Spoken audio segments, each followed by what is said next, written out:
¿Por qué te levantas con miedo a ver que me encantaste anoche?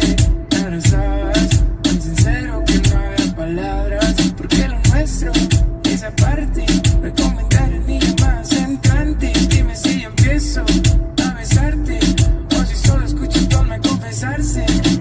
Y si tú a mí me llamas, yo le llevo. Y aunque no tengo nada, te lo debo. Vamos junto a la luna, yo te llevo. Y si tú a mí me llamas, yo le llevo. Y aunque no tengo nada, te lo debo. Vamos junto a la luna, yo te llevo. ¿Por qué te levantas con miedo a ver que me encantaste anoche? Me abrazabas tan sincero que no había palabras. Porque lo nuestro, esa parte, recomendar el niño más entrante. Dime si yo empiezo a besarte o si solo escucho tu alma confesarse.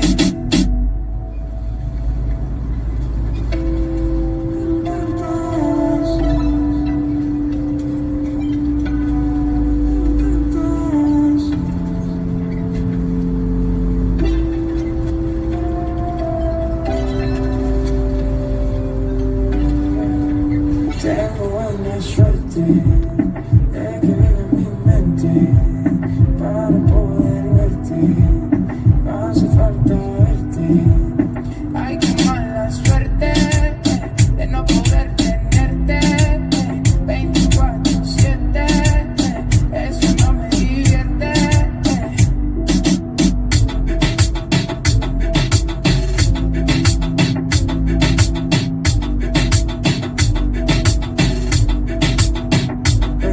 Bebé, no sé, ni siquiera te busqué, pero ya me encapriché.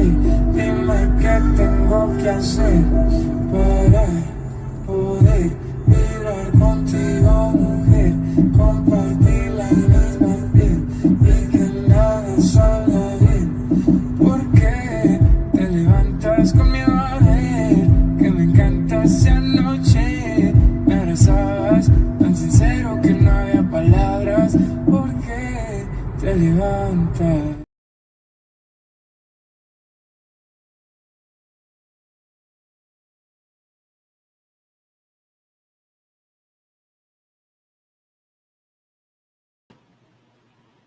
Yo, what's good? What's up, everybody? Good morning, good afternoon, good evening from wherever or whenever you may be watching this broadcast. I'm your boy Miguel out here in Cartagena, Colombia, man, just chilling. A lot of brothers asked me to get on a live and do a live, man, because they're like, hey, Miguel, man, you ain't been on in a minute, man. So, like, what's going on? So I just figured, man, I just get the stream started and start, begin talking some shit, and if anybody want to hop on, man, anybody's more than welcome to hop on. But like I said, man, I'm just freestyling. I really don't have no subjects. People just ask for it. So here it is, man. Just what's up to everybody down here. Like I said, down here in Cartagena. I know some people had some questions, man. Like, is the beach still open? Is it still popping down there? Yeah, man, the beach is still open. We was down in Hollywood Beach, but I was out there like 2 days ago, I think. Yeah, man. So it's still it's still popping. Yeah, what's up, Caribbean Kev, man? What's going on, bro, man?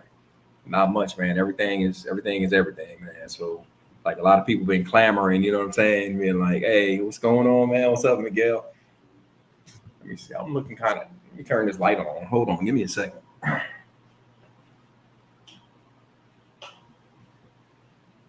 Oh shit, that ain't really made no damn difference. But yeah, man. So let me see if anybody in the background yet, man. A couple of people said they was gonna jump on. I just been here. I ain't gonna hold you. I'm on like my third motherfucking rum and coke. So It is what it is, man. So what's good to the chat, man? Let me see. I got 4 people in here, man. Y'all got any questions? Y'all got me. I'm out here. I'm out here in Cartagena until Tuesday. Yeah, me and my son traveling. So then on Tuesday we're gonna hit up Panama. I'm gonna get out there and go link up with the Black Cleaner. So we're gonna hit up Panama. We're gonna be out there for 2 weeks. And then I don't really know, man. We just outside. So we may end up in Costa Rica, we may end up in Mexico. I don't even know. Brazil, it ain't nothing. Like there's nothing that's really, off the table as far as like where we're gonna go. We were supposed to be out in Southeast Asia. Yo, what's good, Avery? Yeah, we were supposed to be out in Southeast Asia, but we got some stuff going on with the family, so we got to stay on that side of the world just for a minute. It put a little delay on our travel plans, but as far as like Southeast Asia, man, we were supposed to hit up when we get out there. Definitely gonna hit up Thailand, the Philippines, Vietnam, Singapore. Yeah, man, we really trying to be outside, man. Yeah, what's good, man? What's good, man? If anybody, hold on, let me drop the link, man. If anybody want to get on, I know I sent it out to Avery already, but let me copy the link, man, and send it out. See if anybody want to get on, man. Like I said, I haven't done one in a minute, and I ain't gonna hold you. I'm kind of faded, so my son over there laughing at me. I really don't have no fucking subjects, man. Brother's just been like, "Hey, yo, Miguel, you ain't did a live in a long time." So I'm like, "All right, man. Let me just hop on and show it. Say what's up to everybody, man." So that's what I'm doing. Hold on, let me drop the link, man. If y'all want to get on, man, just get on. Yo, what up, Lee? Yeah, so I just dropped the link in there, man. Let me see.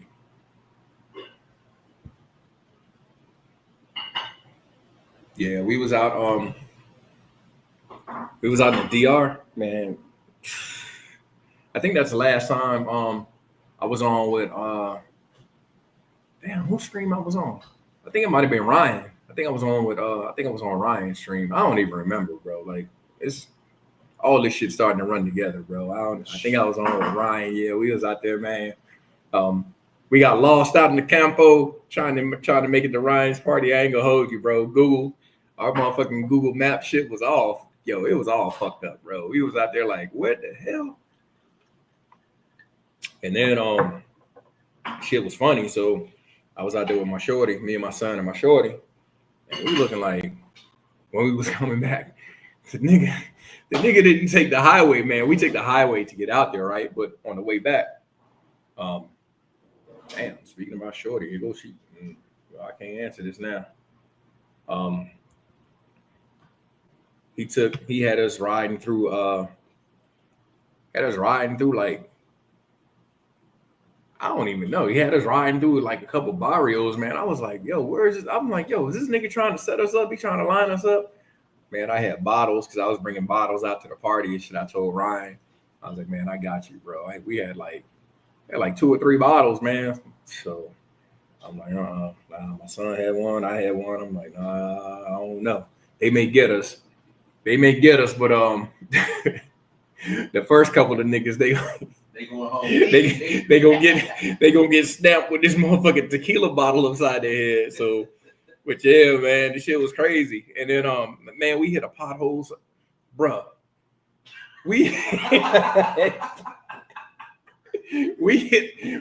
My son over there laughing. Hey man, we hit a motherfucking pothole so hard, so deep. Every motherfucking light in the nigga car turned on, bro. I'm talking check engine, the oil light, everything, bro. Motherfucking tire gauge, all that. That nigga whole shit just lit up, bro. And then dude was like, buddy was like, oh, man. He said, this nigga turned the music down this shit. Bro, I ain't gonna hold you, bro. I felt kind of bad for him. I was gonna give him a bottle when we got up out that shit, but then I said, man, fuck you, nigga. Like, you took that. Like, ain't nobody tell you to take that fucked up route, man. Nah. So yeah, man. But the DR was the DR was fun, bro. I ain't gonna hold you, man. Oh shit, hold on. Let me bring my brother up, man. All right. Testing 1 2. Testing 1 2. Testing 1 2. Can you hear me? Yeah. I can hear you, man. I was just telling them about our adventures in the DR, man. How how how we got lost trying to find Ryan's party, and then coming back, man. The Uber driver instead of taking the highway, man. Instead of taking the highway, the nigga took us through like some neighborhoods, bro. And man, he hit a pothole, bro. Every light on that nigga dashboard. I'm talking oil light, the damn tire pressure gauge, engine light, everything, bro. I'm telling you, we hit the pothole. Bruh, I think we was probably the ones that started that sinkhole in Thailand. It was just an after effect. Because we hit that pothole, that shit said, boom! That nigga said, I'm like, bruh, I don't care what you got to do, bruh. You better get us there. So he probably felt bad after that, you know. It was crazy, man. But anyway, everybody, it's my brother Damon. Welcome to the side. Appreciate it, brother. Bro. Yeah, appreciate it. Yeah. I was trying to get my Bluetooth headphones to work. They was cutting up a little bit. Yeah, that's it. It ain't no thing, man. It ain't. So what you been up to, man?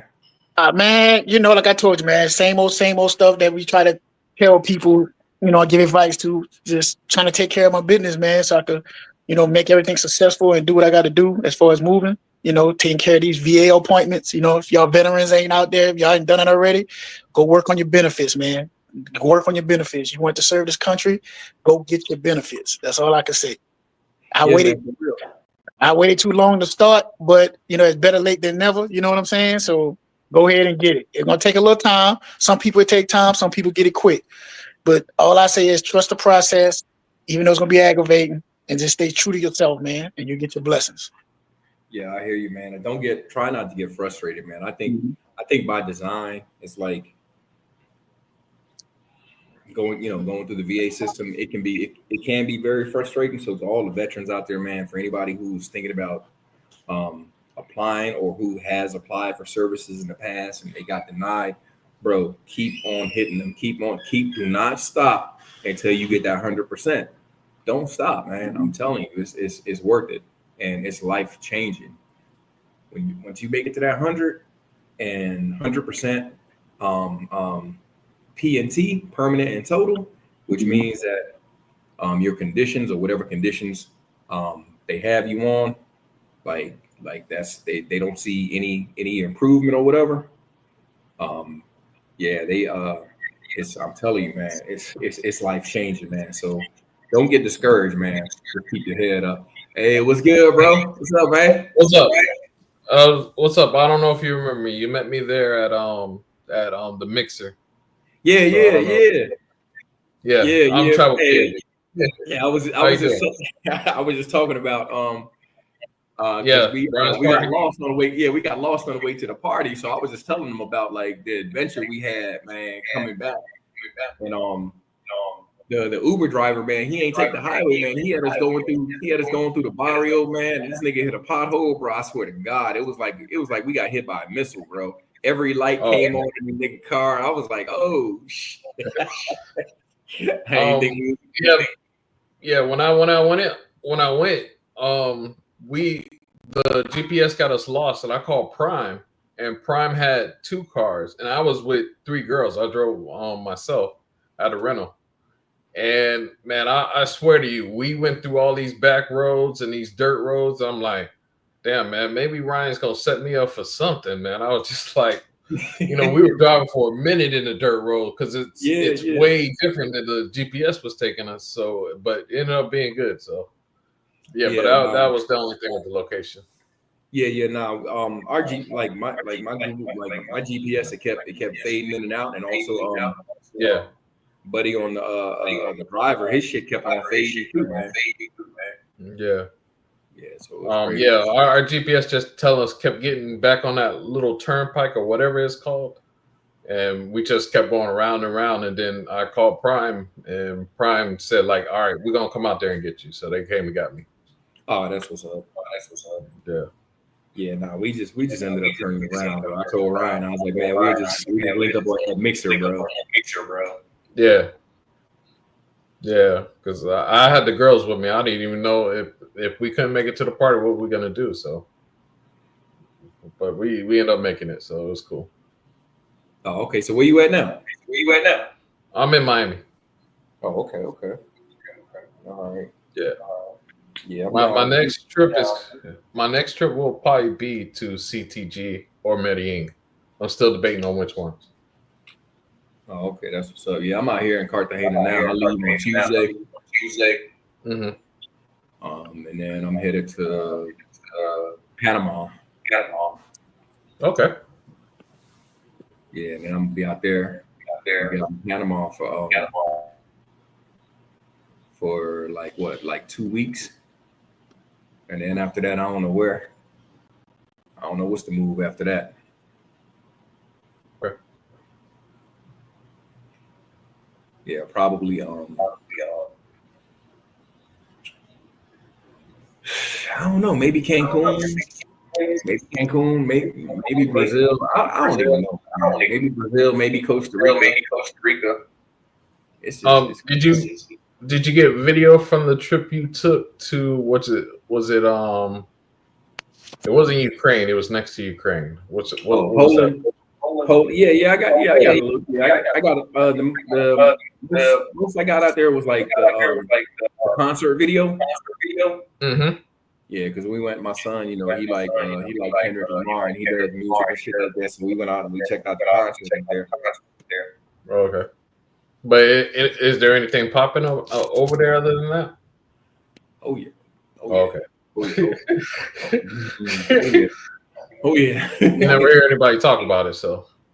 Yeah, I had to tell them. So the difference is over there. My Tinder was blowing up out there, and they was like a lot of them.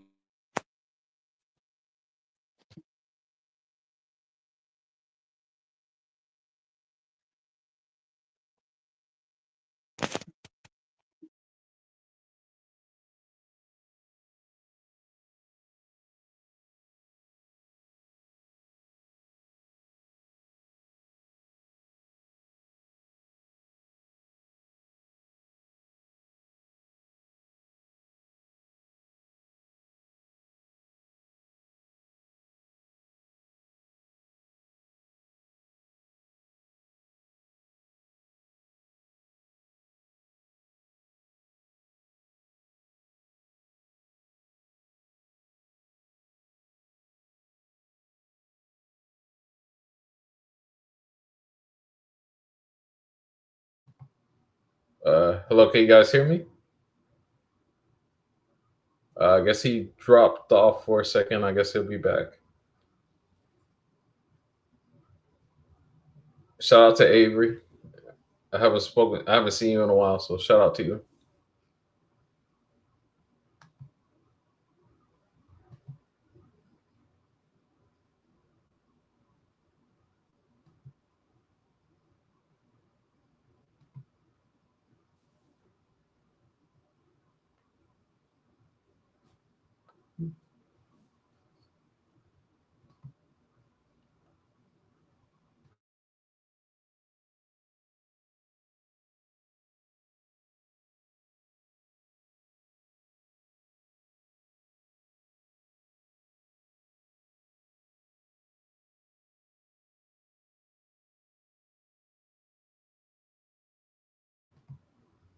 Well, I guess while he's trying to come back, Guys, hit that like button for him. Make sure you subscribe to this channel. He got looks like he got a lot of great stuff coming. So hopefully he can put that out there.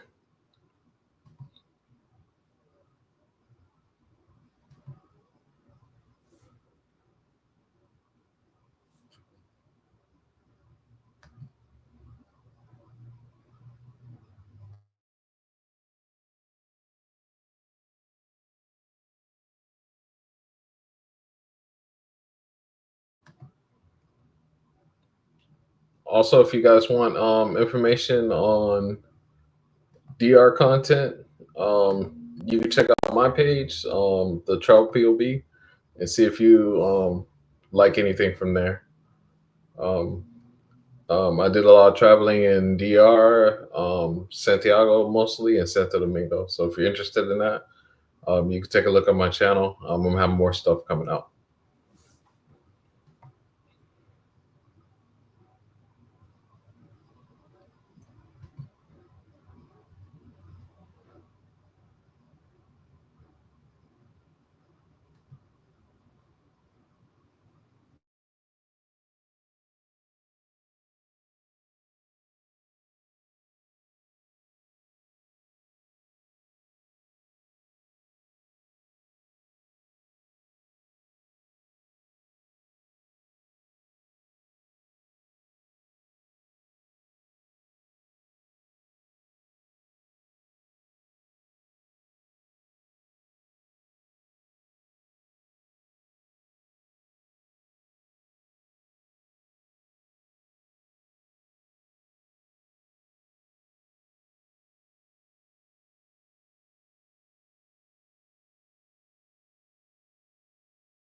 All right, my bad, yo, man. I don't know what the fuck going on, but we out here with this.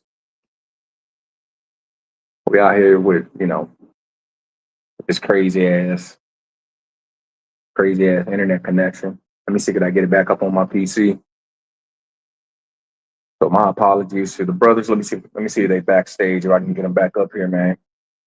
Give me a second.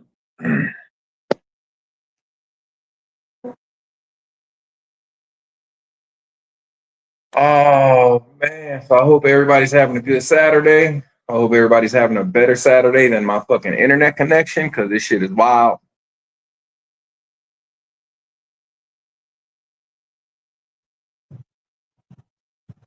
It's got me out here looking crazy on the whole fucking live, but that's what happens when you're out here in these countries, man. Let me turn off my VPN on my laptop. I don't know if that got something to do with it, but disconnect that motherfucker just in case.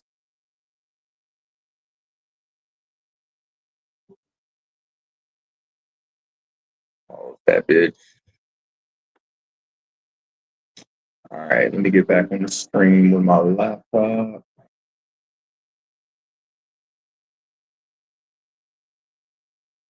Yeah, and as everybody can see, this is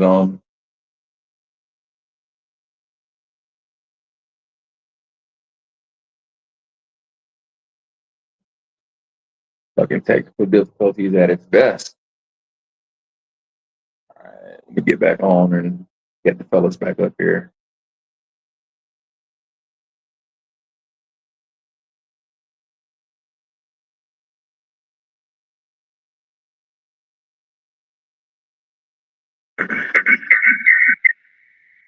All right. Can you hear me? Can you hear me? Or do you have Sound like a delay.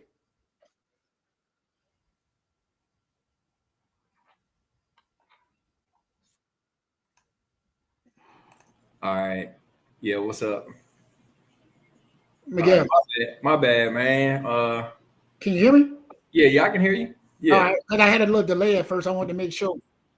Yeah. My bad. We had, internet connection, bro. I don't know what happened, yo. That shit was just like, nigga, stop talking. Yeah, so oh man, yeah, man, yeah. Oh, we lost we lost the other brother. But yeah, man, pop back on, man. Let me drop the link. I don't even remember what the hell he was talking about. It took so long for me to get this shit, man. I had to reboot and everything, man. Then I logged on with my phone. It's crazy, man. I was like, hey, I thought the DR internet was some bullshit. Yeah, let me drop the link. Let me drop the link again. Oh, don't mind me. Prince always got something to say. Yeah, man. If anybody want to get on, and like I said, we just chopping it up, man. We ain't talking about nothing in particular, but it's just been a minute since I've done a live, and like I said, a lot of brothers been like, "Hey, Miguel, what's up, man?" Just so that's what it is. I think Jay was out at the spot because he sent. You saw the pictures that he sent, right? Yeah, so I think he might still. I don't know if he's still out there. Yeah. But they hey man, our shit is coming along, man. They put the glass up for everybody. For those of you that don't know, me and Jay, we got a boutique hotel out here. Yeah, we got a I got you on the stage twice. Yo, Yeah, I got you up here. I'm about to change it. I'm about to change it. All right. So yeah, just there you go. I got one question, Miguel. Yeah, what's up, bro? All right. Me and Jay, I don't know if you noticed today we were talking about this, and I'll probably keep messing with it. Like I'm coming there to CTG. Now, I'm not really into the play for play thing, whatever, all that other stuff. Now I want to pregame before I come. Yeah. And I want to take a girl out, probably take her to the beach, probably take her to on an excursion or something, maybe doing other things. What is my best option for doing that? Now, Jay always says, nah, you don't need a pregame, just show up, all this other stuff and pay for one. And I don't really like that idea. I like to plan first. That's true. But it's true though. No. All right, let me know. So, all right. So here's the thing. So like, even like if you're reaching out to shorties on social media, or like on Tinder or these dating apps, I want to say probably for here in Cartagena, probably 80%. I want to say probably 80% of those shorties, man, you see them out there like they're working. So if you see them, if they got any photos where they out, they got the balcony shots. Here's the dead giveaway. They got a couple of shots where they got the balcony shots. They in a thong or they in whatever. You know what I'm saying? They showing some, or like they out on a boat. Like, nah, man, they working. That's somebody. You know what I'm saying? Because Colombians, they really don't have money like that to be, to be in these locations, or like they showing pictures of different restaurants and stuff like that. So they working. I don't care what they say, they working. Now, it doesn't matter if they're working or not, but I don't want to be paying for the hour. Well, now, I'm only telling you that. Okay. Can I? I'm gonna give. You want me to give them my perspective? Well, no. So No. I was just trying to break it down to him because he was saying he's not. Yeah. He don't want to do that, but that's going to be kind of difficult. How long are you going to be down here for?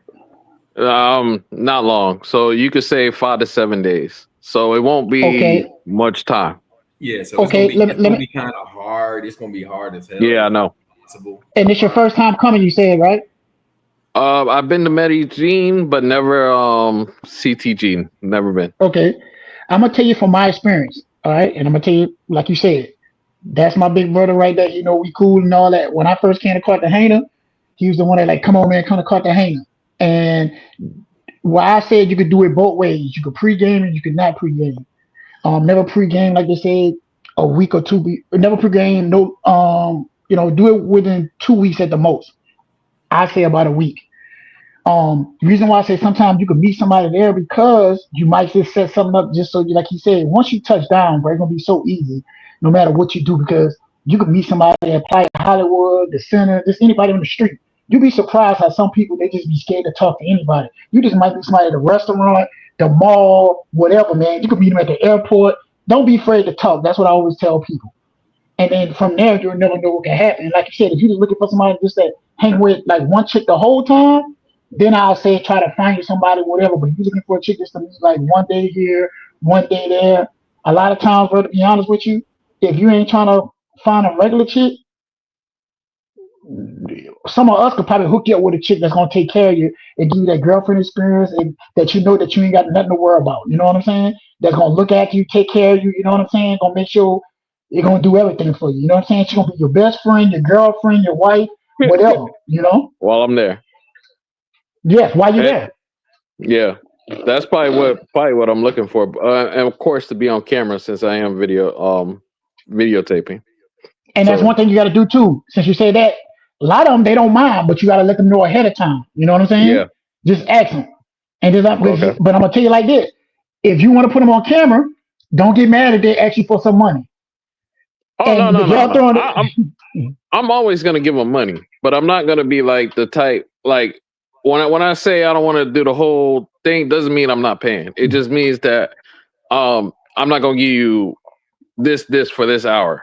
I'm just gonna give you something. Yeah. But see, that's what you discuss with them. So, like you said, the stuff you asking us, you already kind of know. Like I tell people, as far as like the common sense and don't do nothing, like you're gonna actually, debate that out, just like you do anything else. You know what I'm saying?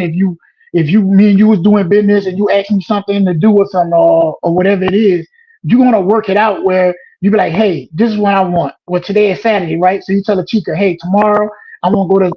I'm just gonna say Cholon, the little island, which I never been to, or whatever like that. You say, baby, I want to get you to come take a boat ride me to Cholon for the day. I'm just throwing simple numbers out just to say you can be whatever. You ain't gotta be this number. I want to go out to Cholon. I'm gonna take care of the food, the drinks, and all that. But I want to do some video of me hanging out with a pretty chica and stuff like that. Are you okay with that? Once she said yes, then don't bring up money. If she said she okay being on camera, don't say nothing about money. Then if she say, hey, I charge to be on camera, then that's when you discuss it. But then it come to, okay, if we do any extracurricular activities, if you want, you say that, because 9 times out of 10, a chick will vibe with you without you even saying that. If you know you taking care, if you taking care of all the bill, and you never know, you might end up hitting it for free, or then later on she might just say, hey, give me $200, not to talk about money or whatever. She might just say, hey, give me this or give me that. You know what I'm saying, as a gift, and then that'd be it. Yeah. Okay. Yeah. But you got the right mind frame and asking the questions. But like I said, man, it's all on you, because the same girl that you ask will tell me something different and will tell Miguel something different. Yeah, facts. Yeah, that's what a lot of people. I actually stopped referring dudes, man, because dudes will have you out here jacked up, bro. Like, because I remember, like dude ran back to a John and was like, oh well, she told me something, and I'm like, hey man, she cool, you know what I mean? Like I vibe with her and this and that. And then buddy ran back and was like, nah, well, you told Miguel, like nah, you gave Miguel, I'm like nigga, really? Like, come on, bro. Like, hey, we call that dry snitching. Yeah, that's what it was. So what up, David? I haven't talked to you in a minute, man. What's going on with you, brother? Yeah, what's good, yeah. Last time I talked to David, up, baby? When he was like, what up, Rick James? He was like, man, David was like, man, that girl used you, man. You gave, how much you gave to the cab driver? And then you gave to her, and then he gave $600, man. He's like, that got you for $700, man. Hey, shit. Shit, I kid you not, bro. We all get got. I just got not too long ago. You know what I'm saying? So that's why I said. Hey, y'all let me slide because I'm not experienced like y'all. It was my first time, so I was supposed to get got. Nah, I know. Well, no, but we were trying to. You're not supposed to get got. That's one thing. You're not supposed to get got. But what we were saying is that sometimes if there's certain things depending on how you get got. You know what I'm saying? There's certain things you just got to be like, all right. You know what I'm saying? It's just like I was telling the brother up there when you negotiate things. You got to negotiate everything, bro. Like I almost got on my scooter. You know what I'm saying? When I mean on my scooter, is that one time I said, you know what? I'm gonna go ahead and do the oil change and do this little certain stuff myself, right? Trying to say, oh, I'm not gonna go with my girl. I'm gonna just want to be a Colombian. I'm gonna do it myself. See, man, I got there, so I tried to do it or whatever. The nigga looked at me. He was like, whatever, and I looked at him. I said, nigga, you know this bike. He looked at me. So when I put on the video, soon as she got on the video, that nigga changed his tone. You know what I'm saying? It was like. Right. You know, it was like, come on now, bro. Like, you worked on this bike. I'm bringing the bike back to you. You know this bike. You know what I'm saying? But because I'm American, now you want to change the price. That's what a lot of people don't even realize. Hey, I tell dudes coming down here, they don't like what they see when they see us, when they see gringos. They just see walking dollar signs, bro. They don't even. It's like, oh, okay, and they gonna try it. They definitely gonna try it. And shoot, even in Thailand, man, they like you said, walking dollar signs, man. No matter where you go. But you know what? In Thailand, though, bro, there's a difference in Thailand, though. And I know I haven't been there, but when I hear from different people, there's a difference in Thailand because the money goes a long way. But nigga, I'm sorry. In Thailand, you could tell a chick you give her $200 for 30 days and she's happy. Let's be real. Come on. You ain't got to give them that much down there. You know, you ain't got to give them that much down there. They with you for a long time. Man, come on $40, now. $30. They good. That's what I'm saying. I mean, because see, they appreciate. That's what I'm telling Miguel. When you go down there, he gonna see, bro. When I was in Asia, man. Doing the first thing, smoking to Thailand. Don't tell him no more, Avery. man, look, man, my boy, you tell me in Korea, man, you get a chick for $30. I'm $20. No, I'm telling you, when I was in the military and I was in South Korea, I messed with a couple of chicks. I remember I wasn't supposed to be all based on my uniform and all that, right? So what happened was I went to my partner's apartment, but I had some clothes with me. We left. I ride with him, so it was like if I was riding with him to his place and I was supposed to come back. Man, I went to his place, chill. I ended up spending the night by a chick house and I grabbed my stuff. The next morning, bro, my uniform was washed, clean, and pressed so I could go to work the next day because she know I had to go to work. Man, hey, I was like, I ain't gonna lie, man. I never had that. I never had that done by any chick. And you know what the funny thing is? First, people were saying, "Oh man, she probably want to marry you, or she probably want you to go somewhere." Man, that chick didn't ask me to take her nowhere. Somebody said, "Well, she was playing a long game." Apparently, she wasn't because I was there a whole year. And when I left, she didn't say nothing. She didn't get mad. There was nothing else. I found out probably like 4 or 5 years later. She got married to a soldier and moved because her best friend and my best friend got married and they still married to this day. You know what I'm saying? So I found out she got married like later on, but then got divorced from him and stuff like that. But kind of find out she came to the States and went right back home. As soon as her and the dude broke up, she went right back home. She wasn't, and she got a citizenship and everything. She didn't want to stay in America. You know some girls don't want to stay. It's hard. It's like a diamond in the dust, man. It's hard to find that type of treatment in the States, bro. Yeah. Like a diamond in the rough, bro. But it depends. But it depends what you're looking for them at, though, Avery. That's what I'm saying. It's just like in the States. You gonna find a girl in a project, you're gonna have project problems. Just straight up. It's like, bro, I'm 30, so I'm like part of the social media generation, bro. Like all these females, bro, they just get up on there twerking, shaking their ass, showing their titties. That's all they do. Man, they did. Dog, come on, bro. We come from the Luke era, bro, and them women was more solid than they are. I mean, someone was still solid. They still had their problems, but I mean, it's all about what you make of it. Yeah. Same old dance. They just calling it different. Man, that's all it is, bro. My date generation cook, man. I won't say it's cooked. It's just that it's just so much social media stuff that's put out there. You know what I'm saying? Oh, yeah, a girl. She would rather give you the Instagram than the real number and keep you on the DMs or all the other thirsty. Well, to be honest with you, that's kind of smart. Niggas need to start doing that too. That way, hoes ain't goddamn blowing your damn phone up and doing stupid shit like they doing already. I'm just being honest. Yeah, Shit. He said, "Yeah, man, need to do Shit. I love it when they say that shit. That way I know my phone ain't gonna ring. Shit. Yeah. they can even call you on they can call you on Instagram too. No, I know that, but you also could set it up and block it where they don't goddamn call you. You know you can always set it up how you want. So all they can do is you can put it on there where all they can do is message your ass. That's it. Hey, look, man. Technology is changing, man. People gotta adapt. Whether you Yeah.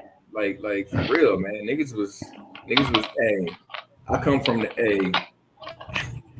I know this is beyond this is way before your time, Avery. But you know, niggas used to have rotary phones back in the day. Niggas What the hell? had the phone. Yeah, you like what the hell? Yeah, you had the phone. Had the phone on the wall. The niggas had pagers, all kind of shit. You know, like think about it like this, like back in the day, like in my pops and generation, they had like 8-track tapes. We had cassette tape. You know, nigga used to make a tape. Nigga used to be on the radio recording this shit. You know what I mean? Recording shit off the radio, trying to stop it before the DJ make the break. You know, because the DJ used to talk over the song and shit. You know, used to be making you used to be recording little tapes, and then CDs came out. So niggas started making CDs, and now that's everything is streaming now. Niggas got rid of CDs, like, you know what I'm saying? So it's just a change in technology. It's the same old game. It's just a different platform. How you use it, man. So yeah, it's just that's all. You gotta adapt. You gotta adapt and overcome, man. So what's up, man? I just want to say, hey, what's up there? The new brothers on the panel. What's up, there, man? Welcome. And we really don't have no subjects, man. We just chopping it up, talking shit. That's all, man. A lot of people have been asking. A lot of people have been asking, like, "Hey, man, Miguel, when you gonna get back on the live?" So I'm like, "Man, yeah, I'm gonna do it, man." So I just been ripping and running for a minute. Yo, man, I be telling people, I said the closest Latin city I can get to from Seattle, man, Tijuana. You know what I mean? Tijuana. Yep. Well, shit. San Diego, across the border. That's more on Jay right there. On Jay, if On Jay was on, On Jay could tell you about the Mexico part because he was there for a long time. Yeah, he was in Mexico for like 5 years. Yeah, he could tell you about that. He ain't going to Mexico. He said, if it ain't Cancun. Nah, like, hey, man, y'all better realize, bro, you can get down in Mexico. What people think Mexico is really, well, certain parts of Mexico. I'm not gonna say the whole thing, but like certain parts of Mexico is what people still think Colombia is. Like when you hear Colombia, like people still. I ain't gonna hold you. I had some friends. It was like, oh well, what about Pablo Escobar? Like the first time, when I told him I was coming out, I'm like, Pablo Escobar. I'm like you talking about the nigga that they killed? Like way back, like what are you talking about? What are we talking? Like, well, yeah. What about the cartels? Nigga, I don't do drugs. I don't do drugs. I'm not around drugs. I'm not around people that do drugs. I don't hang out with So what are you talking about? Like once you go, it's just like anywhere else. It's just like any other country. When you go to certain places, if you go looking for certain things, yeah, you're gonna get certain. But that's not me. Hey. The most I'm doing is I'm going out to a club, I'm going out to a restaurant, I'm going, you know what I mean? I ain't all that other extracurricular stuff. Nah, I'm not here for the bullshit, man. So yeah. So they can miss me with it. You're not never gonna see shit. Hey, if they ever tell you talking about, oh nah, man, them niggas, they found Miguel with a quarter ton of cocaine or something. Nah, it's a lie, nigga. Somebody done set me the fuck up. Right. Like, it ain't happening, bro. Like I don't get down like. Shit. Is that brother Lee Majors on here? Is that brother Lee Majors on here? That's you, bro? You mic'd up? Yeah, it's a delay real bad. It's a delay real bad. I be seeing Lee Majors on Ryan stuff. Shout out. Delay real bad. I'm gonna go out and come back in. All right. Nah, man, like what Buddy said, if Buddy want to do like I tell anybody, man, anything you're trying to do, man. Like I said, I learned from like everybody said, I learned from my OGs. I learned from just people in the group and just talking to people, man. That's why we're supposed to do that, so we can know what's going on. Just like we were trying to tell you, Ava, like for instance, you come to Columbia, you know what I'm saying? All And if you right. come to Hey, Columbia, y'all still there?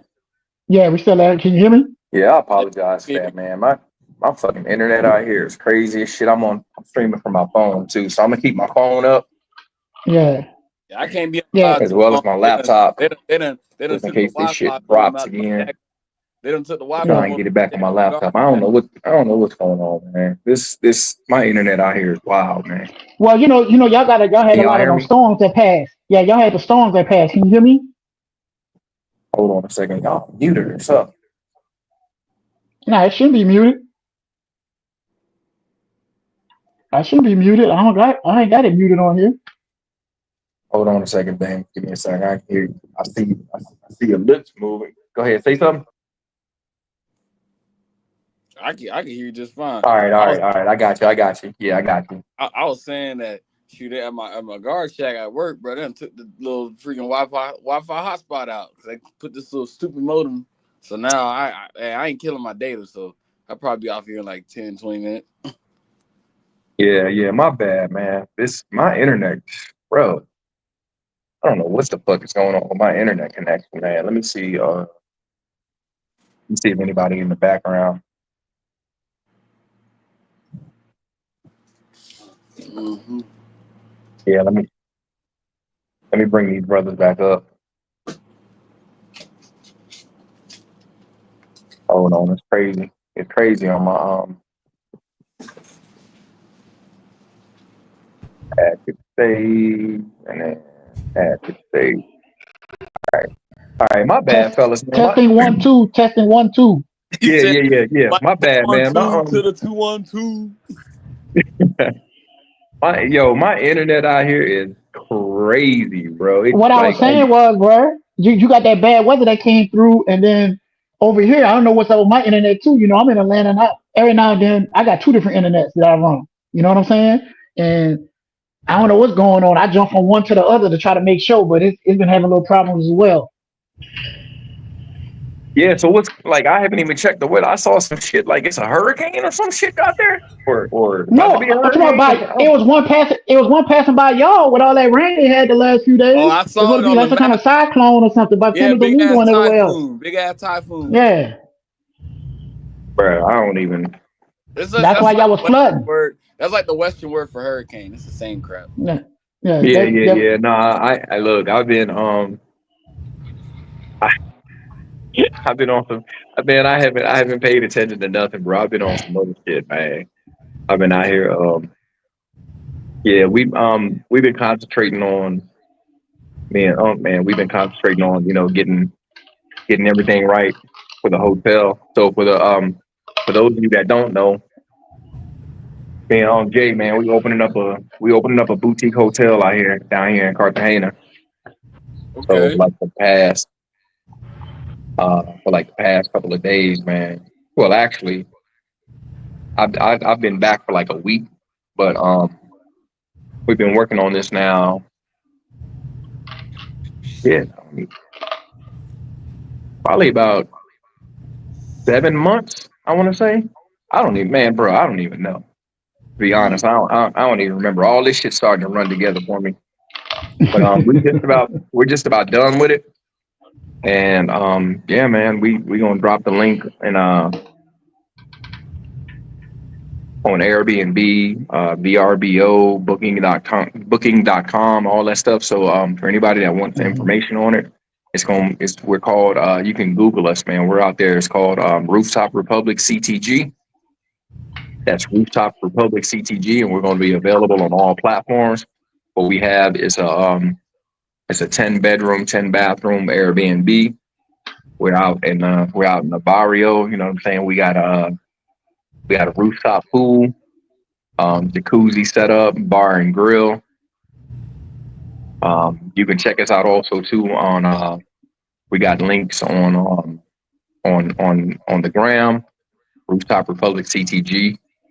I got to get on that because I haven't really posted a lot on there. But as far as TikTok goes, you can check us out there also too. and you can see the progress. Unfortunately, we didn't think to start documenting the whole process until after like all the demolition was done. Because what happened was we bought a house, right, and we gutted it on some like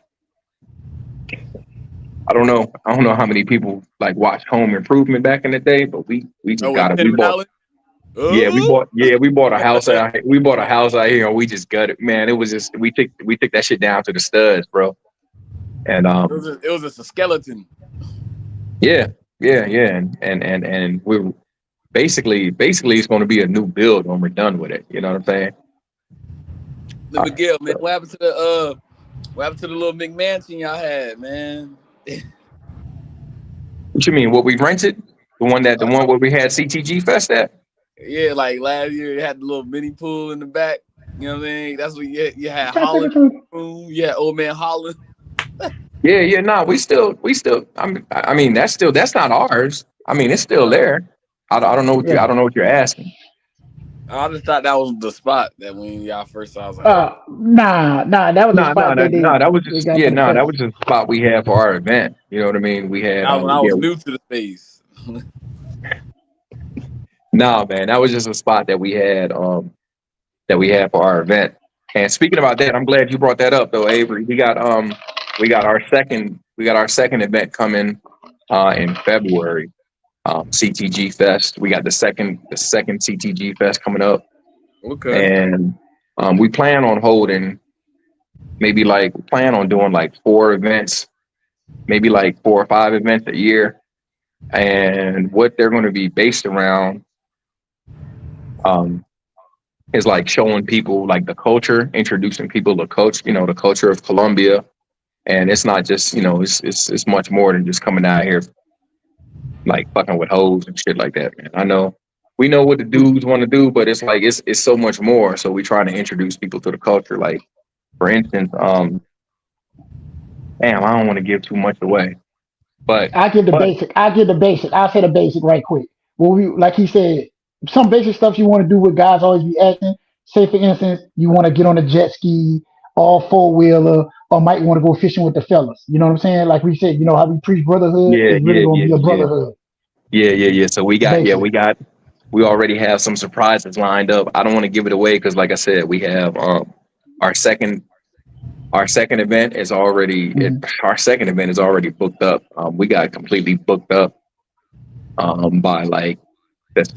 I think in less than 2 days.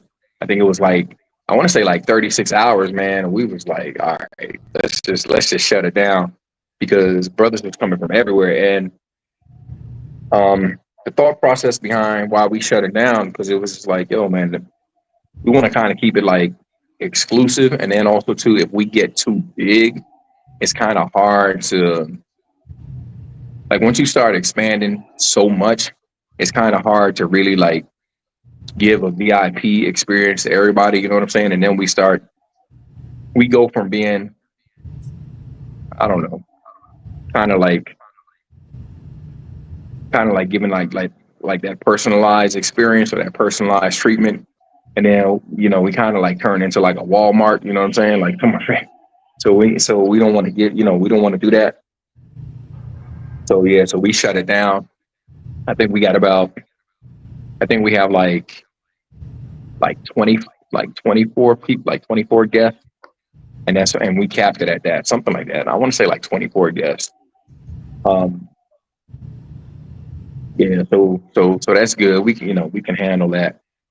And damn, I'm not gonna say we got some surprises, man. We got some surprises. I don't want to give it away, but we got some good stuff coming up for the fellas. And also too, like on our upcoming trips, man, we not just gonna stay like in Cartagena, because like I said, we don't want people just to think like it's just all about coming out here messing with these women, messing with these girls. Nah, man, we trying to give out like experiences, you know what I'm saying? Like things that dudes doesn't even think about, man, like horseback riding, deep sea fishing, you know what I'm saying? Scuba diving, doing things like that. So like like adventure, you know, like kind of like adventure sports, going whitewater rafting. We having for lack of a better terms, man, we trying to have like white boy weekends. You know what I'm saying? You know, so Yeah, it's gonna go crazy though. It's definitely gonna go crazy. We got a couple of spots picked out, not for. See now, I'm gonna just leave it at that. It's gonna be. It's gonna yeah. We gonna have experiences, man. Hey, man, Everybody they gonna gonna be have fun. surprised. They gonna be surprised like you was when you was in DR. You see them fools driving on oncoming traffic. Nah, nigga, we don't want them kind of surprises. That was crazy, bro. I saw his WhatsApp. I was like, look at these fools driving on the wrong side of the street. He said, We don't want those. Yeah, we don't want them kind of. Yeah, we don't want them kind of. Hey, do they drive on the wrong side of the street in Columbia? Somewhat. The moto boys do it. Yeah. I hear in Cartagena they make up their own rules, man. They do what they want to do. It's crazy. That was funny. He was like, look at this car driving on the wrong side. Yeah, but I don't see that. But you don't see that many accidents though. It's crazy though. You would think it'd be more accidents, but it's not. Right. Man, imagine if you was on your way to the airport and then your taxi driver gets into an accident, but he was the one driving on the wrong side of the road. Hey, it happens, bro. Crazier things have happened, man. I would have been man, I missed my flight. Yeah, but like you said, when you bring up the airport, I'm glad you brought it up. You know, it got to the point, Brother Avery, like we were trying to tell you, you know, as far as that, like at Cartagena Airport now they got a kiosk and they got somebody who sit there that work for the airport and I think like the city or whatever like that, and they trying to regulate the drivers. Like it's a little kiosk that give like a basic fare that's going to be reasonable, you know what I'm saying? To where they can't try to get over and stuff like that. But even still, then they try to say certain stuff. But I'm not saying it's in Colombia. That way, when we were trying to tell you in DR that was too much, like that's why we were saying it's good to talk to people, even though you might want to tip somebody, but sometimes you just got to be careful because sometimes they just try to go a little overboard, you know? So that's what I meant by that. You got to be careful because some of these folks, man, they don't care. Like I had somebody try to tell me something. I'm like, look here, man, I stay here. I know how much it costs to get here, man. I pay the same thing. He looked at me and I said, yeah, the cop even laughed at him. And then I laughed at him like, man, go about your business. Then he try to come back, oh, man, I'm sorry. And nah, you ain't sorry, man. You know, like, come on, brother. You know better than what you're doing. So it's like, I know the price they go to. And I told him, I said, I know what it is. It costs this much on Uber. It costs this much on InDrive. And then I said, now watch this. I grabbed a Colombian person, tell them where I was going at the same spot. They say it. They didn't even try to get a Colombian a bad price. They get a Colombian the price that I know it was. Because they know they can't do that to a Colombian. Yeah, kind of like they got you, Avery. No, it was the boyfriend, whatever he was. Whoever. She got you. She got you, bro. David said, wait, you paid $70 going, then $70 leaving? Oh, he got your ass. Oh, yeah, he got your ass. I'm just being real. He was like, you paid for her fare and yours? No. Yeah, so let me just answer this. So the travel POV said, can we reserve a room right now? So we're not on the platforms right now, but you can reserve a room. Like just contact Unc Jay. Mm-hmm. And because we're like right now we're waiting until we're actually completed with all the. We're about 75% there right now, so we're waiting. We don't want to actually put anything on the booking sites right now, but we have opened up a few things, like a few dates, for like October. You know, maybe for like a soft opening. So I'm about to head out to like next week. I'm headed out to Panama for a couple weeks, and then I'm shooting out over to Costa Rica and then like Mexico, and then I'm out to like Thailand. No. I lied. I'm gonna hit the DR. I gotta hit the DR one more time. I'm gonna hit the DR. He said I gotta hit it one more time. Like, yeah. I gotta hit the DR one more time. That's why I thought you was not when I say the storm. I forgot you was in Colombia. I was like, damn, I forgot you just told me you was in Colombia. I thought you was in the DR where they got a lot of the rain at. Yeah, I gotta run it back. I gotta run it back in the DR for like a week because my other shorty gonna come out. But shit, back My short. I don't, you ain't meet her yet though, D. My shorty from the military. She in the military down here. Oh, Oh no, I didn't meet her. No, I never met her yet. Yeah. She on leave. She got leave. Yeah. So I told her I was like, yeah, baby, whatever, wherever I'm at, I'm gonna use my points again. I'm gonna shoot her on over to the DR for like a week, and then after that, and then we out. Me and my son, we out to Southeast Asia. We're gonna be out there for like 2 months.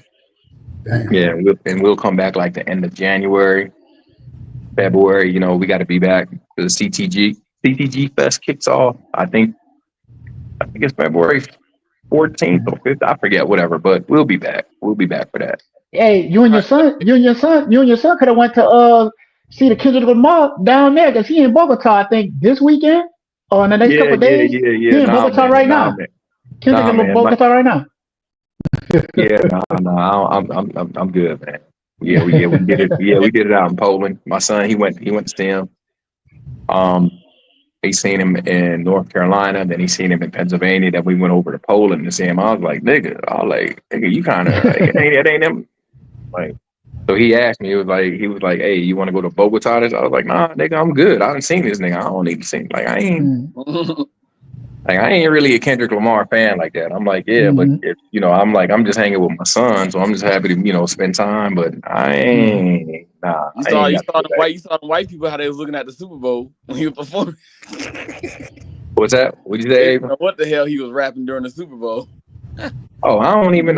It's no knock against him. It's just I'm not. He's not. I don't know.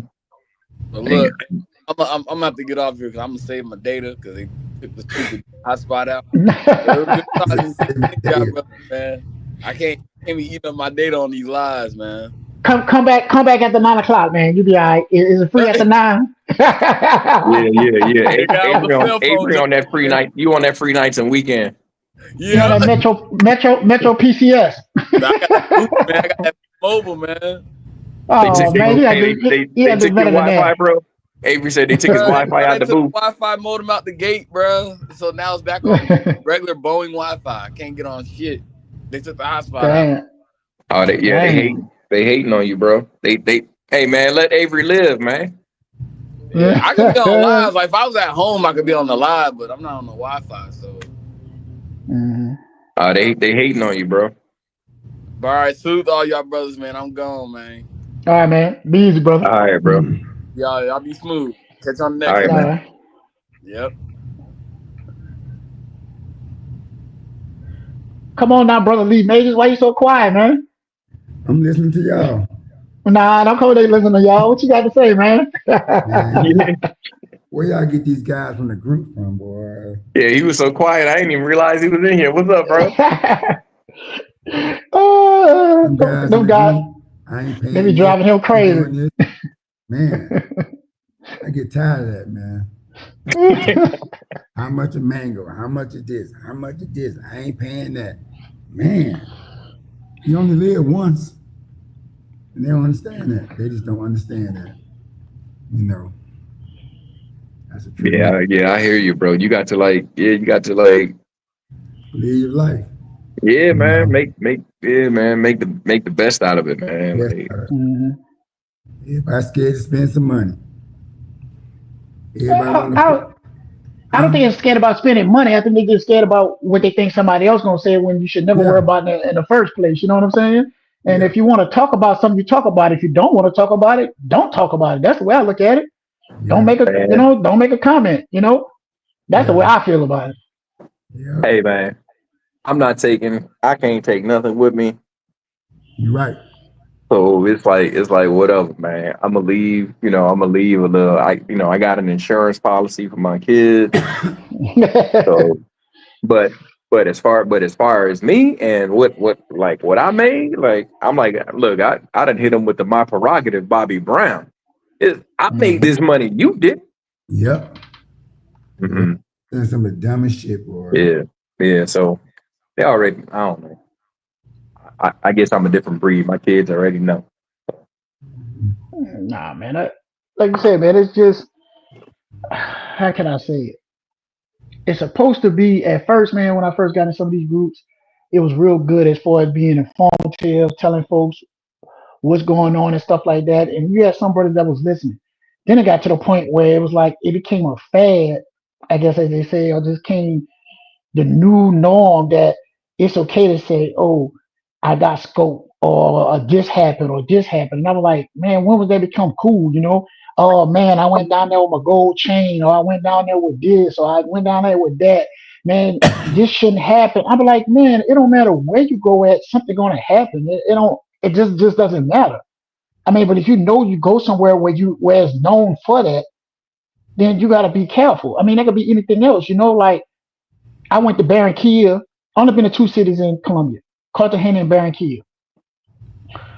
The first couple times I went to Cartagena, I wasn't hearing too much about the phone stuff. I heard they do it, but it wasn't as like it is now in the recent months where they're doing a lot of robbery. When I was in Barranquilla, man, everybody had their phone out. I had never, when I went to Barranquilla a couple of times, I never heard nobody have a problem, nobody trying to steal their phone or try to do anything else. I just think it's just about depending where you at and how things happen there. That's just my opinion. Yeah. Mhm. Like I say, I ain't trying to knock nobody hustle, but some of them YouTube channels like Men Tuition, I don't watch them because they always preach bad shit. And then they say, well, if you give me $39.95, I'll make your life better. You know, why you don't give that information free to somebody? You know, that's my whole thing with it. They always bring up the bad about traveling.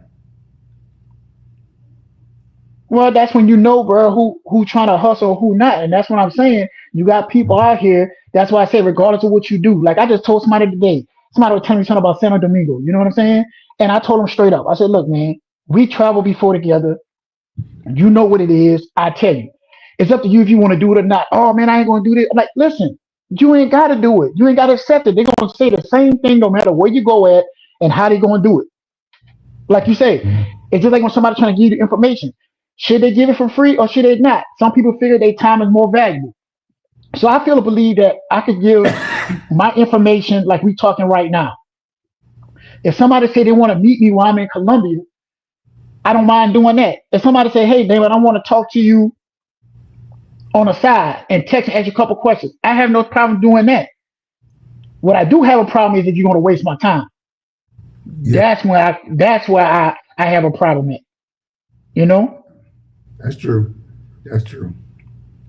So, and then a lot of times, like you said, a lot of these guys, that's why I stopped saying stuff like on Jay or Miguel, or I got people come talk to me. Like when people hit me on the message, when I talk in a group and they try to ask me something, I try to pick selective people who I talk to. And then sometimes I keep some of the messages because I got to expose them.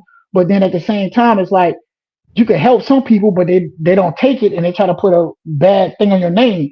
So some of them YouTubers, like you said, they might be for you, they might not be for you. Some of them trying to make money, some of them not. But some of them just feel like, hey, if I'm going to help you out and then you might try to say something bad on my name, at least I could charge you some money. Right, right.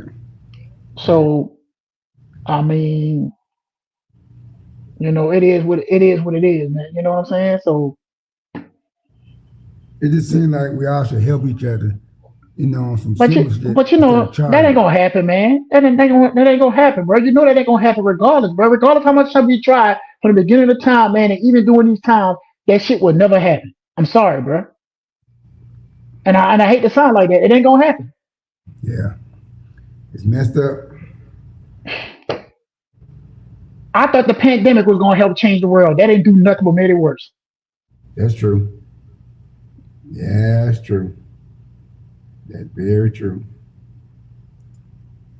Very true.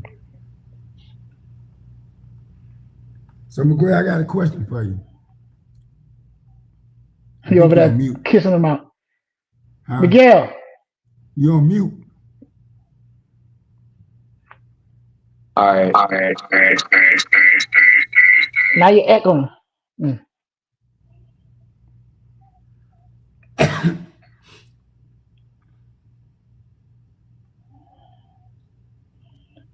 I think he was talking at first when we was talking, but it was breaking up. If somebody got an echo. Nah, that's me.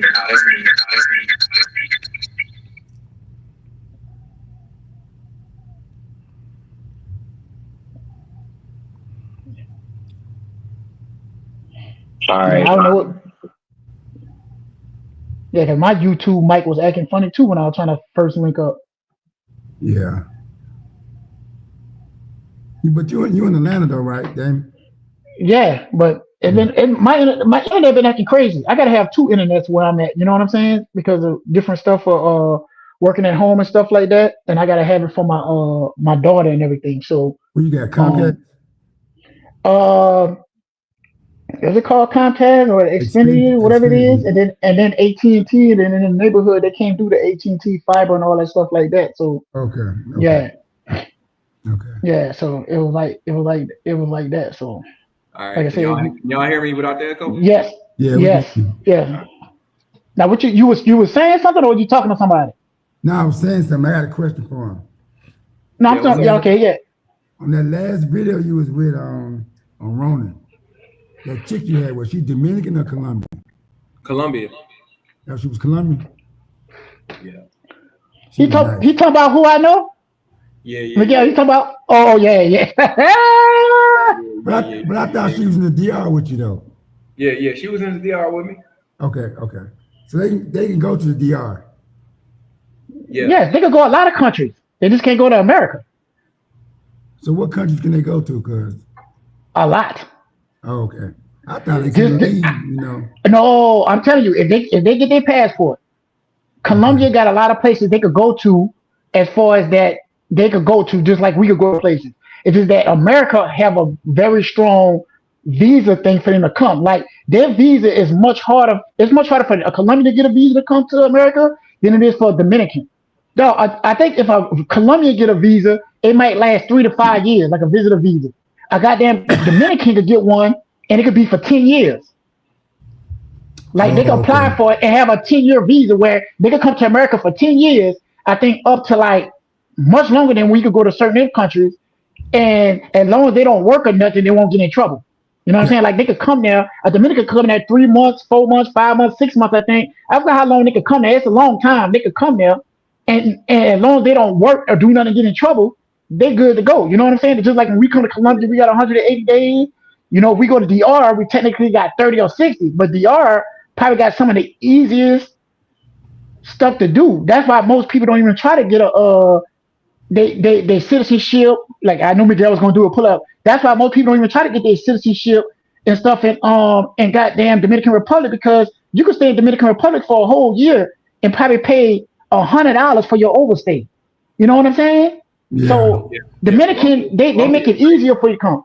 Colombia, you stay anywhere between 1 to 30 days over your thing, you paying $400. You pay, yep. For American dollars? Yes, you're paying $400 American if you stay 1 day to 30 days. So if you're going to stay past that 180 days you get, and you say, oh man, I stayed over a day or two. Guess what?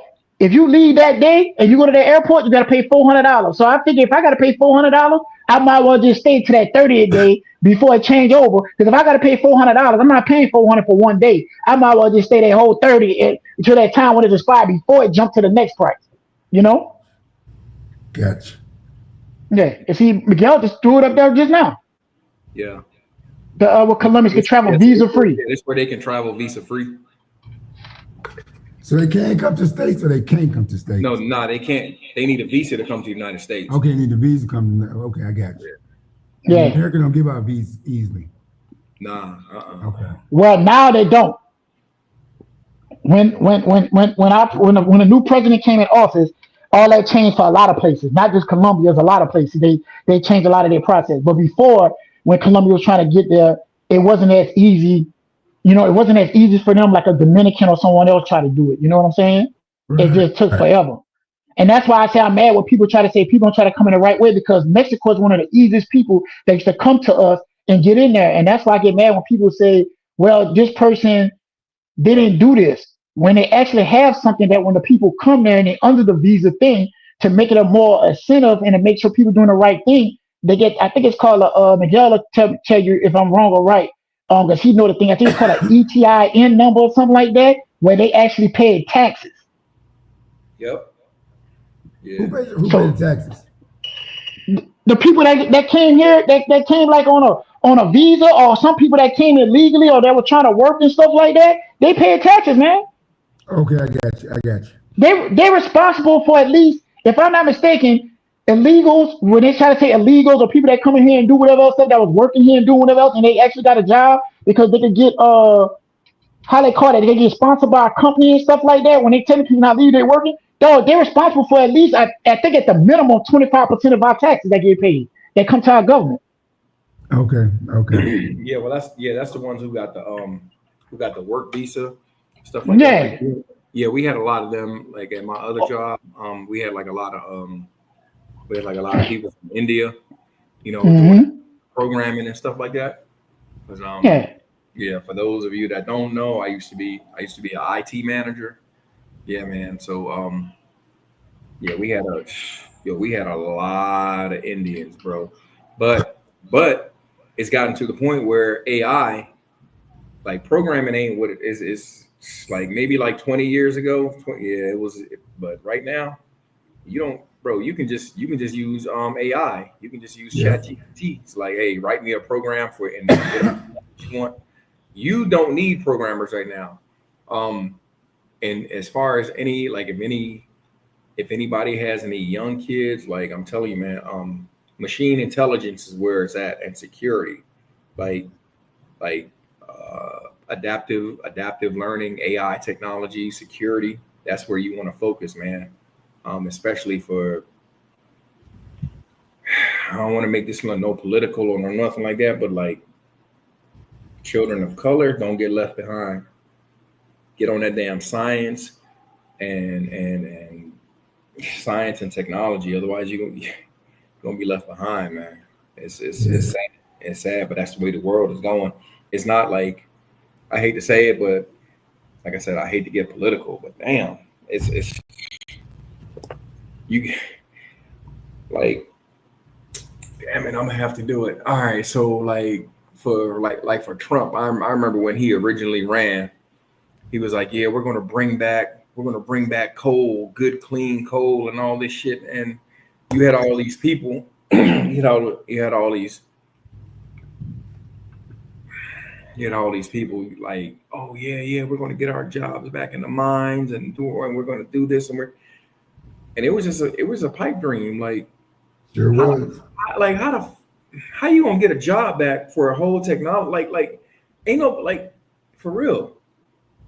I don't know if anybody that uses, I don't even know where we use coal, like other than like my pops lives in Pennsylvania. He got a coal stove for the wintertime. You know what I mean? When I tell you that shit is dirty, the whole basement, bro, like it burns, like you burn the coal and that shit'll keep your house warm for like 12 hours, 11 to 12 hours, to keep like the basement and the first floor, we keep the door open to the first floor and it'll keep that shit warm. But that shit is so dirty, bro. You gotta it's like this old time stove. The soot. Take that shit out, the soot, the dust, get everywhere in the whole basement. If you like me, you got allergies, man. You sneezing, doing all kind, man. Yo, man, this shit is crazy, bro. Yeah. So for the people who thinking like, oh yeah, they said that they was gonna bring back this old stuff. How you gonna bring back something that nobody uses? Like that's what I don't understand. So for like the people who sitting up here, and like I said, Trump ran on that. I know his first go round. Yeah, we're gonna bring back this. We're gonna bring back that. Nah, they're not bringing back shit. Like, ain't no.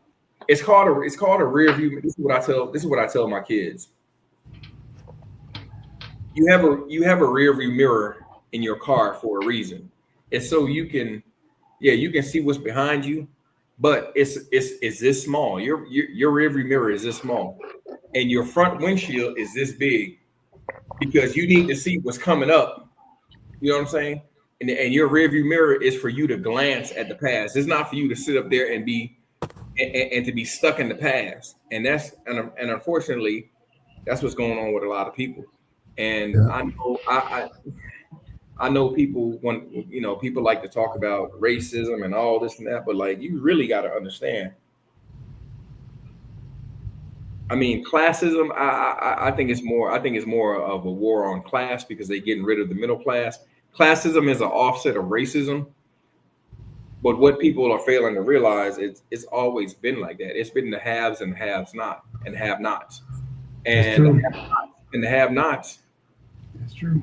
are really keeping the poor black people and the poor white people against each other. So they once they keep clashing like this, like they don't know what these motherfuckers like. We don't know what these motherfuckers over here doing because they keep us doing Mhm. this, doing this, and that's why they, So, and that's why Yeah. they And got rid of and a lot of our leaders, man.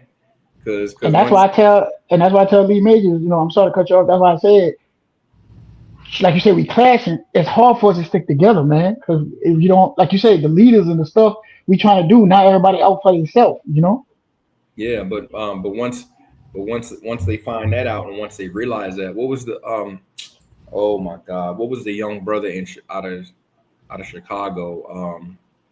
20, he was 21 years old, man, the Panther leader, man. He went and he spoke to the Aryan nation and he was like, look, man, we all poor. Like it ain't about black and white. It's about us not having dollars in our pocket, man. And oh damn, what was the brother's name, man? I forgot. One Fred Hammond So was. Fred Hammond. I was thinking Stokely Carmichael, but Stokely was out. Yeah, Fred Hammond. Yeah, they got him up out of there, man. They got him. Yeah, man. They drugged him, man, and went in there and shot him up, man, because he was meeting. He was like, nah, it ain't about this and that. It's about poor versus, and that's what a lot of people don't realize, So this system is almost designed for people, to, oh, it's your fault, So now the new thing where it was before, the new thing now is like, oh well, we have all these immigrants coming in and they taking our jobs. Y'all motherfuckers ain't want to work them jobs anyway. Like, let's be honest. Excuse me. Bless you. Yeah. So y'all ain't want to work them jobs anyway. But Mhm. it's really just, I don't know, man. It's I sad. never I never understood that. I never understood Yeah. that. I'm gonna back up and reverse up out of this because that ain't what this shit is about, man. Yeah. I don't want to get too. I don't want to go down. I don't want to go down the rabbit hole too much, man. But Hey man, you know what? I thought about doing? It might sound crazy. Somebody might say it's crazy. Because once you get your citizenship and your visa and all that, you able to get a job in Colombia. I'm not getting no job out here. I look like these niggas make less than minimum wage, bro. From what $3 an nah, for hour. real, it's damn near criminal, bro. It's like that's what I don't understand. Like niggas would be like, oh, I'm not working at McDonald's, but take penitentiary chances and go in there and work in the penitentiary. They'll work in the damn soup kitchen, or not in the soup kitchen, but work in the laundry or working, for like what 99 cents a day or $1 a day. Man, come on, man. But won't work at McDonald's when they on the outside. Come on, man. I'm not taking penitentiary chances, bro. And I'm damn sure not working. I'm not coming down to Columbia to get on no job that I left. I know. I'm just messing with you, man. Because one day I was talking to I saw a truck driver one time, right near where I was at, and I was just curious. I just saw his truck and stuff. He was making a delivery to a building. He looked at me and he saw how I was looking at the truck and all that, the rig, yeah. And he had, he kind of asked me if I drive, and we were talking on the translator and everything. And I was telling him, yeah, I drove and all that. Showed him some pictures. And I didn't really ask him how much he make, but he basically said that if he wasn't doing that job, it would probably be pretty hard for him to maintain his family and his bills. You know what I'm saying? He was Yeah. like, he said, I know if I was in America working, I can make a lot more driving the truck than I am here, So he understood that. So what's the monthly income down there? But So it the varies. minimum, so the minimum income, like when I filed for my visa down here, they told me that they had to see that I made at least 3 times what the average Colombian household makes. So I had to show them that I was bringing in at least 3 times. 3 times I had to show them that I was bringing in like $960 a month. Mhm. $300 a month. That's the average. 900, and that's 3 It's times. 300. Yes, it's like 300. It's like 300 and like what you say, like 330, $320. But what they do is they get if you make that much low money, they get like another, I think was it like 500 mil, 600 mil for transportation. For like they buses and stuff like that, so they could go to work. They give them an extra. It's like a stipend they give them, so it boosts it up a little. It boosts it up a So the little bit, but not government much. give them money. Okay. Not really give them money. It's because you got to be working. Yeah, you So got- basically, like they're giving you money to pay the bus to put it back in the system. So you can say the government giving them money, but it's part of your wage. damn, 300 a month.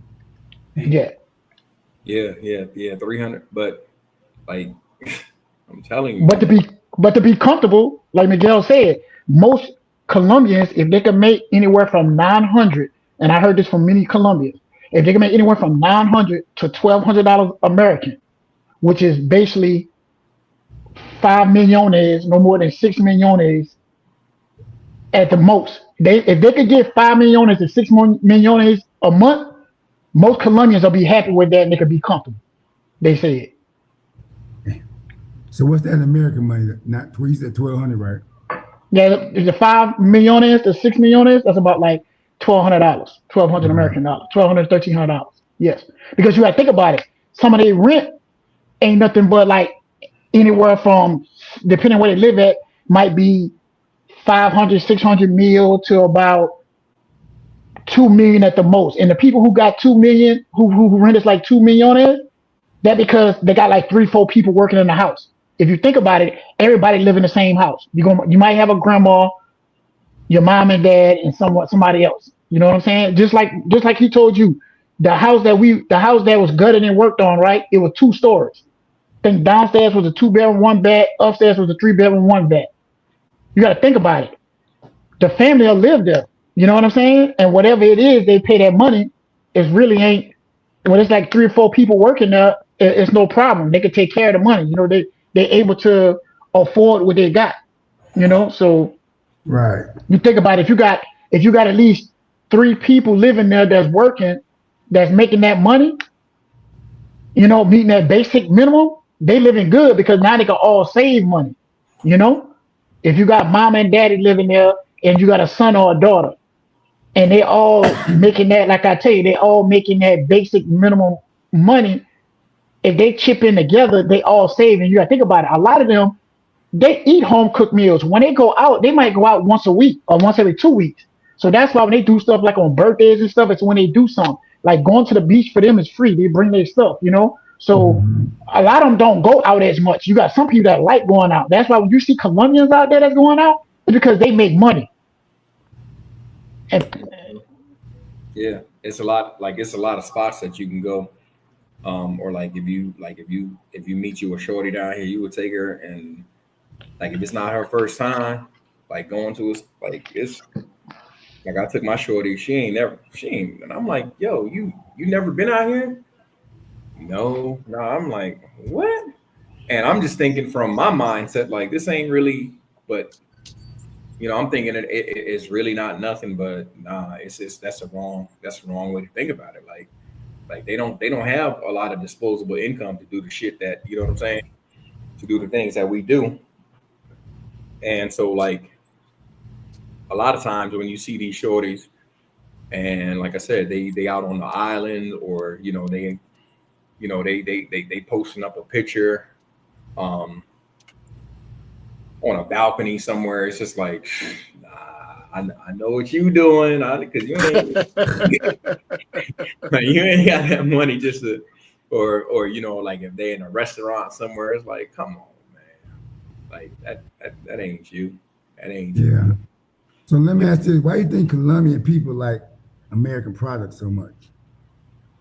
It's not American products. It's all products. I mean, like Nike and iPhones. Like what? And Nike shoes and iPhones and. Man, that's everywhere, man. That's everywhere. It's name brand recognition. Yeah. So I'll tell you something about what I realized about Colombian people. They just like us. Meaning, when I say just like us, they don't really. It's not really so much. They really care about how things look. You know what I'm saying? That's true. They could be. I mean, they could be over there with a tin roof, getting rained on, no door on. You know what I'm saying? But like, if they come out and they got that, they got that iPhone or they got this, it's like, oh, I'm good, and it's just like, no, you're not. No, you're not. So it's the same thing how folks are here in the projects. To me, it's the same mentality folk got here in the project. Yeah. It don't change. Yeah, that's true. That's true. Yeah. It don't change. It's not about nothing. It's not about nothing. It's really not about anything of substance. It's about how things look. So it's like, bruh, go ahead with that shit. It's crazy. Yeah, and like you said, everybody have a different hustle mentality, no matter where you go at. And the reason why I'm saying this, Lee, is because it's everywhere, man. It's just you might just see it more prominent in certain countries if you go there so often, and that's why you see it. It's the same thing in DR. It's the same thing in China. Same thing in Korea. Same thing anywhere in the world. Because we all know most of our stuff come from China anyway. So saying that it's America, that's one thing. Yeah, people can say, oh, they're Americanized or they trying to do whatever else. Man, it's like anything else. If you go to England, Canada, Mexico, whatever, just depending on where you go at. Like you say, Nike, I can still tell you Nike is not the biggest thing in Colombia. There's only two brands I can think about in Colombia that's bigger than Nike. And I'm gonna tell you why. It's because of football. It's Adidas and Puma. Adidas and Puma. If you look at most chicks down there or most dudes down there, you'll see on their feet it's either Adidas or Puma. They might have Nikes, but I guarantee you they have more Adidas and Pumas at home than they have Nikes. Yeah, they don't. Yeah, they don't really rock with Nikes out here. They don't rock with Nikes like Jordans and all. They don't rock with that shit out here. Because my little chicken friend, they always say, "Oh, I like the Nikes. Can I have some Nikes like them?" I'm like, it's just Nikes. You know what I'm saying? No, they want Nike because they want you to buy it from because they're not buying. That's why they got Nikes down there that they can buy. Dog, they buy them knockoffs all the time, bro. They don't buy them shoes that's in the mall and stuff like that, man. No, I say they don't buy no shoes in the mall. They might buy a couple clothes in the mall. Everything they get is from the little markets, and when you walk, you know what I'm saying? The people who go to the mall and buy stuff is the people that make decent money. The one like I told you that might make $1,200, $1,300 a month. They can afford to go to the mall. But also too, the import tax here is crazy. Mm-hmm. So like products like that, like to give you an example, like I got a pair. Well, I got two pairs of the Adidas, like the Superstar, like the shell tops. Mm-hmm. I got a black pair with the white stripes and a white pair with the black stripes. The shell tops, the old school. Yeah, the old school. I got them for like I would say maybe $65 in the States. I came over here, I seen them, and I just priced them because I was gonna get a pair for my shorty, so we could be on some matching shit. I was on some bullshit. So I ain't gonna hold you. I was in the store, man. I saw the price, man. It was like $140, bro. Like, what it converted to, and I was like, oh hell no. Damn. Like nah, and that's why, like, when you tell something and I say something, I try to tell folks, hey man, you can believe what you want to believe, but some people they might be true to it, some of them not. Just like I was trying to tell that guy, negotiate. This right here, bro. I'm not trying to promote a brand or nothing. Just some cologne right here, right? So little unisex cologne. I got this from Burlington or from Marshalls or something, right? It probably cost me like $25, $30, right? I'm just gonna say $30. Let me just say $30. I think it was something like that, $24.99 to $29.99. If you go on Amazon, it's like $30, right? I saw a chica posted something on our stories one time that somebody was selling something. It was this particular one and some other ones that I use. So I was like, me in my mind, like, oh man, I'm gonna be in Colombia. Let me hit her up, see how much it is. I thought it might have been a little cheaper, right? Man, she told me 400 mil. So I'm thinking maybe she's trying to tax me. She was like, nah. She said, Damon, I'll show you his page where the guy selling stuff. Sure enough, I went to his page. He got his stuff for 400 mil because he's trying to make money. We all know what 400 mil is, almost $100. How about I go to the mall, see the same cologne that I got, went in a mall, right? Went in there and asked him how much it was, and the lady told me 400 mil. I looked at that lady like she was crazy. And she was like he said, the import tax. I pull it up on Amazon. I said, look at this. Now in America, it probably would have been $30, but I think if I would have ordered it, it probably would have came closer to like 50 or 60 or something like that. But the fact that I got this here for that price, but you know what happened, right? When I showed her how much I paid for it, she's like, oh, Damon, can you get it for me? I give you the money. And I was like, well, shit, if I bring a couple down there, if I could get my hands on it, I couldn't get my hands on a bunch of them that was at a nice price. I said, how about we make some money together? You know what I'm saying? Yeah. And that's what I'm saying. Some stuff could be stupid. Shit, just put something in the group not too long ago when it was that, what was it? That blender or something like that? That slushy machine? Where he showed that if you ordered, it was like $1,100, $11.99. But then to get it shipped to where he was at, it was like a $200 something tax, and then another $500 for the import, which brought the total up to $1,900. Another $700 just to get this shit down there. Yeah, so that's what I was trying to tell the guys in the group, right? I can ship stuff down there to them. Well, yeah, but see that's understandable. That's good that you tell them. But that's what I'm saying though. When Miguel was saying, it's the cost of things that how much it costs to get there is ridiculous. Yeah, it don't make no sense. Hey, free game, Victoria's Secret spray for any of you brothers out here. What time it is? Whenever you coming down here, bro, take your ass to Victoria's Secret. If you got a shorty that you like, take your ass down to Victoria's Secret. Yep. They got 4 for like I think before I left it was like 5 for like 5 for 40.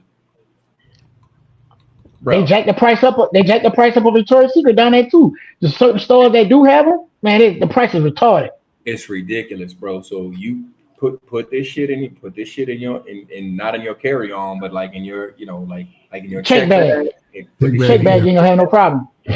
You no problems, bro. Like this is like $5 per man. When I tell you they go crazy. You bring them and all it is, like I said, it's the name brand Victoria's Secret. I brought 5 bottles down here. I dispersed it between 3 shorties, man. All of them. Oh my God, I love you so much. Man, it's $5. Come on, man. Free game. I didn't need that. I think that was you and me, Damon, had a conversation about Delta Spirit, right? Remember, I took a TV down there, and Delta counted as a check bag. They ain't charging for it. Yeah, probably. Yeah, depending on the size, they probably got a basic 50-inch, maybe something like that. No, it was 55-inch. All right, so they probably, but like you said, they did it as a check bag. That's good because like other airlines, they check the dimensions and stuff like that. So they probably figure like a certain dimension. They kind of as a check bag, which is good. Yeah, that's why I always fly Delta because you can bring shit on Delta that you can't bring on the other airlines. Yeah. Because I be having suitcases, backpacks, and everything. Oh no, because I looked at it. I looked at the different airlines, and what you could take and stuff like that, like the American, the Spirits, and all that. And like you said, it just depending on what you're taking, because everybody changed their bag stuff, So it's just about what they're doing and what they're taking. Because see, now a lot of these airplanes, people don't know that a lot of stuff they getting shipped. A lot of these planes be having Amazon packages on it and stuff like that, So so it's like, hey, that's just the way it is.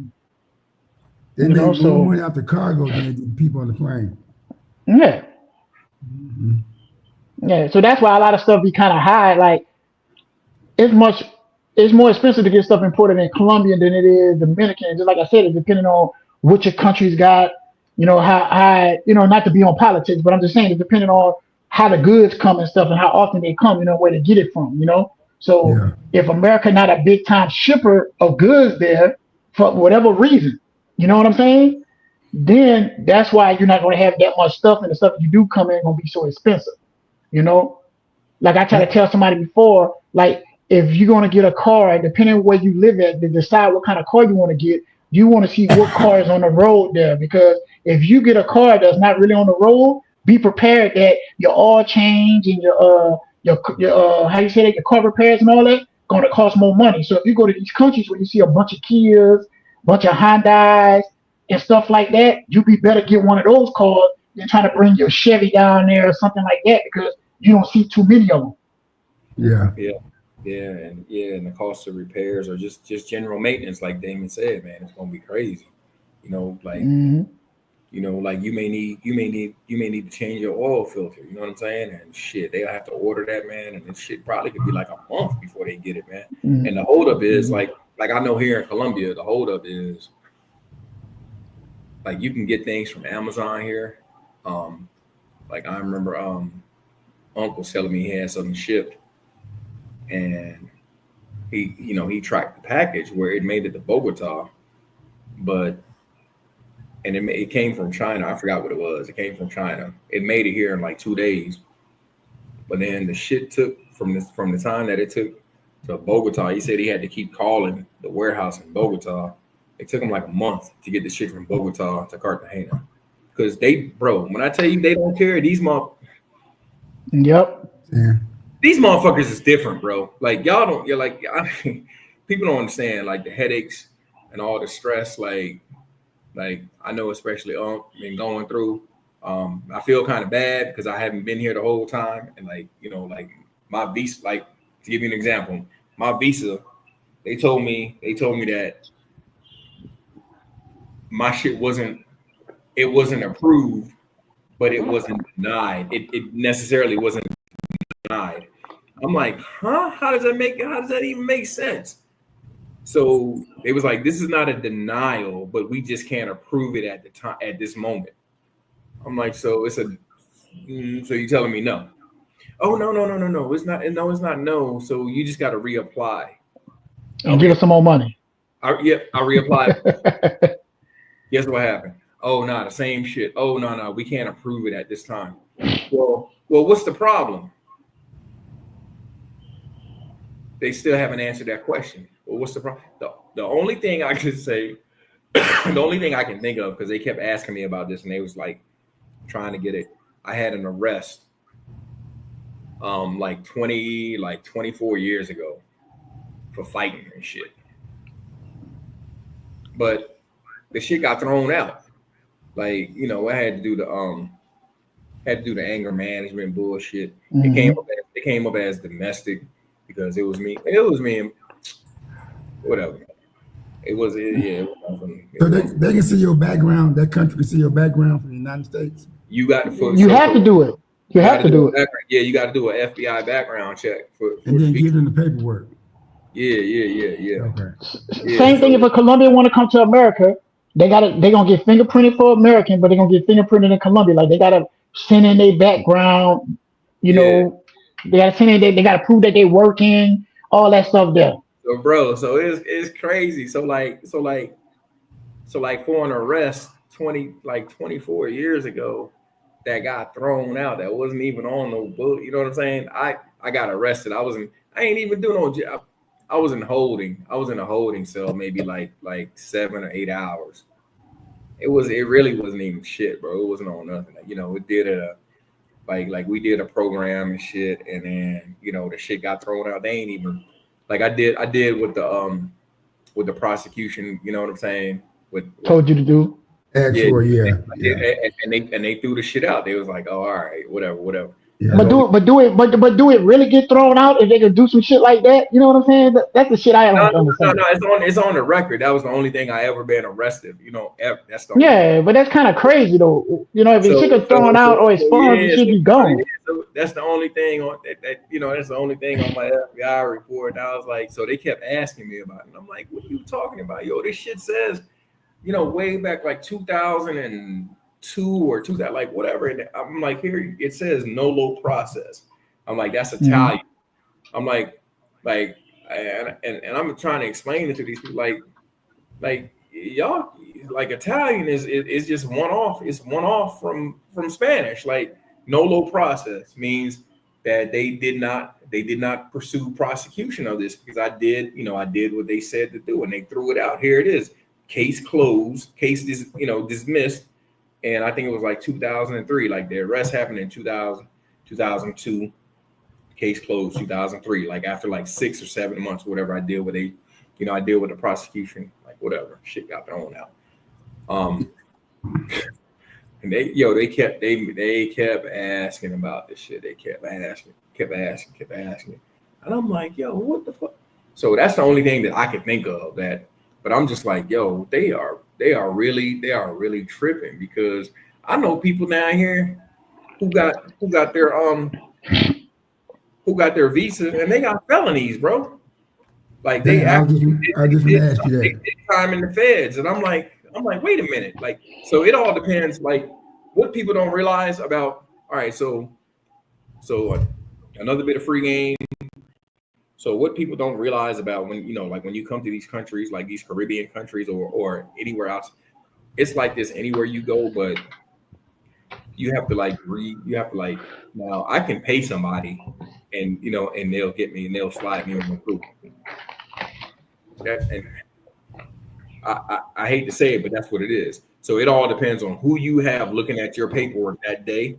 And if you know somebody who knows somebody, you can get some money. You can get some money too. Like, it won't be no problem. It's like that. I look at it like our VA stuff. But on this way, it's a little easier because it's like it's not frowned upon there. It's like, hey, we overworked, we underpaid, and like you said, I think sometimes they probably say, okay, we got 100 American applications today. You know what I'm saying? They probably go, I'm gonna deny 10, approve 2. Deny 7, approve 3. You know what I'm saying? It's like they don't even look at what you got going on. They don't even look like, I don't think they look at your record. It's just that so happily your shit just get picked like that, you know? So it's no rhyme or reason on how, like, cause like I know another dude, like he got like, I'm talking resisting arrest with violence, all kind of, and they slid his shit right on through. This nigga got like his visa approved for like 2 years, I think. And I was like, I'm over here like, yo, wait a minute, what the like, seriously? And here's the other crazy part. He did his shit himself. He I paid. I went through an agency to help me. You know what I mean? Like, help me doing it. Nah. And usually the agency is what really help you get through the stuff. That's why you pay a little extra and you really don't have no problem with it. That's what kind of was crazy. Yeah, so that's what I'm saying. It really doesn't matter, bro. It's just hit or miss, So but I got something for him though. I got something. I done told a couple people, let's make a deal. But I don't know. I probably shouldn't be talking about that. But I'm on my third couple. I don't know. Hey, you still, it ain't nothing ain't right, and you still ain't saying nothing. They don't know what you're talking about. So hey, if it don't fit, you must have quit. Yeah. Probably go delete this part of the live anyway. Just they ain't about to hey, ain't got your name attached. You know what I'm saying? They ain't got no other names attached. They ain't got nothing government attached to you. Nah, they gonna know though, because they gonna be like, who that? Y'all know that tall ass nigga, bro. But like you said, I seen that happen to a Colombian shorty. I know one personally, bro, and I watched when they went through the process, like what they did, who they talked to, because they were sending me the stuff. I said I wanted to go with them, see how they sat down with somebody, they do somebody. Like I said, I helped them, like you said, pay a little, whatever like that. But it was a certain thing I think they said that can help to a certain extent, but then it's on them. They made a mistake as far as talking or whatever, like in the interview or something else. But it was like, how this person couldn't get theirs, and they got, family that got bills and all that. But then I know a girl, like you said, who do some type of other work, who been arrested and whatever like that, but she got hers. You know what I'm saying? Yep. So it's kind of crazy. Damn. Old Colombia. Yeah, but like you said, Old Colombia is just like that in the DR. You know what I'm saying? I know a girl right now where her sister and brother, they in the States now. but she's not in the States. For some reason, they won't give her hugs, and she worked and got a job. Like she's 33 years old, 34 years old, and she's been working since she was like 19 or 18. Got a job and having her own apartment, never been in trouble or nothing, and they won't give her a visa. Damn. And it's not nothing bad. They just decline it. They're like, well, why am I getting a visa? And they don't give her no.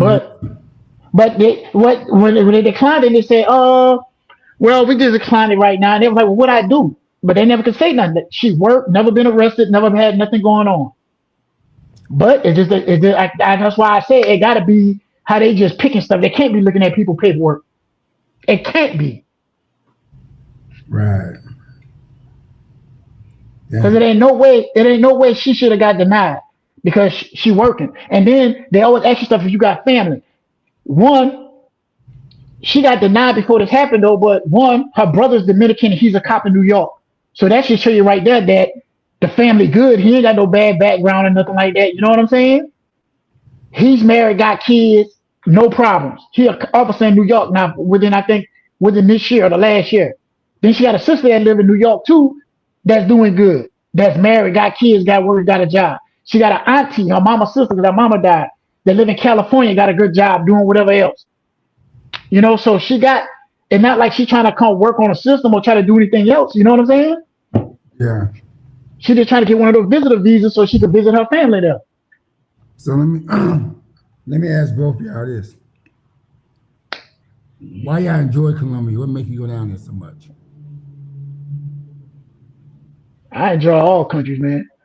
I'm just going down there so much because, you know, I got stuff I got to take care of down there. But my favorite country will always be Bahamas, Dominican Republic, then Colombia.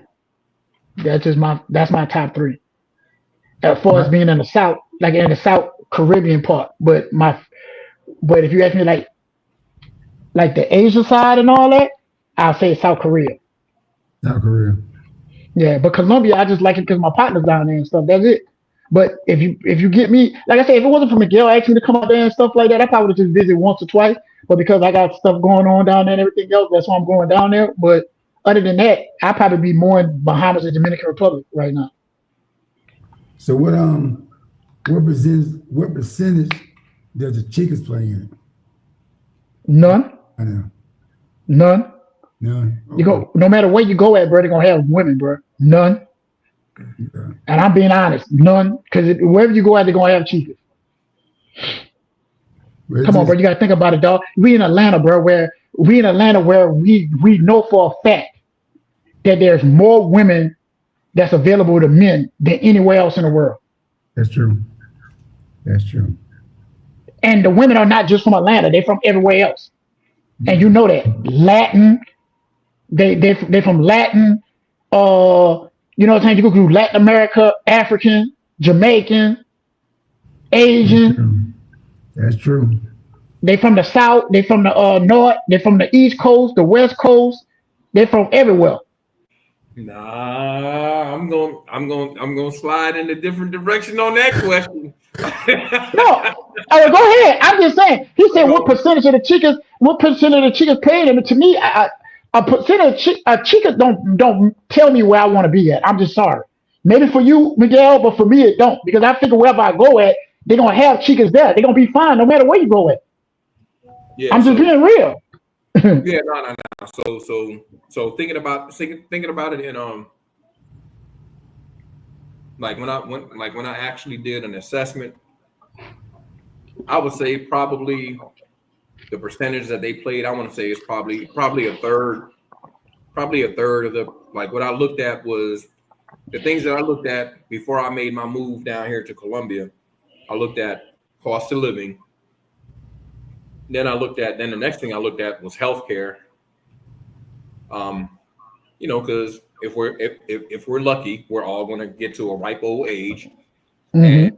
And so you know, I did my research on that, and when I found out that Colombia overall has better healthcare than even the United States, these are like, you can get on Google and check this shit out right now. I think Colombia is ranked like, I'm gonna get on it in a minute because I don't want to misrepresent, but it was No, better. You're right. So I was like, well, damn, how is that even possible? And then when I got down there, when I came down here, and then I saw the level of beauty. I ain't gonna lie, that was the nail in the coffin. That was the other like Yeah. 30%. So for me, it absolutely played a part in it, and especially so I'm from the Caribbean anyway. I'm from the Bahamas. I was born in the Bahamas, so like especially like along the coast, Cartagena, Barranquilla, Santa Marta, down in Cali, and Buenaventura. So that had all the coastal. It has like that Caribbean flavor, that Caribbean feel. So it definitely made me feel like at home, even though like I said, I left the Bahamas.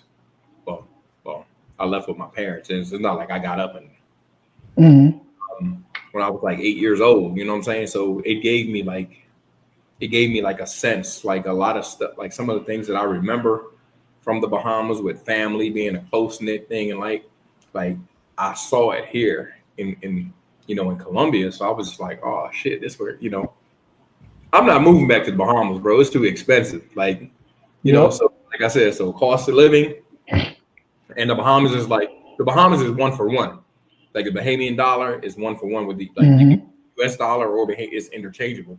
The only thing is you can't use the Bahamian dollar in the United States, but one Bahamian dollar is one Which US. is crazy. Which is crazy. I don't understand. Yeah, yeah. So for me, definitely, like I said, cost of living, healthcare, and then Mhm. the nail in the coffin was the beautiful women, bro. Yeah. And not just their beauty. It's like that sense of family. Um, um, Mhm. um, the the the women are really in their feminine energy. Like they smile, like you smile at them, they smile at you back. They're really approachable. It's just like nah. So I was like, Mhm.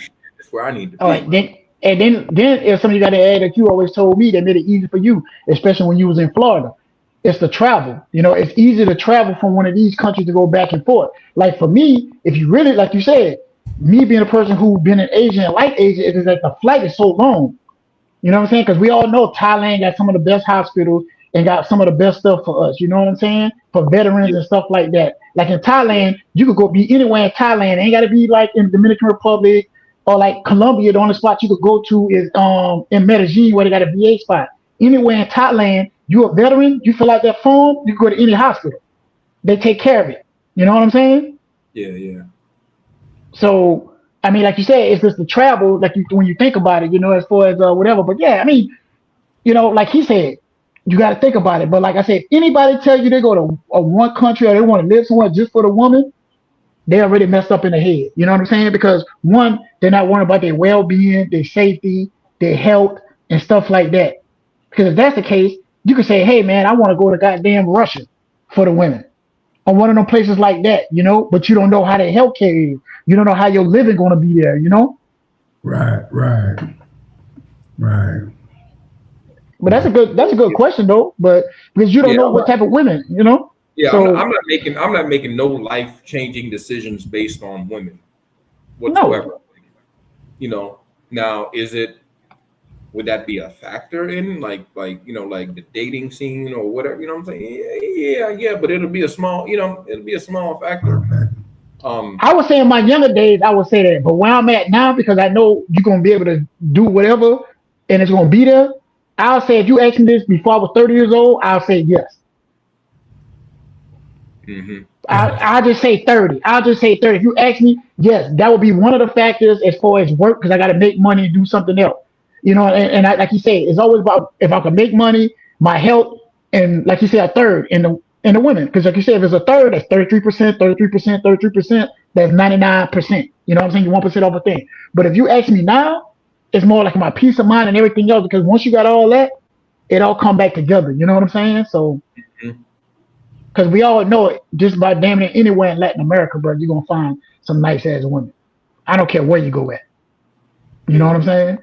Yeah. No matter if it's Panama, Argentina, um, like I said, Colombia, Venezuela, Dominican Republic, Haiti, all the Virgin Islands, all the other islands. It don't matter where you go at the United States, the thing, Brazil and all that. I'm not even a Brazil person. And some people are like, man, why you don't go to Brazil? I mean, like you said, it's about what you want and what you think that's gonna be good for you, Well, yeah, and now that I think about it even more, I would say it's probably even it might even be a quarter, because like just what you mentioned before, the ease of access to get back to the States to my family, so that factor in also too. Yeah. So, as far as because originally my original plan was, and I had this all scouted out already. You know how I am, D. I was originally going to go out to the Philippines. I was going to move out to I was going to move out to Cebu City in the Philippines. Yep. And I was like, damn, my kids are back. I'm like, damn, if anything happened, that's like a 22, 24-hour trip just to get back. You know what I'm saying? Just to get back. And even though some of those plane tickets not that expensive, especially when you live there and stuff, like you said, it's just the time that you're trying to hurry up and get back to something. It's like, damn, I gotta. Even though you could get back, it's just the fact that how long it might take. Yeah. So that's what really made South America. Yeah, because if you think about it, most people ain't saying, hey man, I want to go live in England. I want to go live in Germany, which is like a 7-8 hour flight or whatever that is. You know what I'm saying? Nobody not talking about, hey, I want to live there. People back in the day was in Germany because of the military and they liked it, but people not going there because because it's expensive there. Yeah. So I would say, yeah, man. So I would say 20. I would say 25%. Is but the women, that's just, it's not just women. I would say family values and how they keep the family together, and included in that is the women. You know what I'm saying? Because I ain't gonna hold you. I know I said it on other podcasts before, and I know a lot of people think I'm joking, but I'm dead ass serious, bro. I'm about to, man, when I get that SSDI, oh. Hey, I'm filling out some stuff right now, bro. I got to fax over. I'll fill out my stuff right now. I got to fax over. When I get that SSDI, boy, I'm blowing somebody back out. So it's gonna be a little Miguel running around here somewhere, but I ain't. So you have a kid in Colombia right now at your age? You goddamn right, yeah. And this is the reason why. So I'm a part of the Petty gang. You know what I'm saying? I'm Richard Petty, Kyle Petty, Petty LaBelle, Petty Wop. My mom passed away. My mom passed away at age 52. So she didn't get to collect none of her Social Security, none of nothing. And I remember this older white lady. She was like, well, did your mom, why didn't your mom adopt any of your kids? And I was like, huh? And she was like, yeah. She said, yeah, I have. She said, all of my grandkids, I adopted all of my grandkids on paper. And she said, when I go, they're going to get my Social Security. And I was just like, wait, what? Huh? And she said, yeah. She said, you knew your mom had a terminal illness. Your mom had cancer. Like, she should have adopted your kids. That way, her Social Security, like, nobody got my mom's Social Security. So that just went right back into the pot. So I turned 53 this year, and I don't know what's in store for me, but that's gonna be I'm not necessarily like my kid. My youngest is 26 years old. And it's not the fact that I necessarily want to be around or want to go through that shit again. But it's like, yo, that's insurance. Like, so what if something happens to me and I kick the bucket at 55, 56 years old? You know what I'm saying? So now my mom worked all them years, never got her Social Security. I worked all these years, nobody gives my Social bullshit. Like, nah, my kids are not entitled to it. Nah, Nah, I'm gonna have me. Nah, some. I ain't work all this time for nothing. So somebody's gonna get somebody gonna get my money. Gotcha. I've done my retirement planning. If you aren't married, collection. Oh, look at that, put up that question. Put up that question. Somebody just put something. Go I got ahead. you. I got you. Moving my phone to try to see something. Yeah. It says, I've done my retirement planning. If you aren't married, collect your Social Security early. Facts, bro. Facts. That's why I was telling folks get their VA stuff and stuff like I didn't know when I was out. I could have been working on it, even if it took me this long to get it, or I could have had it done by now, and I wouldn't have to worry about nothing. And then I hear everybody saying, "Hey, man, this happened, this happened." Because guess what? If I could have had my stuff done before the pandemic, right? Even though I had the VA stuff, I could have decided not to work. I could have decided to start my own business and try to do that type of stuff where I didn't have to worry about income coming in because I had my 100% on and stuff like that. And especially during a pandemic, it wouldn't have been more of a stress thing that I lost my job because of the pandemic because I still had that money coming in. You know what I'm saying? Yeah. So check. If I had worked on it, like I had a small percentage coming in at that time, which was helpful, but it would have been real great to have, like you said, that 100% or whatever else because it would have made it much easier on me and my family. As far as trying to go through the difficult times. Yeah. We lost Lee, but Yeah, no problem. yeah, but looking at it from this standpoint also too, like getting that, getting your Social Security early, um, and also having access to that, like I said, it's sort of like a backup plan. So if something happens to you, like Yep. at least somebody's gonna collect something. Yeah, because like you You know, said, I got the insurance. My youngest daughter, my oldest daughter, 24, my youngest daughter, 14. You know what I'm saying? So that's why I'm yes. working on my stuff now. So So I yeah, mean, so I mean, I had like I didn't think about it. I didn't think about this end when I was younger. My thought when I was younger was like I'm gonna have kids early hmm because like and get it out the way. You know what I'm saying? Like I wanted to have kids early and just get it out the way. Um, hold on, leave back. Yeah, I wanted to have kids and hmm get it out the way, not thinking about like, well, all right, so not and I really didn't put too much thought into like this area, hmm like this stage of life. Like, okay, so hmm now it's almost like, damn, if something were to happen, like I'm gonna just be assed out because my kids can't collect nothing. You know what I'm saying? Like hmm they're already over 18. Like I said, my youngest is 26 years old. So they won't have access to any of that. So nah. So for me, my really having another kid is like my insurance plan, my backup plan. And I hmm could I like I have grandkids now. I could adopt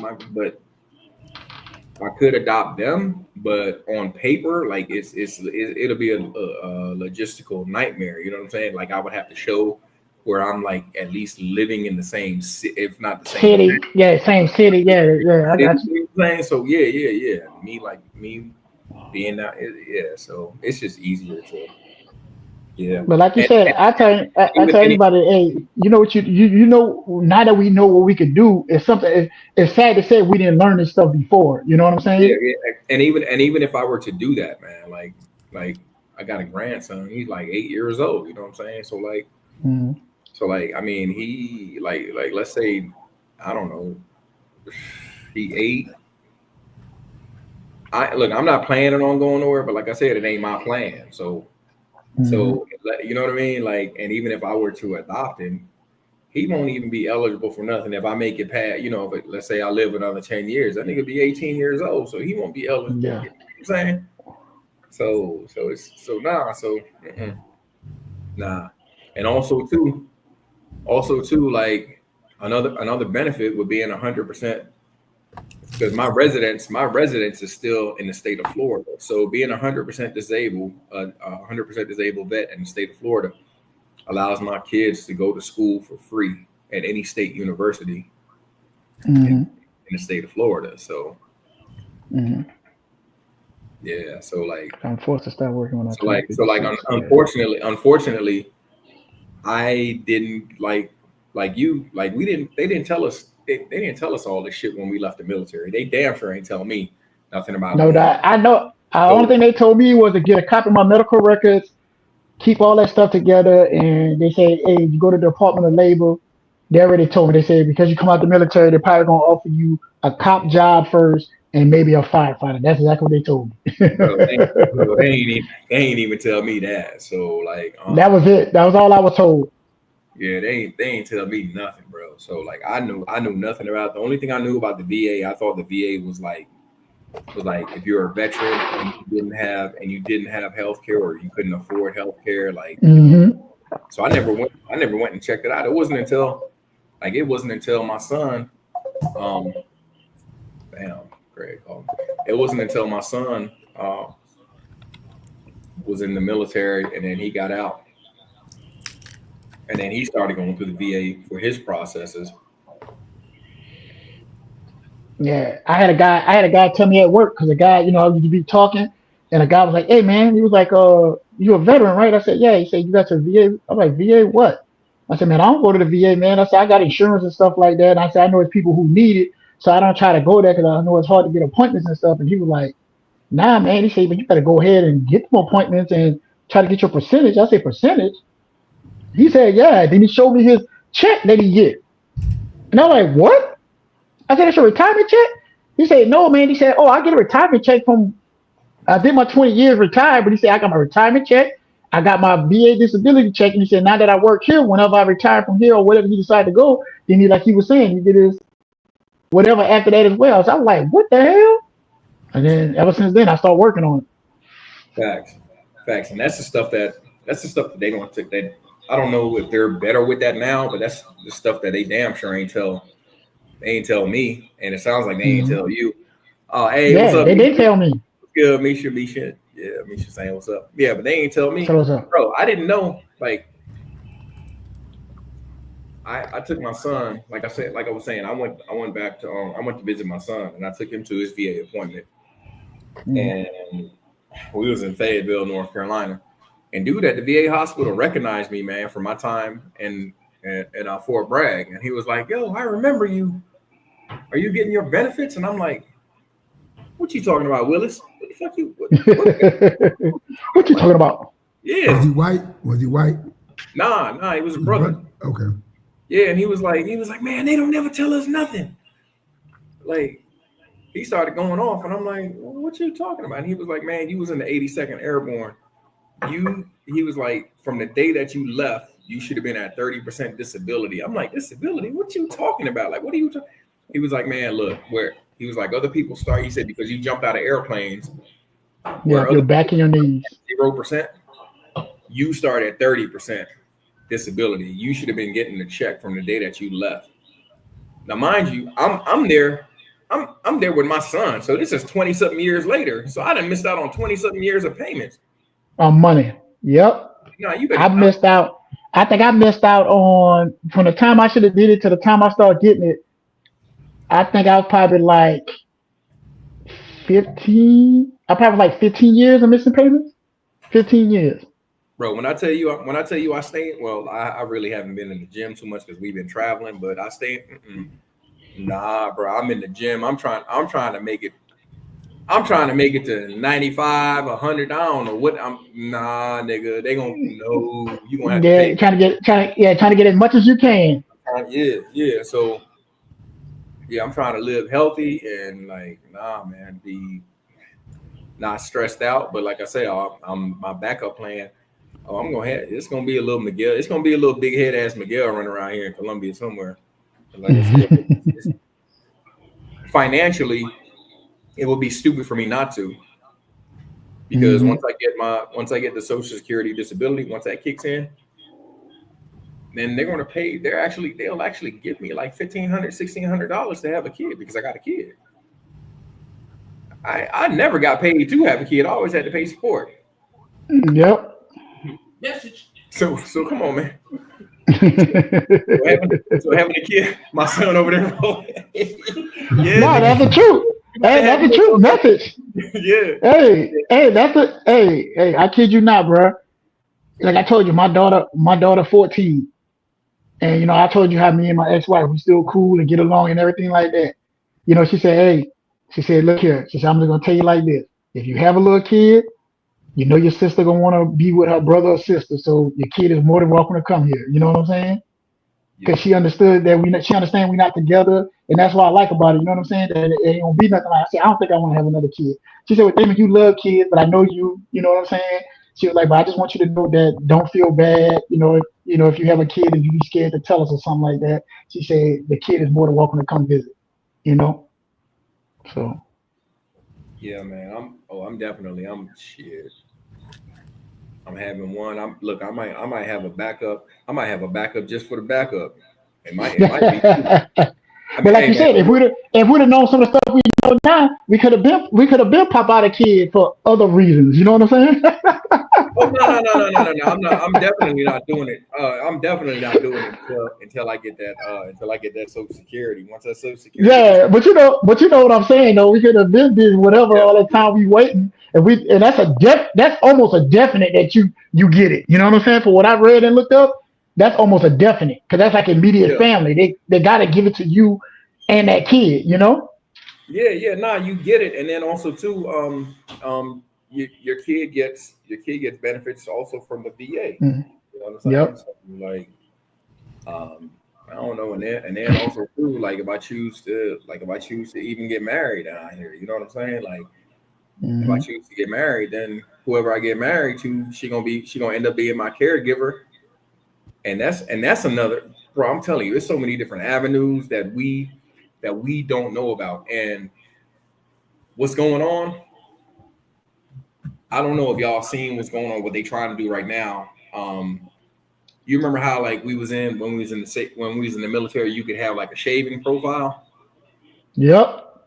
They trying to get rid of that shit, or they getting rid of shaving pro. They already got rid of shaving profile and all kind of other stuff right now, man. Yeah. I know they was trying, but they did it. They got rid of it. I think it might be done. Let me see. It might be done. Let me check something right quick. So you know who that's against, right? Oh, I already know. But this is what I try to tell, like, learn the rules of the game. Stop. And see, I don't want to get political, and I don't want to get too. Like this is supposed to be a fun and entertaining little chat. But know the rules of the game that you're playing. Mm-hmm. And I will tell any young person, I don't like miss me with that whole like this is on some colorism shit and this. I think I read something in the military.com. They said new Army shaving policy will allow soldiers with skin condition that can be affects mostly black men to be kicked out. Oh yeah. So and they saying that if you got a shaving waiver, they say those that need a shaving exemption for more than 12 months over a 2-year period could be kicked out the Army. But they say could be. So I guess they're trying to see what they're trying to, because they're probably trying to see. That's why they went 2 years, because they know that they might have some lawsuits. You know what I'm saying? So they're not going to have no lawsuits because the military does what the hell they want to do. Because that's a part of when you enlist, you don't have rights like a regular person. That's what a lot of people. I tell people that. That's why it's called GI. People don't know. That's why it's called GI Joe. And people say, "What you mean, GI Government Issue Joe?" People don't understand that. Yeah, you give up your rights. You give up so many rights that you don't even know about. So let me see. Like that shaving profile, that's definitely targeted. But what I would still tell any young person, take your behind to the military. I don't care if you do one tour, go to the military. Yeah, sign up for 2, like you say, 2 years, 3 years, 4 years, do it. I don't care which branch, Army, Navy, Air Force, Marine, Space Force, do whatever. Space Force now, Coast Guard too, do all that. Coast Guard, take your behind, sign up, do at least one tour of duty, you have no idea the benefits on the back end that you are going to receive. You have no idea how good that will make your life on the back end. And the reason that they're doing all this stuff and they're putting this stuff in place is because they don't want to include you in on it. So stop with this, stop with this victim ass mentality. Get your behind in there. Get in and stop feeling uncomfortable. Stop being a damn victim. Because like you say, the reason why it's becoming a big thing, because quote unquote everybody wearing a beard. I'm sorry, you're not going to wear a beard when you're in there. Like I did firefighter stuff. You can't wear a beard and wear a proper CBA to protect yourself from gas and have a proper seal. Like if I'm fighting smoke and a thing, I can't have a beard and facial hair because I need a tight seal. If you're in the military, you got to put that gas mask on. You're gonna wish you didn't have that fucking beard. You know what I'm saying? So I mean, I don't understand because they just like a fad. Because before we was in, guys who actually got it is because their skin was really fucked up. You know what I'm saying? Yeah, they would really be bumped up. Yeah, I had some. They was really like. Yeah, and that's what it was. And the thing that I liked about them was they noticed if you started shaving, most guys started shaving with a razor. I remember I started shaving with a razor, and I was kind of okay because I didn't have that much facial hair. But then one time I thought I was breaking out, and that's when they came out and said, "Hey, if you just get some clippers and just shave real close with your clippers, like some beard trimmers, that'll be good enough." You know what I'm saying? It isn't like that big, like that fur. Like it will say, just keep you some clippers and keep shaving it. You know what I'm saying? That way you wouldn't break out as much. You know? Yeah, facts. But they definitely doing that for a reason, man. It's well, we know that, man. And like you said, I remember at one time when folks was getting bonuses. Remember they was giving bonuses? I'm like, man, they never gave us no bonus to join the military. They was giving them $25,000, $30,000, $50,000 for guys to sign up, man. I was like, man, I wish I would have got that. Yeah. See that's when the numbers were so low, and the numbers are actually they're going low now. They're getting lower now. They're getting way low. They're not meeting their quotas. And but you know why they're not meeting their quotas as much? Like you said, people are changing. You got to think about it. More people becoming successful with all this internet phase and all that stuff. So people are making good money and all that stuff. And that's why they're not going to serve. And then another thing, I think that's just me. I'm just being honest because you got more people that when they're coming out of high school, they're either making money on YouTube and TikTok. So just remember back then, a lot of people, dog, you went to the military for 3 reasons. When I was coming up, I knew 3 reasons people went to the military. One, you either got forced because that's when they used to force you to go. When you could go if you didn't want to go to jail and shit like that on certain things. The second thing was you wanted to go because you wanted to make money, you wanted to travel and do all that. And the third thing is because it was part of your family. You know what I'm saying? That just me. I just think now with people making so much money doing other things, they're not looking at the military as far as going like they used to in all these years. That's just my opinion. I think that's why they're not going. And then they say the women have been more of a decline than men that's going to the military. The women ain't going like they used to. But everybody is not making that money though. So you still have. So this is. You still have an abundance. You still have an abundance of poor people that are running around. Damn, I don't know how to put. I don't know. I don't know how to put it. Man, just say it. Just say it. You got a bunch of broke people out here. It's you still got a bunch of you still got a bunch of poor white trash in the trailer parks that's running around. With this racist ideology, and you still got a bunch of YNs from the hood that need a way to get out. Take your behind to the military. Go. That's what I said. If they want to be killers, send them there. Go. You want to be a killer? Go. Go to the military. Find out something new. Broaden your horizons. Like I'm telling you, the benefits far outweigh anything that you could think of. So I don't know, man.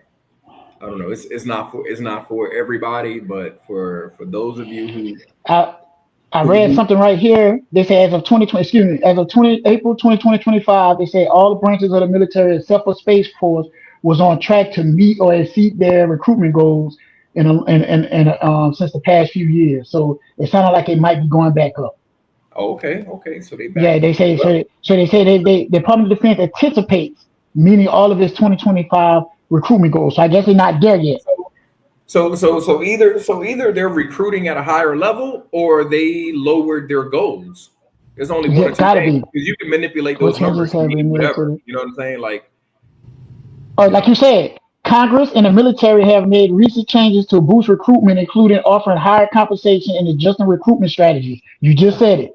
Congress approved basic pay increases of 4.6% in 2023, 5.2% in 2024, and 4.5% in 2025, with an additional 10.5% increase for junior enlistees effective April 2025.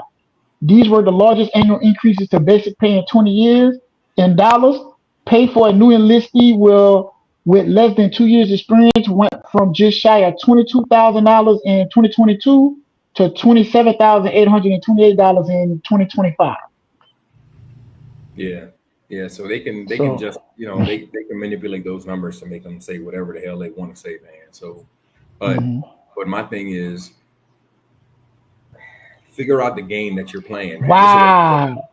This is what I tell you. Yo. This will shock you. I'm sorry, I got to read this. Despite the recent recruitment gains, the overall size of the military workforce is down 38% from 1980. Yeah. Damn. Yeah. And you know damn, bro. I didn't know we was that bad. No, it's bad. It's bad. It's terrible. Dog, I was thinking maybe 20% at the most, but I'm gonna be honest with you, bro. I was thinking 20 at the most, not on 38. No, it is bad. You know why? Because we got a bunch of all right, fuck it. I'm not fucking monetized anyway, so whatever, man. I'm tired of being this.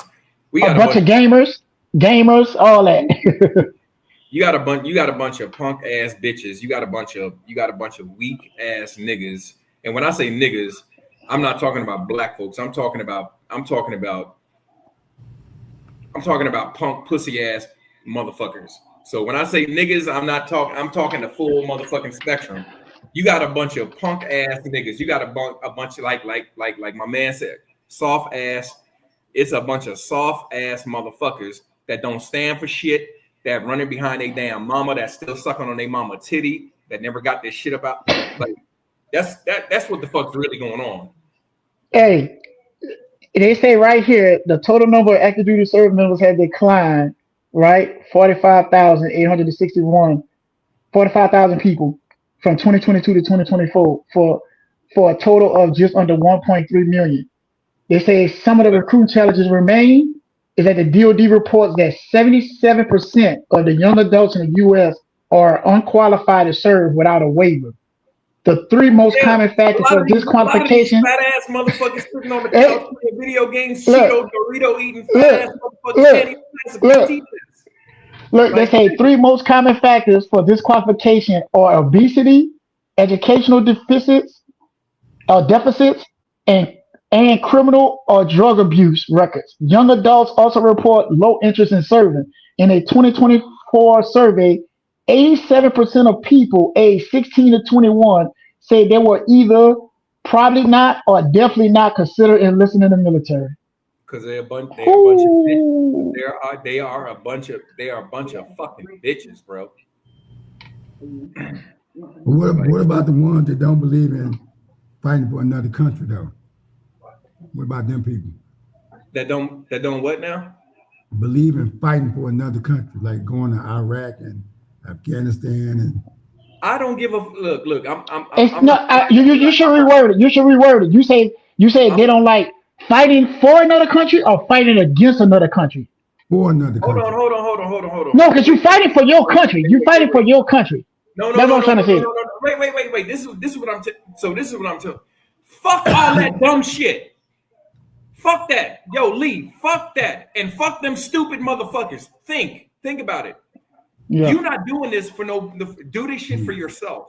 I'm not saying you got to go and be rah-rah and be Mr. Captain of fucking America and be all United States and be what I'm telling you, stupid motherfuckers, is go in, join the military, go in for do one fucking term, get all your medical, take your ass to sick call, do what the fuck you need to do, get all your medical shit, and then on the fucking back end, when you get out, now you looking at get your disability, get fucking paid for the rest of your life. I'm not saying go in there and be, I'm Mr. You, I'm Captain America. That's not what I'm saying. What I'm saying is have a backup. This is a backup to your backup. That's what I'm saying. I'm not saying you got to be rah-rah, you got to be this, you got to be toting the American flag. Nah. What I'm saying is get your fat ass off out of your mama's fucking basement eating Doritos, nigga. And when I say nigga, I'm talking about the full fucking spectrum. Get out the fucking basement off your fat ass eating Doritos and Cheetos. It's like, come on, man, for real. I'm playing devil's advocate, right? Yeah, no. I know what you're saying. Yeah. I get what you're saying, but that's why I'm coming. You know, that's why I'm giving it raw. I know what you're saying. This is not for. I'm not telling you to go out. I don't give a damn what you believe in, whatever. But you should at least want a future for you, your offspring. If you're not doing it for you, do it for your kids. Do it for your future kids. There's so much that you can benefit off of. Like I said, to give you an example, I'm 100% now, right? When I have a little Miguel, guess what? My kid can go to Florida State University, and guess what? Because I'm 100% disabled veteran, my kid is gonna get to go to Florida State University for fucking free.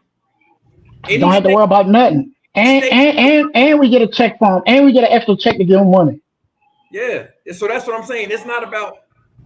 It could be. It's not about the country. It's not about this and that. It's about you, and it's about your future generations. I hear stupid ass niggas say this dumb shit all the time. Generational wealth, Man, fuck you. You don't even fucking know what generational wealth is. You are never going to see fucking generational wealth in your lifetime, in your fucking kid's lifetime, in your grandkids' lifetime, because y'all niggas is fucking stupid. And you're not willing to fucking pay the price to get there or to do what needs to be done. And that's why I say, Lee, that sometimes us brothers can get together. Like you might see me, maybe you know what I'm saying? We could get together and do stuff, but you can't see a lot, because if you really want to change something, like he said, don't you know, this is something that we could be working on, which I'm not going to say if we're working on it, but my brother going to agree with me at the same time. As a veteran, people don't know. Like people talk about, like you said, if you want to start generational wealth, if you want to get yourself to get in the credit, that's the best thing. I joined the military at 17. My goal was to stay 20 years and retire at 37. So I do 20 years, get a retirement. If I do another 20 years at a job at 37, that's 57. I'm still retiring at a good age. So that's 2 retirement checks, my VA check, and then whatever else I want to get. But to get back to that, once we get out the military, we all know you got the stuff you qualify for the VA home loan that help you out and help you do whatever. You still got to qualify for certain stuff, but they make it a little easier and make it easier for the banks to approve you because they know they're going to get their money from the government. So you and 2 other guys can buy homes and y'all can do different stuff and work it. Just like Miguel tell you, I'm working on my stuff now. I don't own a home now, but you know what I'm going to do, which I could do with my stuff because I have my address and I have the house that I live in with my ex-wife and stuff like that. What I'm going to do is, like he said, I'm going to take my money. I'm going to take my 100%, right? Because my residence is here. I could take my 100% in the state of Georgia. You could do one house. Well, I could do where you get your taxes in on your taxes if I'm 100%. So basically, I'm saving what, $2-3 grand or whatever it is on my taxes here in Georgia. You know, Lee, our taxes could be crazy. You get to do it on one house. So that benefits not just me if I live in a house. If I don't live in a house and I live in an apartment, if you know some of these dumb niggas, they just think, oh man, I gotta pay child support or something like that. Whether you got 100%, but you might not be working a job. If your baby mama got to live in a house, nigga, if you help her with the taxes, nigga, that's your child support. Any court or judge will look at that and you ain't gotta come out of pocket. All it is a piece of paper that you give, and bam, she exempt from my taxes. You know, people gotta start thinking, man, how they can use that shit, bro. Everybody else use that shit and leverage it, and it's not illegal. So hold on. Let me just answer this question real quick. So from Christopher Patterson, did you say that IT isn't a good field? No, not IT. So a certain sector of IT, programming. Right now, programming is not what it used to be like 20 years ago. You know, like when I started in the field, and because of AI. So if you want to get into IT, I would say the areas you want to get into: machine learning and security. That's the big thing right now. So yeah, because it used to be coding. And coding was holding on for a while, but did it drop a little bit? No, coding. You don't like. All right, so whatever you need to have coded right now. You know what I can do? I can get on my fucking phone on Chat GPT. I don't have to do know. it. Okay, that's what I think. I don't have to know a language or program. I can ask Chat GPT to code whatever the fuck I want it to code. Okay, got you. Language. So that's what I'm saying. You like. That's why I asked. That's why I asked. I didn't know if it went down or if it was still up or what you got to do. Yeah. So no programming. Nah, there's a lot of. I know a lot of programmers that are losing their. They're losing their jobs right now. Like, and you also like. I know Google cut out a bunch of programmers because of AI. AI has done it. You know, AI. And then you got you said you got the Google AI and you got everything else like that. That's kind of crazy. You know what I'm saying? So, you said, going to the military is one of those things that help y'all. You know? Yeah. So yeah, IT is absolutely a great field to get into, but you have to get into the right area. So, machine learning, and security. That's over the next. Probably for the next shit, I can't even. Yeah, that's the big thing for right now. Oh, and also cloud, like cloud computing, stuff like that, like Azure. What's the? Damn, I'm having a brain fart right now because I done drank so much. AWS, I think it's AWS for But isn't it something called like cloud something? Or you said that already? Yeah. That's what I'm talking about. Cloud, like cloud support and things like that. Yeah, something like that. I know it's something cloud something. Yeah, no. So those are the areas that you want to get into if you're getting into AI right now. I mean, if you're getting into technology right now, those are the areas. So yeah, man. So no, IT is definitely the way to go. And especially if you're trying to work overseas. Quick shout out to anybody who working overseas. Please listen to this. It's a public service announcement. If y'all don't listen to nothing else, please. Anybody who working overseas, please ask permission. Your ass don't want to end up in jail or in trouble and lose your chance of probably working overseas doing anything else. Make sure you secure that bag first and make sure you got that job. All you got to do is ask them.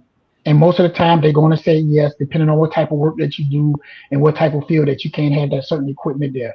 That's all you got to do. Yeah. Then another thing, if you decide to do it, make sure you do it right and don't broadcast it and publish it on YouTube or anything else. You know what I'm saying? You know, get the internet that still say you in America or something. You know what I'm saying? Make sure you did everything right. What about the VPNs and all that? Now you got to get that. That's what I'm saying. That's what I'm saying. Make sure you get your internet right. That's what you got to do. Make sure you get your internet right. Which you should have it right anyway, because why would you want to trust? Like anytime I get on my computer, bro, when I'm out of the country, like I know I got Wi-Fi, I might do like certain shit on my phone. But anytime I'm logging in a bank, anytime I need to log into my bank on an app or do anything like that, I'll automatically get off of Wi-Fi and use my regular internet all the time. If I'm using my laptop, if I got to do something that's personal, I get off my Wi-Fi and I put my phone on a hotspot and I use that. That's what I do. Yeah, you got a VPN? You got a VPN on your phone? Huh? You use a VPN through your phone? No, I haven't used a VPN because what I did was I noticed I noticed I was having problems at first when I was just using like the regular internet, and then I had paid T-Mobile for their thing, and I asked myself, well, man, what can I get to be just straight internet? Why don't I have to go through this little verification? Because they're always picking up something else. You know what I'm saying? Like if I wasn't in America and stuff like that, because I wanted to make sure that it still had my thing where, because if I'm anywhere different, it throw me all discombobulated. They be like, oh, you got to do this. It's saying you here. It's saying you there. You know what I'm saying? So I don't know what I did, and I got it through T-Mobile. Like when I go to Google, it don't do like it used to do. It used to do that shit where, you know, even on location and other shit, sometimes it'll still show up like it'll show up a little Spanish with a little English or whatever like that. Now it's like it's showing that I'm in America. So I don't know what I did or who I talked to. I don't know if it's in there on the app or whatever, but I just told them what I needed, and they might have. They might have did something for me. I don't know. Yeah, like I said, but I know I don't have a problem. Yeah, they might have offered you a service through T-Mobile. I'm not aware of, but I have a VPN. Yeah. On my phones, and like I connect. Yeah, I connect. I don't like. So what I'll do is when I connect to like even my Wi-Fi here in my apartment here down in Columbia, when I connect here, and then I just get on my VPN. So and what that does is it creates VPN is a virtual private network. So it creates a secure tunnel back to the United States or whatever country you want. You know what I mean? So I'm not gonna say it's impossible because anything can be hacked and. It just makes it harder, you know. So it's just. My folks, we got the regular internet there, and you know because he worked from the States, so you gotta have, like you said, he got the regular internet there, and then he got a Starlink and something else for stronger internet, you know, because you know how it is in Colombia, the internet go in and out. So he got that internet that way to keep everything going good. So we watching TV. Yeah, my shit went out twice at the beginning of this, and so what, an hour and a half. Yeah, because he got to have internet for work. So he got two different internets where he got the local internet and then he got the Starlink or whatever, some other internet, like you said, with the VPN. So a lot of times we can see, like if we're trying to buy a ticket, we can see if it's cheaper in America or if it's cheaper here. You know what I'm saying? And you can just go back and forth and check and see which one got the better price. Yeah, so you know, I normally do this, but I gotta go link up with this shorty soon. So normally, like I do, I give y'all a little heat, or I show y'all. Let me show y'all what it was last night. You say y'all where y'all went last night? Did y'all go to Delirium or y'all went to Catalea? Or have you been to Catalea yet? No, we didn't go there. We went to oh shit. We went to like VSOP. I forget what they call it now, but it's like it used to be VSOP. I forgot what they called it. But we was in there. You talking about Dolce Vita? That old Dolce Vita? Nah. Not Dolce. Okay. Yeah, let me show you. The reason why I asked about Cat. Oh no, you did go to Catalea with me. You was with me that night. I forgot you did come with us that night. Yeah. So this the work I pulled up out of there. So we gotta take Lee out there to Catalea so he can check it out. He ain't been there yet. Was that the beach? Hold on a minute. No, man, Catalea is the club. It used to be. I never went to the old club. It used to be called Dolce Vita, but they moved it to somewhere else. But it's not called Dolce Vita no more. It's called Catalea. That's by yes. It's in the center. No, it's not by the beach. It's in the center. No. Well. All right. So Santa Catalea, that's on the same level as like Dolce Vita. Yeah, but that's what people were saying that because they shut down Dolce. They shut it down and moved it. Yeah, they shut down Dolce Vita, and so they moved it. That's like on the outside. It's actually like on the backside of the center of the Wall City and stuff. Yeah. Yeah. So this is Ed Lee, this would be a perfect spot for you. It ain't nothing cheap in there. You can go in there and be the trick daddy that you are. They'll love you in there. That's just one. That's just one. And then Where you met her at? At I gotta try that place. I don't think I've been there. I ain't been to that one. I'm gonna try them out.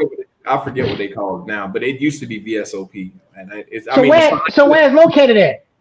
It's like right across. It's like right on that same. It's like right across from where Delirium used to be. It's like right on the same. From where that old Delirium was. Okay, yeah, I got you. Yeah. It's right out All right. And then yeah, that's a nice. I seen how nice that building is, but I didn't realize the name of it. I know what you're talking about now. Yeah. I mean, it still got the old sign up, and then it got the new sign. I forget what it's called now, but it used to be VSOP, and then that was it. That was the lyric. Well, and Dragano, because they. And then yeah, and then this one that work. Yeah, and then this when I was leaving, I had to get some chocolate. I had to get some nice chocolate on the, you know what I mean? Curly hair afro. I know it's a curly hair afro. Nah, she might have had nah, she was a pimp called Slickback last night. So it was straight.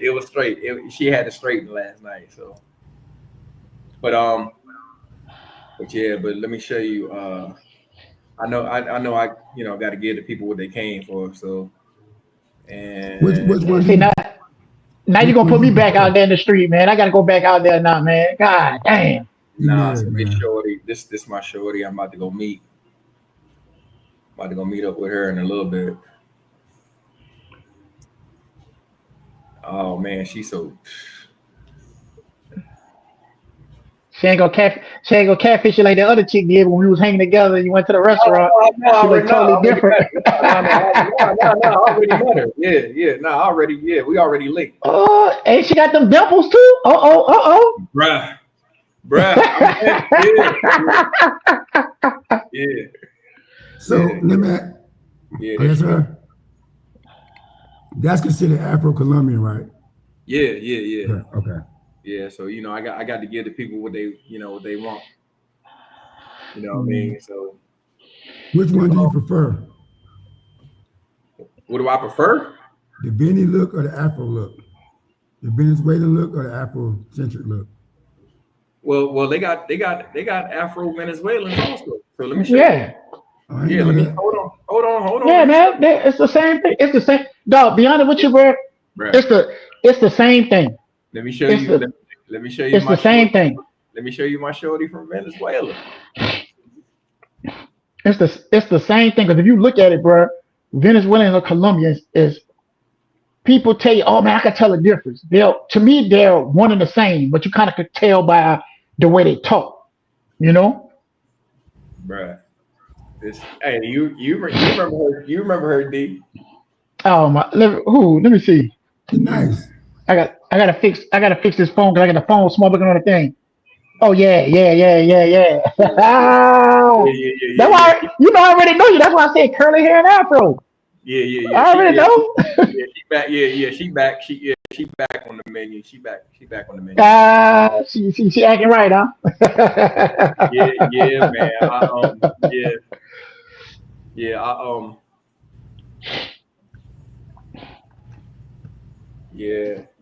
man.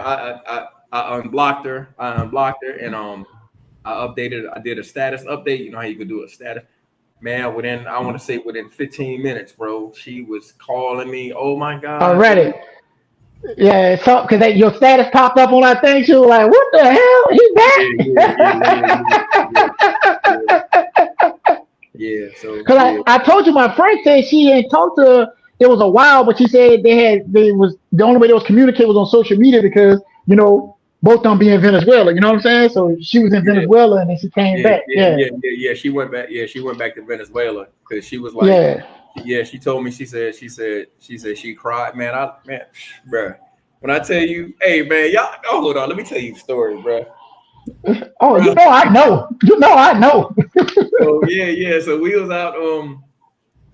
Like she was out in Medellin, and then I went out there to go link up with her. This was the second time we was out in Medellin, and then I don't even remember what the hell. Like I don't even remember what the hell was said. I just remember it was some slick shit.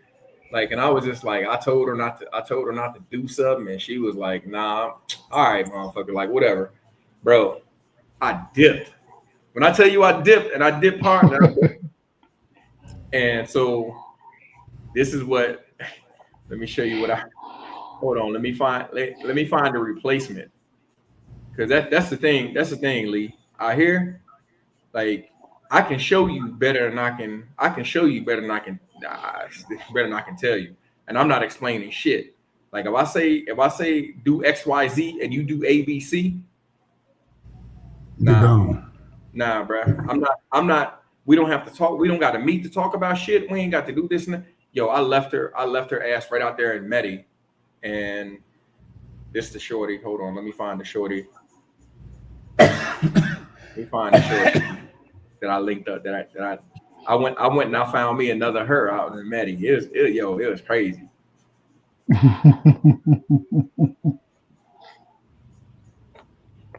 So yeah, that shorty out in Medi. When I left her, I went and I linked up with that John. I went and I found me. Like I can find me another you. You're not gonna find you another me. You're not gonna find you another me. Like, come on, let's be real. So now Nice. I don't want nobody to get their feelings hurt, but she another got our feelings hurt. Yeah, Afro Colombiana. So I went out to I linked up with her, and I was like, all right, bet. And like what they don't understand, what a lot of them don't understand is like I always got a plan B. So because I anticipate you fucking up, and sometimes I just be like, you don't even have to mess up. I just get mad at you. I just be like, oh, you did something, this and that. Why? Because like, whatever. I got to go see this other bitch. I done made other plans, and I just be like, I ain't shit, bro. I'm toxic like a motherfucker. So, Well, yeah, but like you said, it's the same thing. If you're doing something, like you said, if you really want to go meet somebody, go meet. But like you said, sometimes I think they fail to realize they be trying to make it seem like, well, you how they try to say it?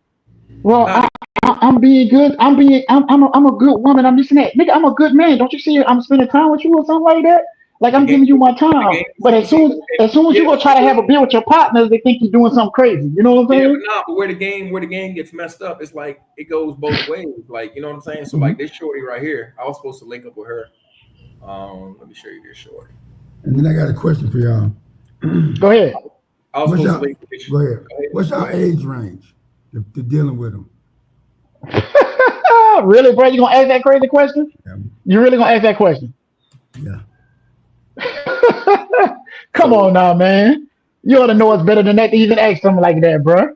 So for me, all right. So like, if we talking about just breaking them off, what you talking about? You talking about breaking them off, or you talking about somebody where you trying to have a relationship? Like if I'm just breaking them off, I would say age range is probably like 24, 25 on up to like 40. If it's somebody that I'm trying to like kick it with, I'm gonna take it up probably about 20, 26, 27, 28. You know what I mean? Like it all varies. It all varies on the individual. But I'm gonna take it up. You know what I'm saying? Mm-hmm. You know, yeah. You gotta be either like 30 plus, or like, have a mentality where it's like, I can see that you about some shit, you know what I mean? Like, not just, so I don't want to put a hard cap on it, because some, maturity, that's based on, that's really individual, you know what I'm saying? Like based on a person's history and what they've been through, and how they, so like me, like people, like you can ask some people and they be like, oh, that nigga ain't mature. And it's not like I'm not, it's not the fact that I'm not mature. I'm not putting up with shit. I'm not putting up with bullshit. So you can call it whatever, they tell me I'm toxic. So I guess I'm not putting up with no bullshit. I'm through. I didn't look. I done been there, done that. Like it's either you either gonna rock with me or you gonna get the fuck up off this train. You know what I'm saying? Like shorty right now. I told her I was like, yo, it's gonna be other women. But she was like, called herself going through my, oh, I know you went out to Medellin with this. All right, cool. So what you and what? What is it? You either gonna cry in the Benz or you gonna cry in the back of a moto. So it's just like I told you. I'm gonna answer Lee question. Like he said, I try not to do it no less than me right now. I try to go no less than 27, 28. Have I been under that? Yes, I've been around 24, 25 because of their demeanor and didn't know, in the way they carry themselves and you couldn't tell. I don't care. You could look real ass young. You can show me your ID, you 31. If you look too young to me, I just can't do it. That's just me.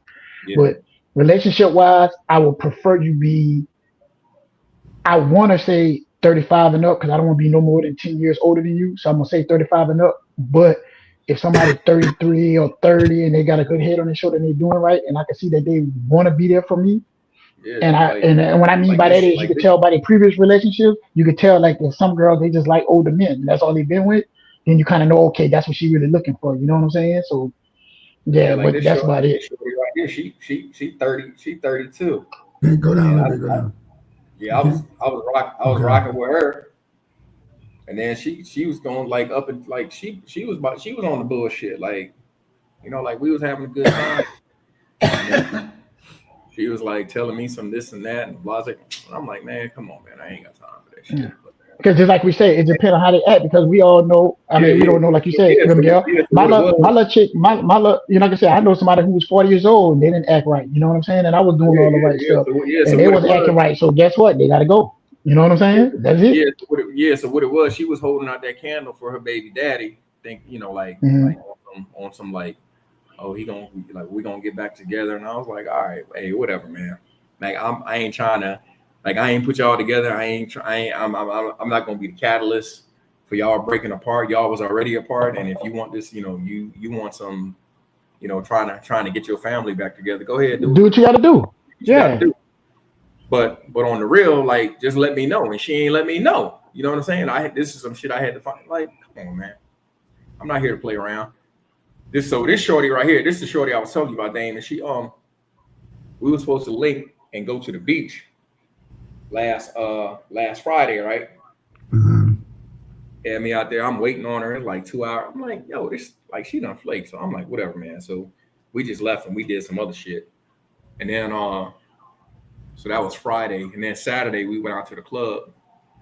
And then she was like, she hit me up, what y'all doing? I said, me and my son and a couple of friends, we outside. Oh, I got a couple of friends, where y'all at? So I told her where we was at. Oh yeah, we're gonna pull up. All right, cool. I'm not. She never showed up. Never showed up. Full of shit. Never showed up, right? So then, so that was Saturday, and then Monday, I get this text. Oh, baby, can you help me out? Oh hell no. Yeah, baby, can you help me out? I haven't had nothing to eat. I don't have no money. I'm like, yo, if you would have came with your boy, you would have had some money. And then she was like, oh, well, I'm not a prostitute. I'm not this and that. ma'am, excuse me, ma'am. Okay, I got one more question for McGrail. You're a bit too young, Damon. How? Okay, tell me how. Okay, we'll go ahead with the question. Just say you hook up with a chick that's 25, right? You go over to the house. How you feel when you meet her parents and y'all close to the same age? That's if the parents are the same age. That's if they are the same age. They might be. They can have a 25-year-old. You got to think about it over there, man. They could be 25 and the parents could be 39 years old. Yeah, that's true. I forgot about that. Yeah. So because they have them much younger than us. Yo, let me put it to you. So I got this one shorty. Hey, what's up, bro? I got this one shorty out in Pereira, right? Her dad is 78 years old. Her mom is like 44. Damn. Mm-hmm. Yeah. So it's yeah. The average, that's why I told you the average age of a girl with her boyfriend down there, the average age gap is 10 years at the minimum. 10 years. It ain't nothing. Like they actually down. So they actually look for older men down here to be in a relationship with because they think Yeah. a lot of like I've asked this. You know, when I first started coming down, I asked it, and a lot of girls they think they look for the older men because they think it's out of our system. Okay, yeah, cheating and all that. And also it's the families. Like if the families know each other real well, they try to hook up the dynamics if they're trying to do like business and stuff like that. You know, depending what it is, they still some of them still try to almost work on that old bargaining system and stuff like that. Like they try to keep certain things together. Some of them. I'm not saying all of them, but some of them. Yeah. What's up, bro? What's good, man? How y'all feeling, man? Nothing much, man. I'm just getting up, man. It's 8 a.m. over here. So I just man. jumped up, got in the group chat, seeing a gazillion messages. I was like, I seen you sent the StreamYard link, so I just jumped in. Now to answer his question, I lived in Colombia for 8 years, and it was one time where a girl I dated, her dad was like a year older than me, or we were born in the same year, but somebody he was like born a little bit before me. But anyhow, I remember him making comments about age. He didn't know how old I was. You know, I'm 42, but at the time I was probably like 38 and I could probably pass for like 31 or something. So he's like, oh, you wouldn't know nothing about this, saying stuff like that. And I'm just looking at him like, bro, we graduated high school the same year, man. But I think the mom knew, but she was just happy her daughter was happy. Right. Like, yeah, I took care of her. That's the most important thing. Yep. Yeah, I treated them good. So, just be respectful. They don't care though. It's not taboo. Like when I'm back home, I wouldn't talk to no shorty in their 20s, to be honest. But when I'm overseas, it's like, I don't really talk to shorties over 30. So it's just one of those things. Yeah. But sometimes you don't know. But sometimes you really don't know because I'm sorry to say it, just like our sisters look good for their age, they really put that word on it. Like you would see somebody and you would think that she might be 20 or 25 and she might be 40. You know what I'm saying? Or you might think that she could be, and then a girl who's actually 25, 24, she hold herself up to such good standards and such maturity, you might think that she's older, but then she's still younger, it's just. Well, they finished high school a lot earlier, so they only go to 11th grade. So that's one thing. And I mean, they graduate, some people graduate at 16. So 16. 17 is like the latest they graduate. Yeah, I met a girl that had a master's degree. She was 20. Yep. A girl I know right now, she got her master's degree when she went to school. She graduated. Her boyfriend was she helped, like I was telling them, she got 3 boys. She used to be married. She was married for 14, 15 years and they got a divorce. She just turned 40 this year. She's been divorced for like 4 years. And the dude she dated, he's actually, like I said, she's 49, he just made 50. They were 10 years apart. And so they got 3 sons together. You know what I'm saying? And most people, they might look at her as soon as they see it, they're like, oh, she got 3 kids, but they don't even know. She ain't got different baby daddies. She married a one man for over 14, 15 years. She been with that one man since she was like 20 years old until she got divorced. You know what I'm saying? She maybe had 1 or 2 boyfriends before that. Like you said, when she graduated school at 16, 17, went to school and she got a bachelor's and master's degree. You know what I'm saying? And she worked a good job. Meaning that when I say she worked a good job, she worked better than some of the normal people where, think about this. She got divorced. She ain't got, the only money he gives is to help the kids a little bit. She got her own house and she take care of the 3 kids. The daddy come over whenever he want to, but he give her money like was clothes and stuff, but she maintained all her bills and everything else and she good to go. You know what I'm saying? So yeah, that's what's up. Yeah, man. Yeah, it's a whole different thing down here, man. It's Miguel, you in Cartagena right now? Or where you at? Medellin? No, I'm in Cartagena right now. Yeah, I'm here until Tuesday, and I'm shooting out to Panama. Okay. And then have you been to Panama yet? I'm guessing so. Not really. I mean, I've been there, but I can't really say that I've only like did the stopover, and I was there for like a couple hours. Got up at the airport. Yeah. You know what I mean? So didn't really get you don't get the adventure. Like that's what happened to me when I went to the Philippines. I tell people I went to the Philippines, but it was a stopover. I was able to get out, but I wasn't able to get out and enjoy myself. It was like only for a few hours, and then I had to come right back. I didn't really get to see some stuff. You know what I'm saying? I had to just get out, experience it, and I had to be right back to the airport. Yeah, I never count those in particular. So yeah, it makes sense. Yeah. If you go to Panama, everybody hit up Casco Viejo, which is like the touristy spot, but because of the way your color, you can hit up Cologne and it's still lit. Like Cologne is where all the black people at. So Yeah. I don't know how much of the history you know of Panama, but it used to belong to Colombia.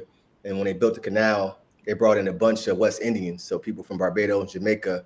So anytime you see a brown person from Panama, they're like second, third generation West Indian. But go to Cologne.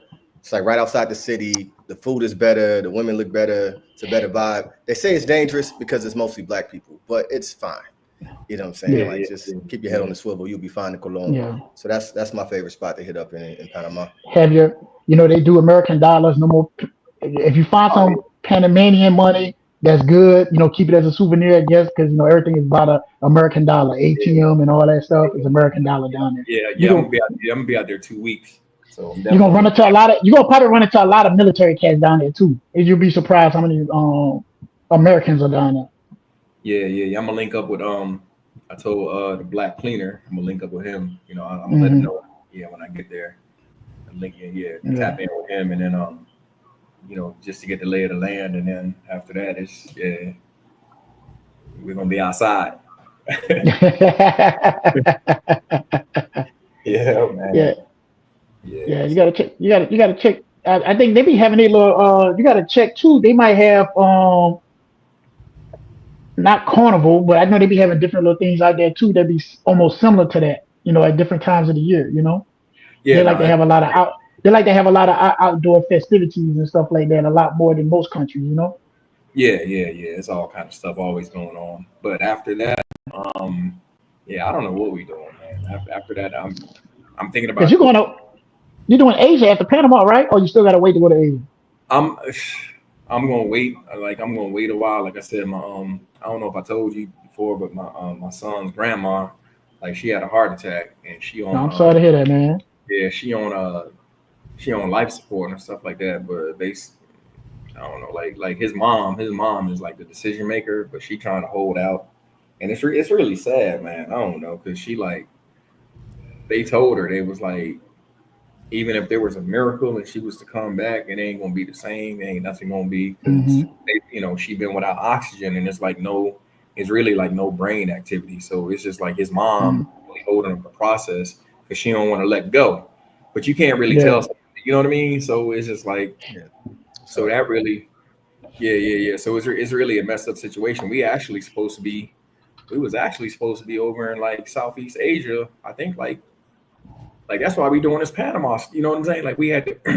So I told him, I said, man, well, let's just stay on this side of the world just for now, for like another month, because we was planning on shooting out there and doing like Thailand, Vietnam, the Philippines, Singapore. We was trying to go because I said if we flying over there, we might as well stay for like 3 months. Yeah, you got to hit everything.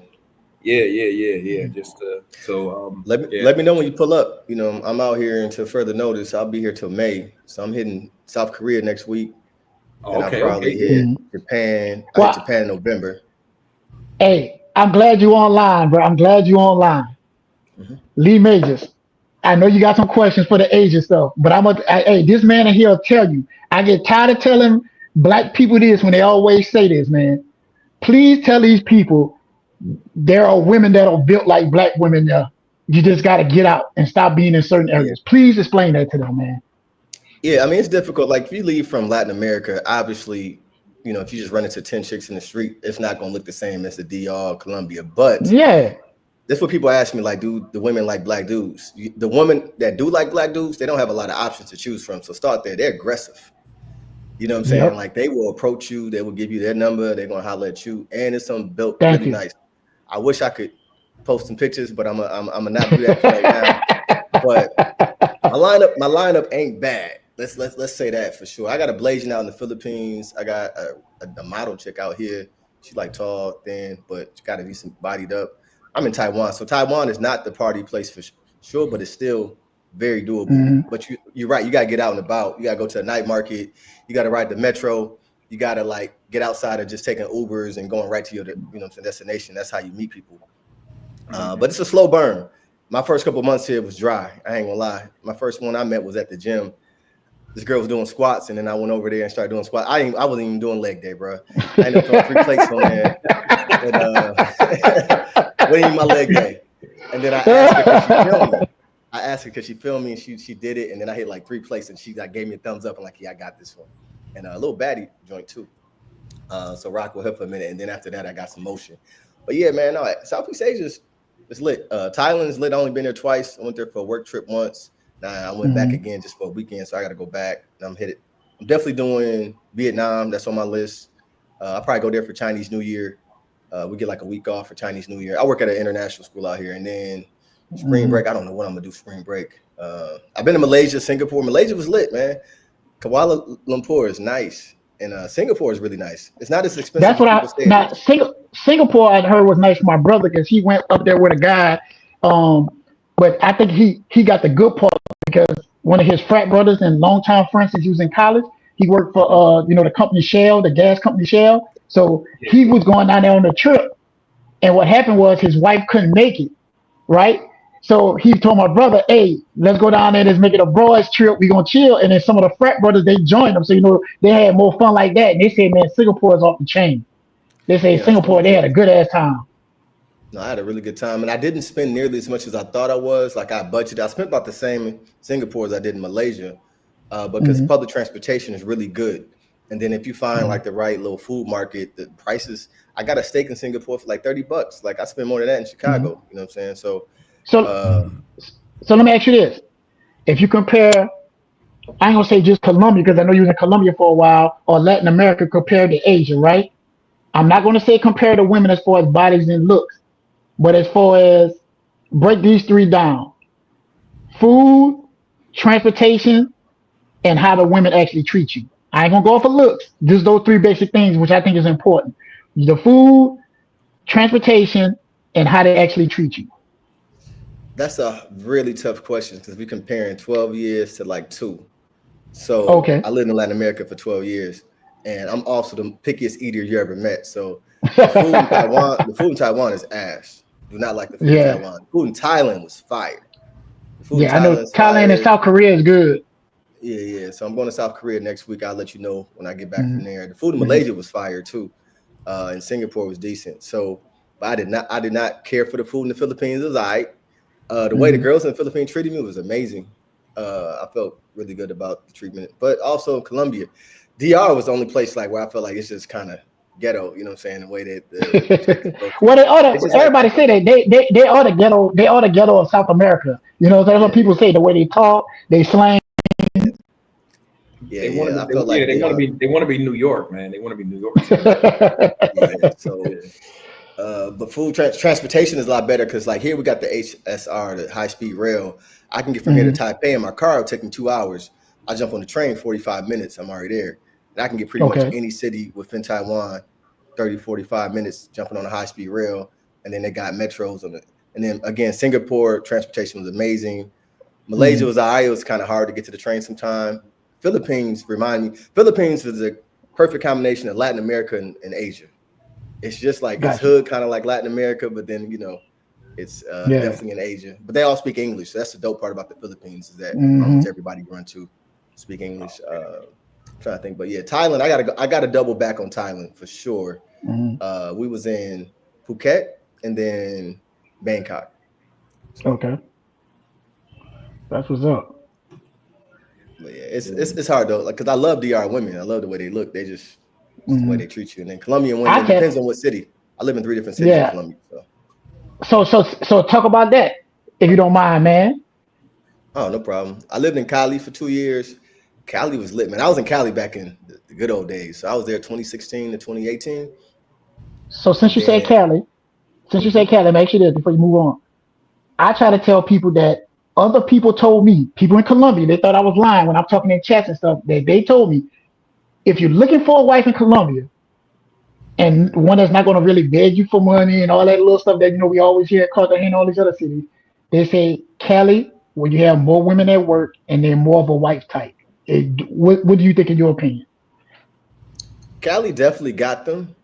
That wouldn't be my first go-to because I've been to so many cities there.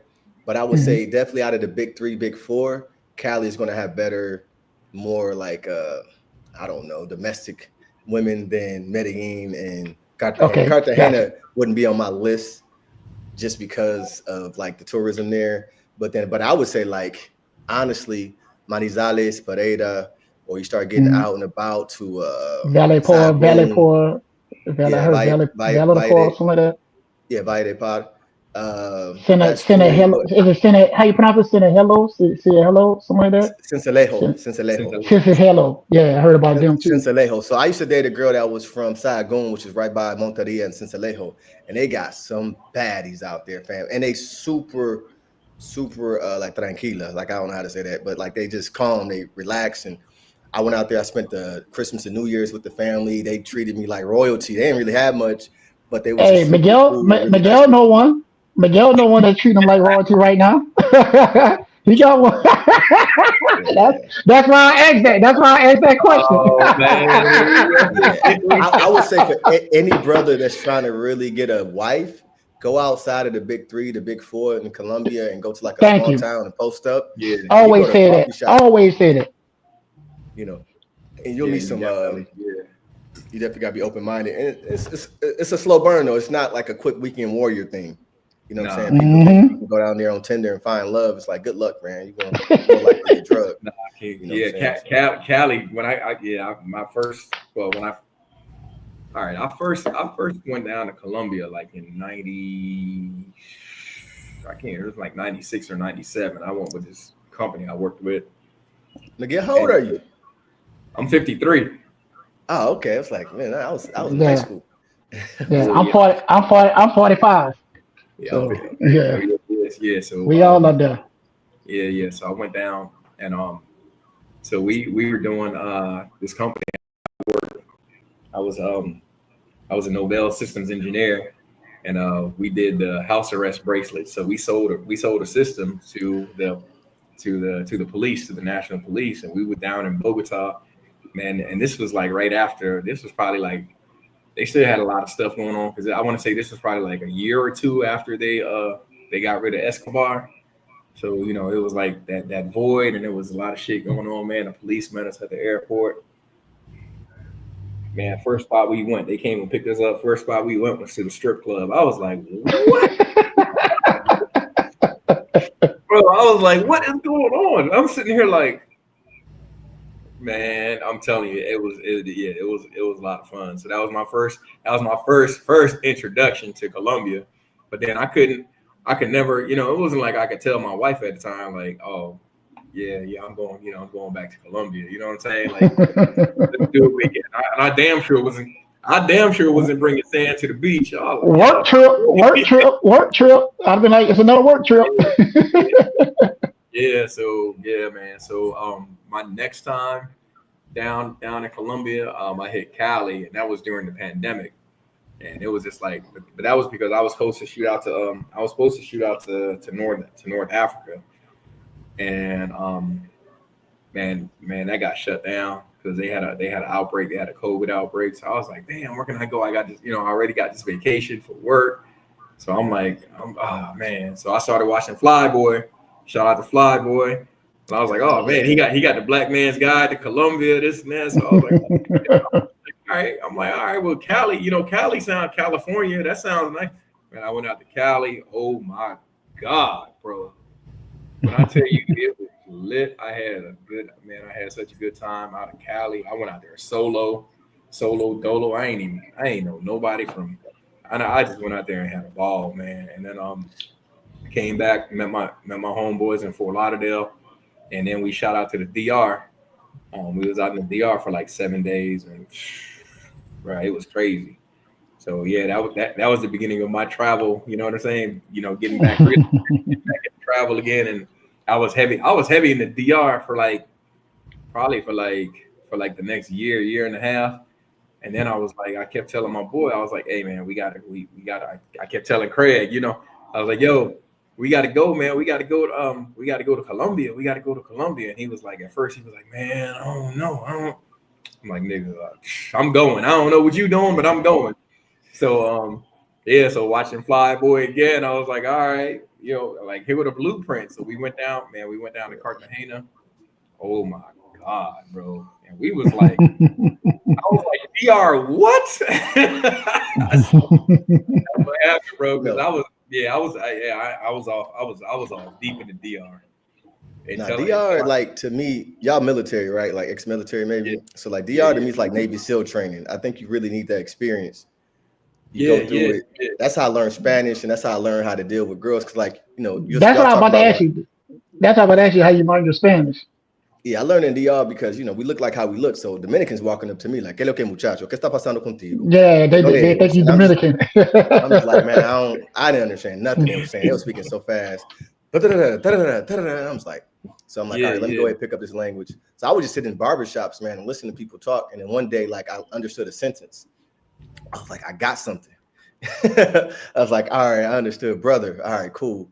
It's like I didn't know what they were saying that whole time. And then, like, little by little, I just kind of pieced it together the time that I was there. But no, DR is definitely, because I think y'all talking about when I logged in, you hit up a girl, be like, how you doing? She gonna hit you with a estoy triste, right? Like, estoy triste. And then she gonna tell you, like, I'm sad, my grandmother in the hospital, my refrigerator empty, my lights is off. And then that's where you gotta be like, oh yeah, mine's too. And then just hang up.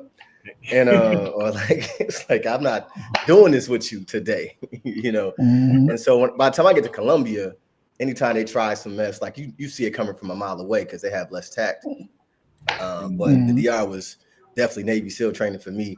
So when I got to any other place in Latin America, I was already prepared and battle tested. But just like you said, bro, it's just something about a DR woman, bro. Like I mean, there's a lot of women, but it's just something about the DR chicks. I tell anybody this. The most fun I had just hanging out with a girl, even if I was fucking them or not fucking them. A DR chick, most of the time, even if she don't like you, she gonna put you on some women, you're gonna drink Presidente, you're gonna have a good time. And they're gonna feed you. That's one thing about it. I'm not telling you no lie. That's 3 things they always did when I was down there. They fed me, we're gonna drink, and if I wasn't fucking with them, they're gonna put me on another woman, like their cousin or something. You know what I'm saying? No, it's a good time for sure, man. If you don't mind like things being a little janky, I'm kind of from the hood, so it don't bother me too much. It was fun, man. I really enjoyed it. It's just the infrastructure. So like if you're a digital nomad, you got to have a backup system because the power go out whenever it feel like it. Mm-hmm. And I don't care how much you pay for your Airbnb, it just might just go out. And it's hot. And if it rains, the city don't drain well in Santo Domingo, it just be flooding. So yeah, that was even in the Piantini area is like that. I live you know in what I'm saying? Yeah, it don't matter. It don't matter. Yeah. So that was the biggest problem, the infrastructure. But yeah, like the chicks, like once you down there for a while and they understand they can't get you, you can mitigate that stuff. Yeah, they don't even try. Like you said, once they realize they see you, they might think you're Dominican, but as long as you show them you know a little something and you're not green, they're not even gonna try. They're gonna be like, all right, I can't get over on him.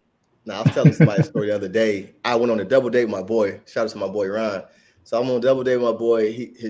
She bring a sister, and I'm not even talking to the girl. She like 20-some years old on Instagram the whole time, whatever. But we exchanged numbers just for shits and giggles.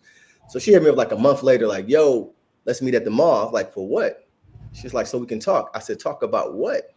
She said, well, my sister, she kicked me out and I need to move into an apartment. And I got the first month rent, I got the last month rent, but I need a deposit.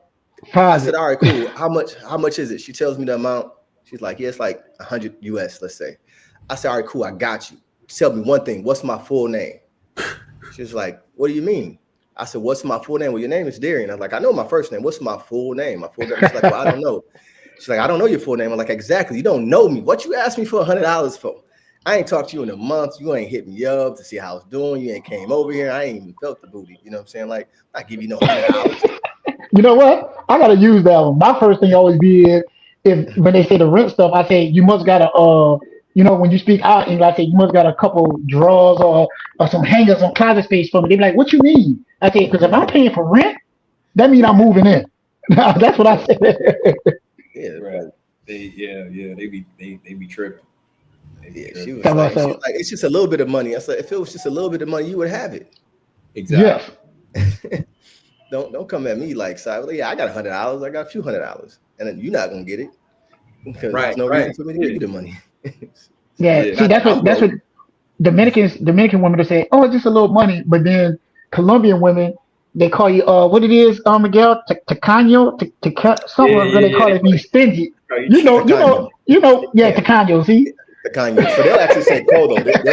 They'll call you elbow, like, tú eres muy codo, tacaño. They say like you want to extend your arm out to help out. Like, I've never been called that by Colombian before. but I've heard it before. Yeah.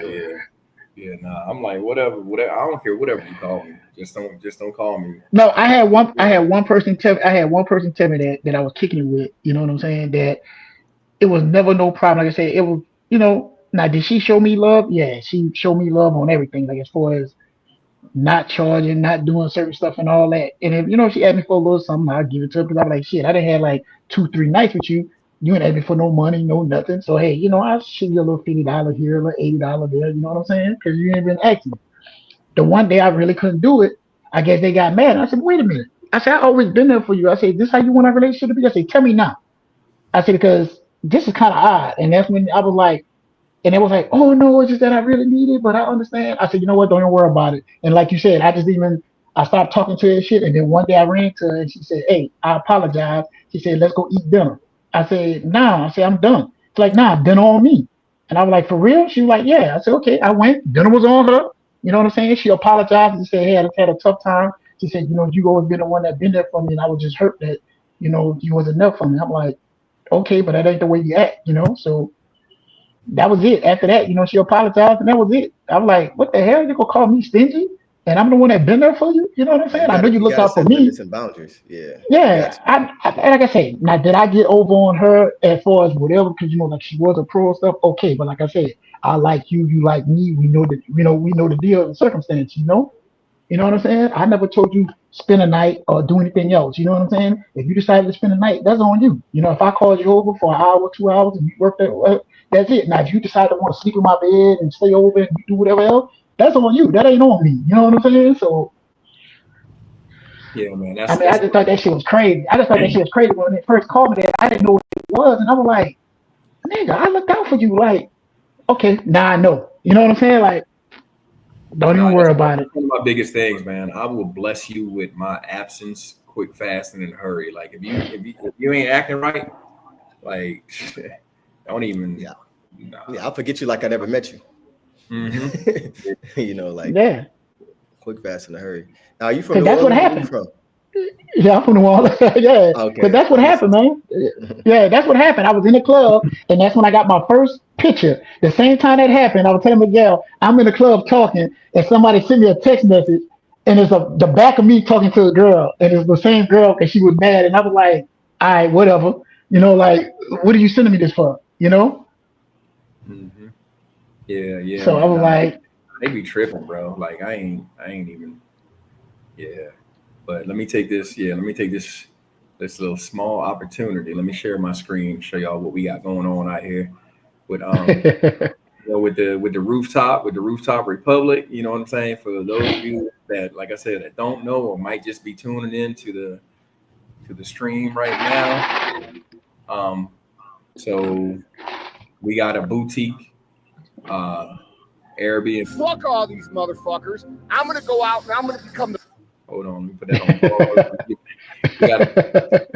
We got a boutique Airbnb that we opening up. It's a 10 bedroom, 10 bathroom boutique Airbnb that we opening up. We got rooftop pool, bar and lounge area. Man, it's gonna be chicken friendly. Is it chicken friendly, Miguel? We're not using that type of word. We're using that all activities are welcome. Hey,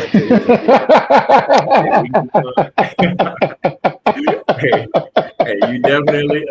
We.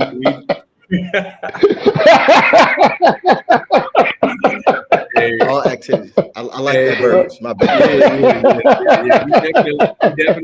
You definitely can bring a friend. So because Airbnb looking out for those keywords. Yeah. So this was just the other day. So go out and I'm gonna become the baddest motherfucking business owner that ever existed. And by the way, if you don't like it, I'm gonna run you the fuck over. You're gonna have to work for a really long time doing shit that you hate to ever get the opportunity to do what it is that you actually love to do. It's very difficult, or it's very frustrating, or it's very hard, because that's the phase where everybody quits. And you don't want to be one of those people that quits. It's persistence, it's fortitude, it's grit, it's persevering the hard times. It's pushing through the times when everybody else quits, when things are frustrating and things are draining and it's sucking your soul and you'd rather die than take another step forward. It's pushing through those times that produce the greatness in your craft that everybody searches to have. And then when you become great at that craft and everybody else has quit, you feel like you feel super fulfilled because you're confident. You know what you're doing. Fuck all these mother. Yeah, man. So the rooftop, man. That's what it looks like from.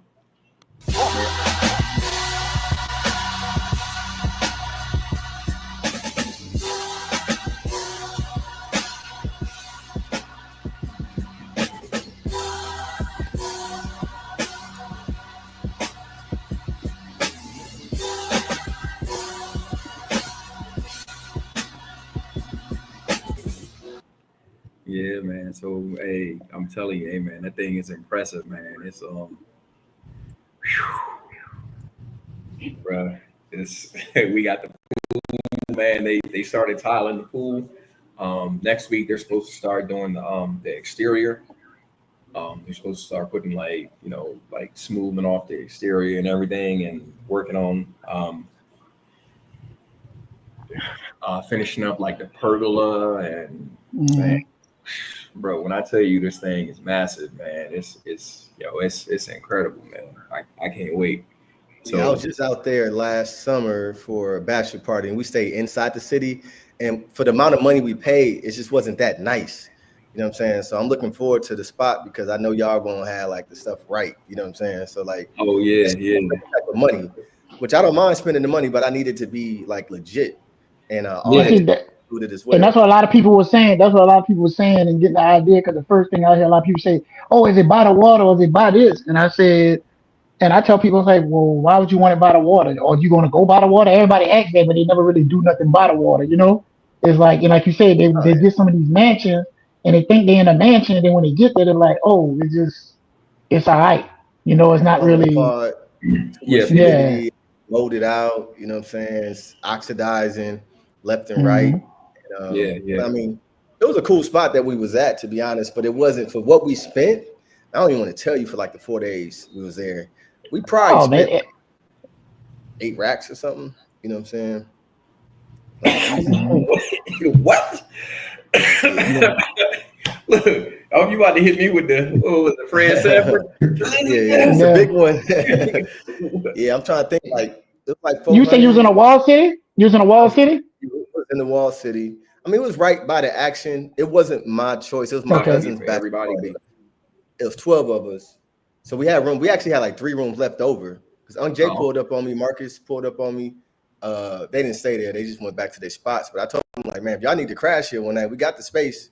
And the guys was all from California, my cousin from Sacramento. So they got tech money. It didn't bother them. Yeah. That was a write-off. That was probably a write-off for them anyway. You say y'all had a 12-room mansion? Oh, that was a lot of money. Yeah. See, the thing is, man, a lot of people, they don't put the money that they get, they don't invest back into, like, I've been to, I can't even count the amount of Airbnbs that I rented in and around Cartagena and Medellin, Barranquilla, and other cities. And that's a lot of owners, man, that they don't reinvest their money back into their, so they, it's, I don't know. It's just sad, man. But that's the biggest problem with Latin America in general. A lot of people aren't very forward thinking and understanding that aspect. It's like, you're going to get better clientele, better quality of people if you reinvest that money. And, I had a guy I was renting out. They're comfortable. Yeah. They're comfortable with the status quo. I had a spot in Cali where they kept going up on the rent, but they wasn't fixing nothing, right? And so dude came at me sideways one time where he raised the rent and didn't tell me until the day it was due. He's like, oh, well, it was in the contract that when you re-signed. I'm like, you didn't tell me then. He said, I didn't have to. I said, but you're telling me now because you want me to pay it. All right, cool. I paid it. We ain't talking about a whole bunch of money, but let's say like it was like a 10% increase. So when my contract ends, 2 things he tried to pull on me. I'm like, yo, I'm moving out at the end of June. And my contract was till August. He's like, well, you got to pay for that month. I said, well, then I'm going to stay there. Well, I got somebody moving in. I said, so how you want it? I said, if you're going to charge me for that month, I said, I'm staying there. I said, or you're going to let me leave and you're going to let your new tenant come in. He's like, oh, yeah. Okay. Like a year later, they be on the bullshit. Like when I first moved in, like in the master bath, there's a leak in the sink. So I contacted the owner. He was like, "No, that's your responsibility to fix it." I'm like, "How is it my responsibility to fix your shit?" Like, come on, man. So it's still leaking to this day. I refuse. I'm like, I'm not. Yeah, like because how it's cracked. Like I would have to purchase a whole new, like a whole new faucet, like a whole new fixture for it to, And I'm like, I'm not doing that. Like, nah, nigga, I just clean up this water anytime. I got a sponge right there. Anytime, and when I turn it on, it leaks. I sponge it down. Nah, bro, I am not. It ain't no way. I'm nah. And when I leave, like I did the ACs, I bought AC units for. All my shit's coming with me, bro. like they tripping. They are bugging, bro. They tripping. Yeah. So, and I told Unc, man. I said, hey, man, find me. I was like, find me a new spot. You know what I mean? Like, I'm down here. I'm actually out of time.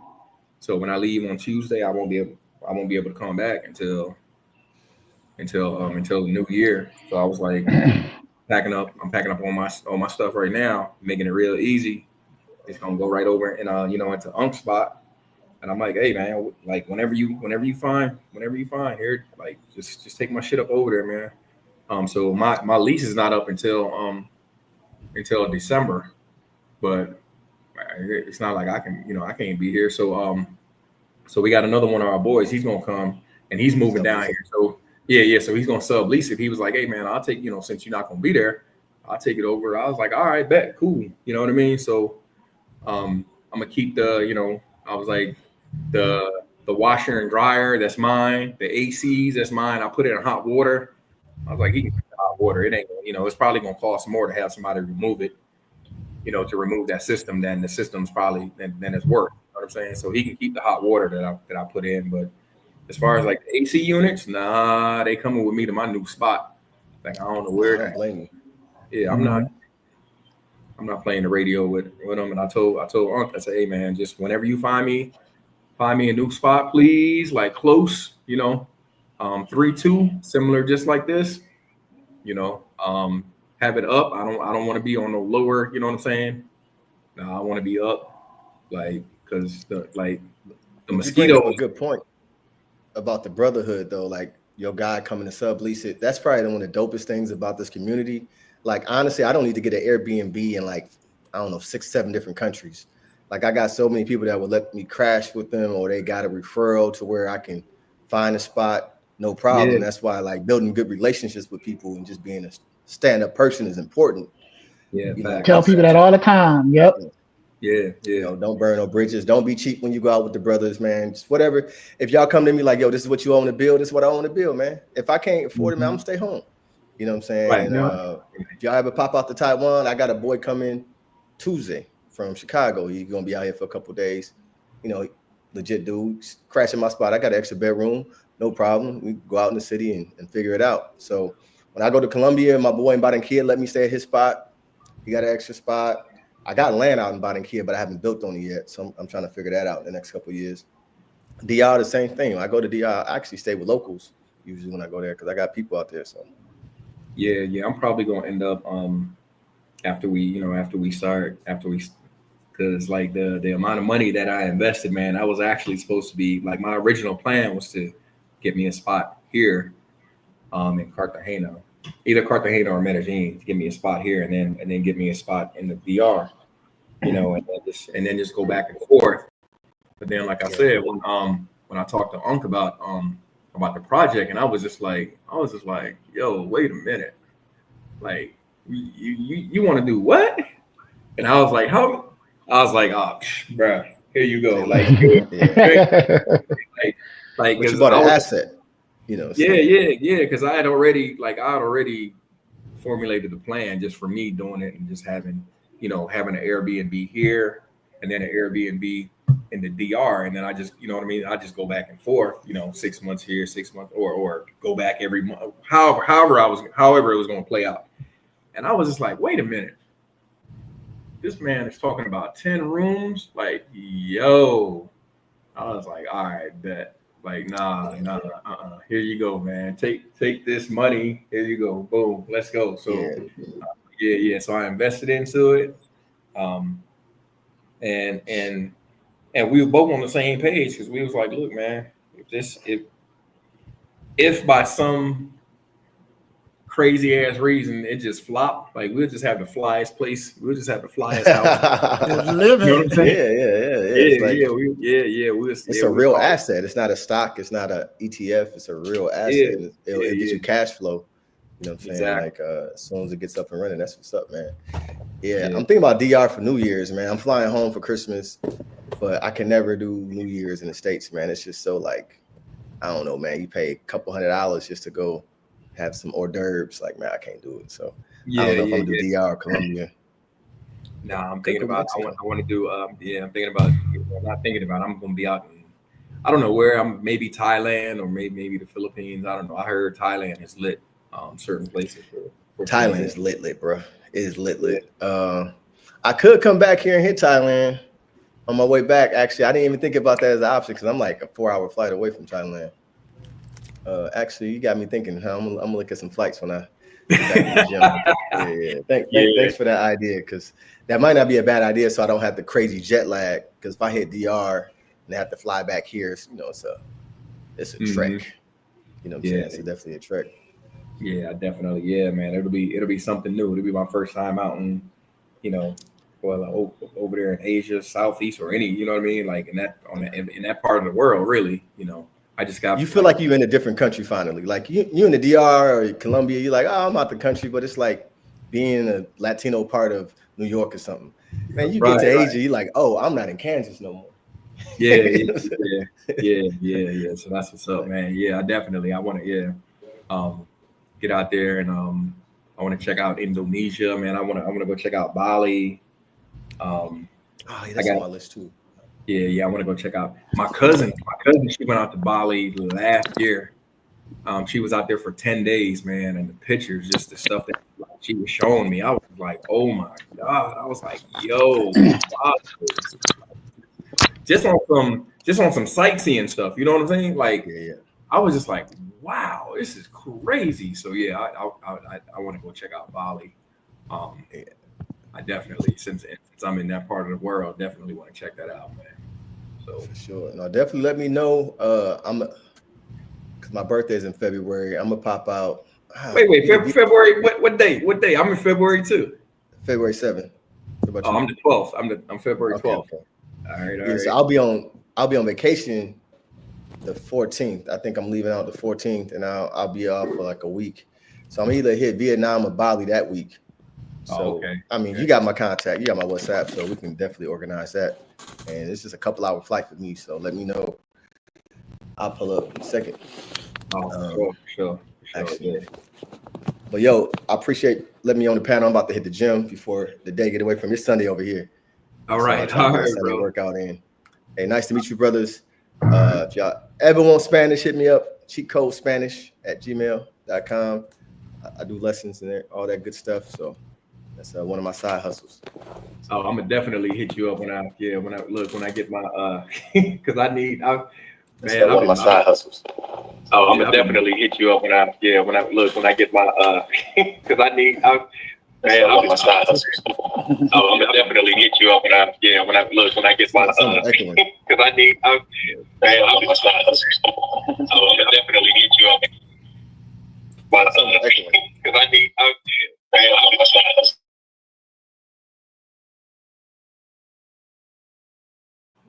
I have no idea what that was, but it's like start echoing. Definitely get at me. I do free consultations, so if you just need to put together like a program for you, I can organize that for you so you can get started. And then if you want to do one-on-one, obviously I got a calendar. You can just log appointments. The time difference is so crazy. So I teach classes like 5 a.m. to 7 a.m. here, and then like 8 p.m. to 10 p.m. here. And so it works out. So because I work during the day. All right, but man. Y'all be easy, man. Don't go too hard out there. All right, bro. Take it easy, man. All right. Peace. All right. Damn, Damon fell up off. All right, well. Damn, we going on 4 hours on this shit. Look, this was gonna call this a successful live. And Yep. thanks for everybody who pulled up, man, just to kick it with me, like, because like I said, people have been asking me, like, yo, Miguel, get on live, man. When you gonna get on live again? So I don't even think everybody knew, because like I said, this was just a last minute thing. But I'm gonna start scheduling, definitely start scheduling some more. Like I said, on Tuesday, I'm gonna be out in Panama, so I'm gonna definitely schedule one when I get out there, just to let everybody know what's going on out there. And then for sure, when I decide on my move after that, I don't know if I'm doing. I don't know if it's gonna be Costa Rica. It may end up being Costa Rica and then Cancun. I'm thinking maybe I wanted to go check out Lima, but somebody told me that shit was like it really, I don't know. So, but I'm thinking well, Panama is already locked in, and I'm thinking Costa Rica after that, and then I wanted to do Nicaragua because I wanted to go check out Corn Island. I saw I can't remember who was out there. I can't remember if it was Check and Effect or Ace. I saw out there. Corn Island was lit. I saw it was some women out there. I was like, oh my God, it's a little small island off of Nicaragua. So I don't know if I'm gonna make that on this trip, but I definitely want to hit up Corn Island sometime in the future. So I'm thinking Panama, Costa Rica, Mexico. And then I got to slide back out to the DR because I got some unfinished business out there with a little shorty out there. That's the old original stumping ground. You know what I'm saying? So Yeah. So I got to slide. Yeah, I got to slide out there before, and then probably shoot over to I'm gonna do Thanksgiving with my daughter. And then after Thanksgiving, then just shoot out to Asia. Shoot out there for like 2 months. December and January. Yeah, I was supposed to be out there, like I said, like 3 months, but we trying to wait and see what's going on with my son's grandma. But yeah, man, I pray like I said, I pray for y'all, man. I know that's a difficult thing to go through, and trying to make a decision like that, that's kind of tough, Yeah, I know, man. But either way, I told him, I said, well, we'll wait. Let's just wait a month. You know what I'm saying? Mm-hmm. See. And then either way, like we're gonna make the move, like because I'm pretty sure I know his grandma and stuff, and I know she'll be like, I know y'all didn't stop y'all trip for me, like so. Mm-hmm. We're gonna make the move, but we just gonna hold off for a little bit, due to that. Mm-hmm. And instead of being out there 3 months, we'll just be out there 2 months, and then we got to shoot back down here for CTG Fest in February. So I'll be back on this end, like that's how I was asking you, because like I said, man, my plan was to be down there, but I forgot I got 2 appointments I had to go to that I actually had got them changed to come a little sooner. You know what I'm saying? Compared to later. So I ain't got nothing for the only thing I got done out for the rest of the year, I think, is one in December, and it's by video call. You know what I'm saying? So I'm good for the rest of the year now. I have to go back. Yeah, I'm gonna have to. Yeah, I got to go back. I'm gonna have to go back probably for like 2 weeks in March. I gotta check. That's when I think my next appointment is in March. Yeah. Where I gotta go. The annual. Got to go get my blood work and all that. Yeah. Well, you gotta go in person. See, that's when I think this is gonna be part of what I gotta do for. I got one on the 30th, and then I got one on October 2nd. So I got one September 30th and one October 2nd. So I'm glad I got them 2 in the way, and then like my other one is just a little talk to the therapist in December. You know what I'm saying? Call. So that ain't nothing major, something like that. Like I said, I can get those knocked out the way, and that way I'm free for the year, because I think I got about like 63 or 64 days left for the year. So I was trying to see how can I do it, Oh man, don't even get me. I know I just started on them. I know how you feel, but I'm surprised I got that many days. But I think I'm gonna go ahead. But then, bro, the crazy thing, like I'm gonna go ahead and just start my paperwork as well. You know what I'm saying? I'm gonna go ahead and start but the crazy thing about that, right? So like when I came back, they stamped my passport again, and they was like, with 90 days. Like, why don't you stamp my passport with the amount of days you told me that I And had? they write on it. But you know what you should have did when you got there? When I started doing my last 3 trips to make sure, because somebody had made a mistake and stamped in the wrong spot, and then they were looking for it to try to see. And the guy had found it. Every time I leave, I tell them right then and there how many days I got. I need to see it on the computer. Like it show you like whatever you got, and I write it down on my plane ticket, and I keep my plane ticket. That way I know whenever I left that country, or I ask them, either I write it or I ask them to write it on my plane ticket. That way I know how many days I got left when I'm leaving the country. Like when I'm leaving I ain't worried about it though. Because like I said, I just wanted to make sure. You know what I'm saying? That way if they try to say something, if they try to say something, look, y'all people told me this is what I got. This is my plane ticket. You know what I'm saying? Like, yeah, nah, it's more than one way to skin a cat. So I got something for him next year. I got something for him. I think you got something for him. Shit, I'm trying to work on something too. Let's make a deal. Let's make a deal. So the days don't start over when you leave. What's that? The days don't start over when you leave. So no, only the beginning of the year. Only the beginning of the year. Yeah, so within a calendar year, you could only stay in Colombia for up to 6 months, 180 days. So and you can stay 90 days at a time. Yeah. So you can stay 3 months at a time. Yeah. Gotcha. Okay. Yeah. So if you stay 90 days, I think if you stay on 89, you're okay. But if you stay 90 or like 91 straight or something like that, some kind of way, I think they say when you stay like that 90 or 91 days, you're supposed to go to the place and get an extension, as they say. Yeah, that's what I did. I got mine. Yeah.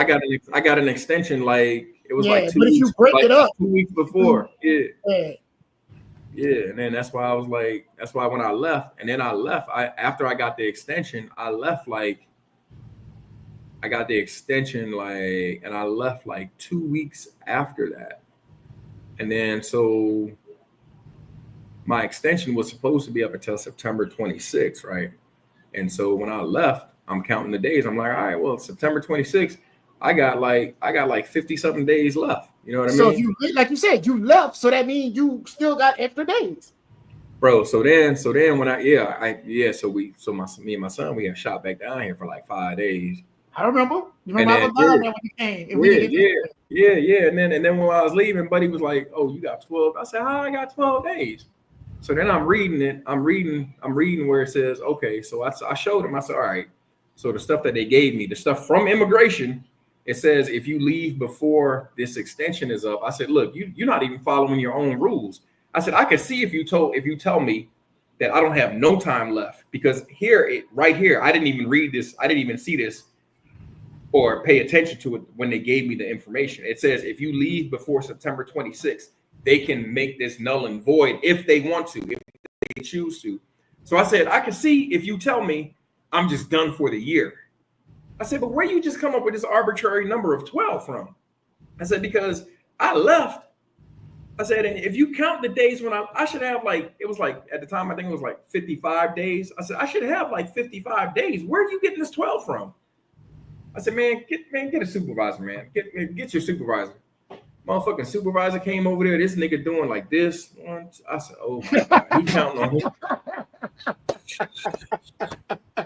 This nigga writing shit. I'm like, You're the one. Let me add a 0. I was like, oh no, man! If this nigga take his shoes off, I'm done. So, so then One toe, 2 toes, 3 toes. Yeah, he was like, nah, you only got 12 days left. I'm like, how? I said, explain. I said, we're not even in the month of September yet. Yeah. I said, so here's the extension you guys gave me until September 26th. We're not even, it was like August. I think it was like August 10th or some shit when I was leaving out again. I said, so let's not even count August. If you just count September 26th, I should have 26 days. 26. I said, let's just operate off of that. Where are you getting 12 from? No, they did that to my partner, my roommate. He in America not. When he did his little stuff, like you said, for his background, for his fingerprint stuff, they're supposed to do some paperwork, and I guess whatever they didn't do or they did something wrong, then they say, oh, like he had his stuff bent, but it been a whole process of waiting for everything. They said something about his fingerprints is outdated or something. I don't know what it was, but then they tell him, well, you got to go back to America. He said, well, I can't do it here. They said, well, no, you got to go to America and get a whole nother set of prints. But then he leave, and then when the lawyer hit him back like some days later and said, hey, where you at? I got to meet you for something. He was like, I'm in America. You told me to go get my fingerprints. He was like, well, no, you're not supposed to leave during the process.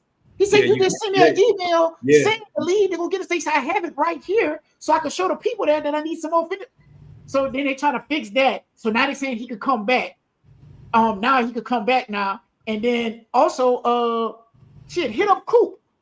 If you got Coop. Coop said he just went through something. I saw him post something where they had something where they stamped his stuff wrong. And he had to call, like you said, he had to get a manager, say they stamped his date wrong or something. And he said, well, they got to go back and they got to prove that the guy did this wrong. And, you know, Coop's like, look, man, I know how many days I got. This is when I came here with my plane tickets. This is when I was in the country. This is when I left. But some kind of way, like when they it ain't even.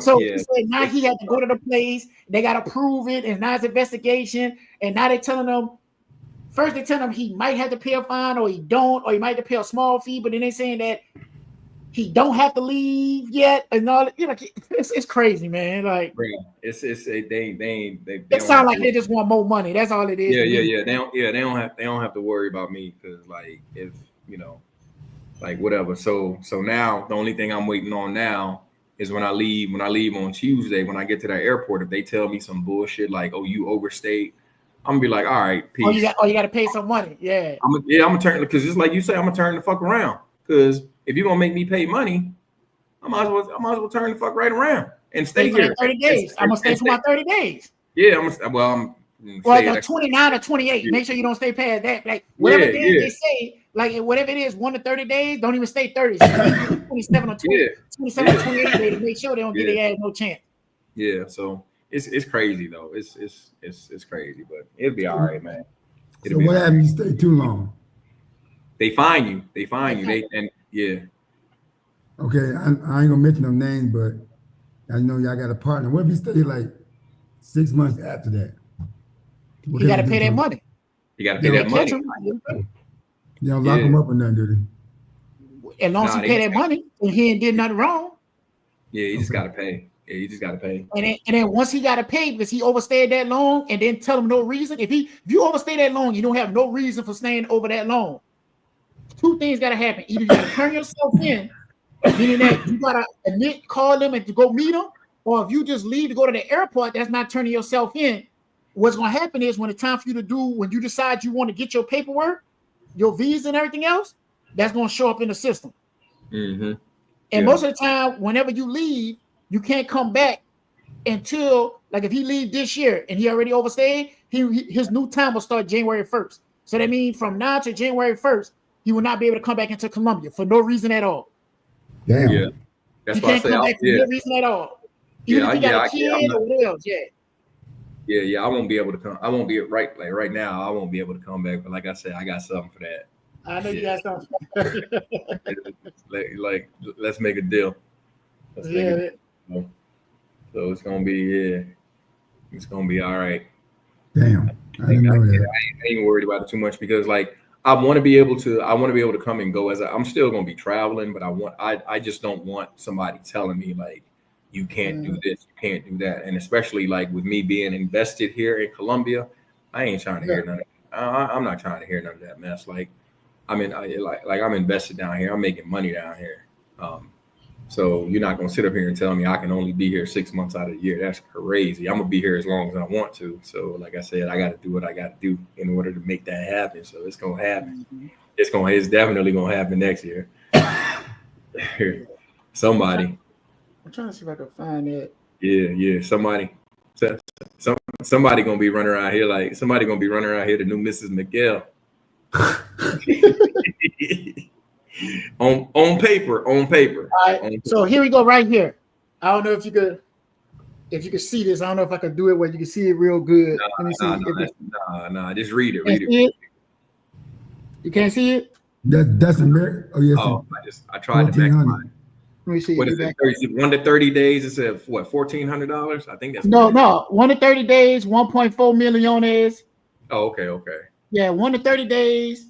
I'm gonna take it off. Especially it's not showing up that good because my little camera on my thing ain't good, man. You can put this back on, and I'll just tell y'all 1 to 30 days is 1.400. 1.4 milliones. So that's about what $300, something like that. Let me see what 1.4 milliones is. Let me put my little calculator on. It's 12 is 300, so it's like 350. 359 to right now. What it is right now, 1.4 milliones is $359.53 for 1 to 30 days. 2 milliones, 31 days to 60 days. 61 days to 90 days, 3 milliones, and 91 to 120 days is 4 milliones. So if you stay past your initial 180 and you just stay in the country the whole year and don't leave, and they don't catch you, you gotta hope that after that 180 that they don't catch you, because then that probably be like more. That's gonna be like more money and stuff. If you stay and you leave, you gotta pay 4 milliones for 91 to 120 days if you stay over. So yeah. So I just give the cheap amount, like I said, $359 for 30 days. So you know what you got to pay if you stay, 30 days over. Yeah. So that's about 500, right? $359 for. If you stay over 120 days, about 500. No, 320. Let me see. If you stay 120 days, that's $1,027.23. 4 milliones is $1,027. Okay, I got you. Yeah, that's why I was saying if you make about a Colombian, if they can make $1,200 a month, which is basically 4.6 milliones, that's why I say if they can make it even 5 milliones, that'll be good. But if they can make anywhere from 4 milliones to 5 milliones, they're doing good. So $1,200 a month for them, if they can make that American, that's a good salary for them. That's why Miguel was saying for the national norm for us to retire there, they want us to have more money than a Colombian because 2 reasons. 1, they know we're going to spend the money. That's the first thing. 2, they want to make sure they know we got enough money to maintain and live there because most of the time we're not going to live like they people live, if you understand what I'm saying. Because what happened is, even though we retire there, they're not going to say they feel responsible for us, but they want us to not live in that type of neighborhood because they figured that they have to come protect us. So do it ever be where brothers say, fuck it, I'm going to give him $1,000 to stay the whole year? Have this piece of needle in? They probably did it, but you'd be crazy to do it because that same $1,000 you spend on that, you could spend $1,000. You could spend like $1,000 or less to get a visa that's going to last you 1 year, 2 years, or 3 years. Just depending. Okay, I got you. And that way you ain't got to worry about it. See, if you stay, you say you're just going to stay the whole year and you don't leave, and you want to pay that $1,000, if you get pulled over, get in a fight, or something happen, not only are they going to make you pay that $1,000 for when you leave, they're going to get you for illegally staying in their country, and that might be another fine. You never know. They might try to decide something. Yeah, we know a guy who volunteered himself, and he had stayed, and it wasn't that long. And what he did is he turned himself in. So by him turning himself in and showing like, hey, I didn't know this was that because they told me to stay. He showed his little stuff. He didn't have to pay as much money, and it wasn't like he got in trouble because you still get in trouble for that because they hold it against you. Because I know in Thailand and stuff, they say all you got to do is leave the country for a couple of days, and then you can come back and everything starts over. They started stopping that tour at a certain amount of time because guys would take a bus, go to Laos and all the little countries that was nearby where they could just get on a bus, go out there for a day or two, and then come back and re-enter. But they're starting to stop all that too. That's why I say you got to stay up on it. Like they changed all their digital nomad stuff as well. Now, is it easy to get it? Yes, it's still good and easy to get it. But they got retirement visa. But the only thing with retirement visa is I can't get a retirement visa there. Miguel can't get one there because we're not 55 years old. Yeah. See, if we can get a retirement visa in Colombia, all they got to say is we can say we retired from the military or we got SSI. They know that. They figure once you get SSI, they figure you retired or you done with working or whatever like that. And we show them our VA stuff, that's cool. But because brother messed it up with the VA, with their mental health, with the PTSD, that's why they look at people more strenuous with the VA. Because at first, if you signed up with the VA and if you showed them your VA stuff for your pension used to go like that. You would never have to wait to get it approved. It'll go just like that because they know you prior military and you good. But then guys who messed up, they had the PTSD, they fucked it up for everybody. Damn, I did not know that. Dominican is the only spot that I know of that I've been to. I know it's from other countries where you being Dominican, they're not going to charge you that much money, and they don't even care if you stay in their country. They're not going to hold it against you. You know what I'm saying? They don't care. They just say, "Come on, come stay. We love you here." Yeah, because they know you're gonna be spending money, and see their thing is different. Like, it's just different, man. I'm trying to see if I can. I'm going to see right now. Dominican Republic overstay. Let me see if I can tell you right now. Overstay in 2025. Let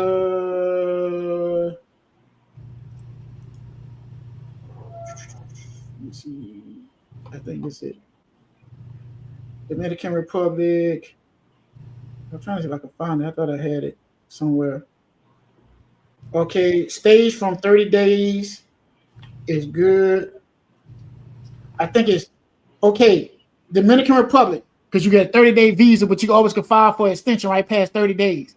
So if you stay in Dominican Republic from 30 to 90 days, it's 3,500 pesos, which is probably like, what, if it's at 62 right now, what that is, $50? Something like that, yeah. Yeah, it's $50 to stay from 30 to 90 days. So if you're going to stay, like you say, if you're going to spend, if you say, oh, I'm going to stay there 40 days, you might well just stay there 90 days because you're going to pay the same amount. Now I'm just going to go straight to, if you stay there more than 10 years, man, right? If you go to the Dominican Republic, you stay there 10 years, like you don't leave, and you just stay there. Because, you know, depending on when you leave is what you got to pay. But let's just say you go there for 10 years straight and don't leave. You're going to end up paying, let me see, where is that? You for 1 year, let me see what it is. If you stay from 9, okay, if you stay for 9 months to 12 months, it's 7,000 Dominican pesos. So if you stay 1 year, you can just say $100. That's your overstay fee. Okay, it's cheap. So $100, yes. So if you stay 1 year, it's $100. And if you stay, you stay 10 years, 100 times 10 is $1,000. $1,000. See the difference? You can stay in that country for 10 years and pay $1,000, but you stay past goddamn 30 days in Colombia, you got to pay damn near $359. That's right. I know that. I did not know that. That's what you got to stay on. Like your partner probably know that. Your partner that stay there and stuff, he probably know that. That's probably why he not worried about it. Yeah, he bought an apartment down there. I forgot where he stayed. San Francisco, something like that. Yeah, and see the thing is, but down there, you could go down there. And I think it's a little easier to get a bank account down there. And if you want to get an apartment, they don't put you through little loopholes and shit like that. You know what I'm saying? You could go. The best thing that somebody tell me you do down there, if you go to the Dominican Republic, they say get something like a telephone and something else to establish credit, because their credit is way different, you know. And they say, well, your credit will be good down there, and then you can do whatever you want. Like even if you got your apartment, use that as credit. You know what I'm saying? They could do that and use their apartment as credit. Like, yeah. They make it a little bit easier for you, man, because they actually right now, I don't know if you follow like economic trends and stuff like that, but right now the DR is the fastest growing economy in all of the Caribbean. So they actually want you out there, and also too, man, they have tax shelters. Like if you were to buy a property out there, I was just out there, and so I was looking at Santo Domingo and I was looking at Punta Cana. But if you buy a property out there, I think it's 10 years, you pay no taxes, you pay no property taxes.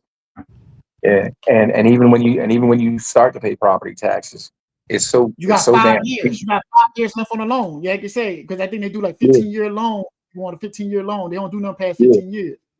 Yeah, but it's so cheap. You know what I'm saying? It's like, yeah, so it's and crazy. Over there, I found out too. This one girl, she was like, they got stuff like for women too. Like they're a single woman and they want to buy a house and stuff.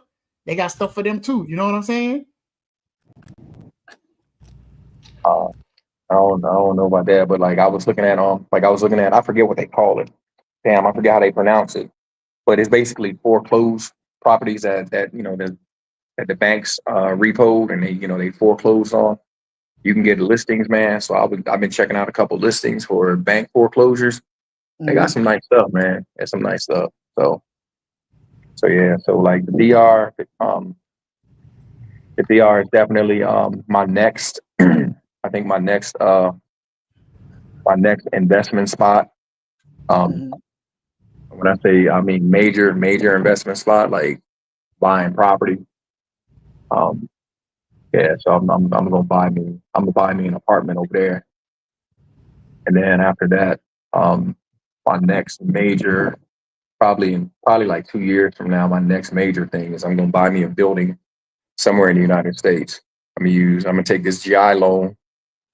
Not the GI, the VA. I'm sorry, I'm getting it mixed up. GI. I'm thinking GI. I'm thinking GI. A GI college fund with the VA loan. I'm gonna take this VA loan out for a ride, out for another spin, because you can use your VA. You can use your VA loan to get up to a quadplex. So I'm gonna buy me a building. Buy me a quadplex. At least I want to say at least a triplex, but I'm gonna be looking for specifically a quadplex.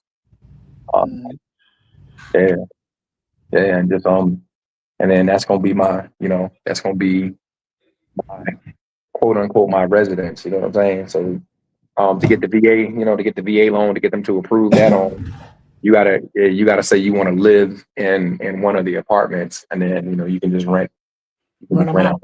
Rent out the other 3. Yeah, because like you said, when you get that, like you said, depending where you at, like I was saying, you get that tax exempt on it. You know what I'm saying? Yeah, so I'm looking right now. Right now I'm thinking it's gonna be, it's definitely not gonna be Florida, and not unless Florida get their shit straightened out with their insurance, and I don't think that's gonna happen no time soon, because insurance companies are like going crazy out there with their rates because of the hurricanes. So I was thinking Florida, Texas, because once you're 100% disabled vet, you pay no property taxes in those states. It's a couple states that you pay no property taxes. So Texas also, but Texas is going through some shit with their insurance also, because they get hit with hurricanes too. Yeah, Georgia got it like that. That's why I said I'm gonna use that. Like I said, what that's gonna do is my every state, every state gives you some sort of exemption, but there's only, I want to say there's only like, I think 11 states that are completely, if you're 100%, you pay zero property taxes on. And so I know one of them is Tennessee. So I'm thinking Tennessee. I know one of the states is Tennessee, so I'm probably gonna end up in Tennessee somewhere. For my building, probably gonna end up getting something out there. It's just, just cause why not, get into. Look, I talked up the issue. My bad. All right, am I still echoing? Yeah, I'm still echoing. What you talking about? You talk the issue.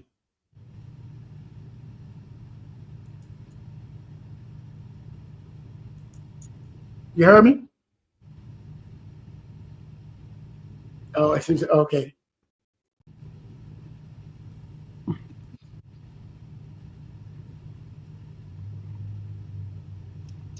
I don't hear you. I hear the fan.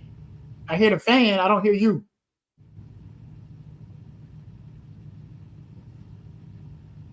I don't understand how you hear a fan but don't hear your voice. Can you hear me now? You got an echo. Because we heard the fan, but we didn't hear your voice. I didn't understand that. That shit crazy. I'm like out in space and shit. What the fuck, nigga? Yeah, no. Hey, you say you going out with a girl tonight? Yeah, I'm supposed to. They even like that. Yeah, I'm supposed to meet Shorty. I'm supposed to meet the Shorty with the dimples. Yeah. That's what I say, man. I got options, bro. It's crazy. I got options. So yeah, somebody gonna be Mrs. Miguel down here.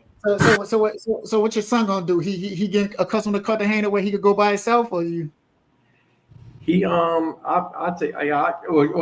already met Shorty, so I'll take him with me. We'll go down Central, do something. Meet Shorty down there. Yeah, he like it out there, but he getting to the point where he moving around. Hey, that boy. His nose wide open, huh? Like father, like son. That boy hunting. Man, that boy went down to I took him down to the beach. Oh my God, this nigga and came. You went crazy. Yeah, I hope it was a good day out there for him though to pick. You know what I'm saying? I hope it was a good day. Man, this nigga had like 5 or 6 phone numbers before I turned around. I was like, wait, what? he started slow, but once he got the, you know what I'm saying, he was just peeping. He was peeping game.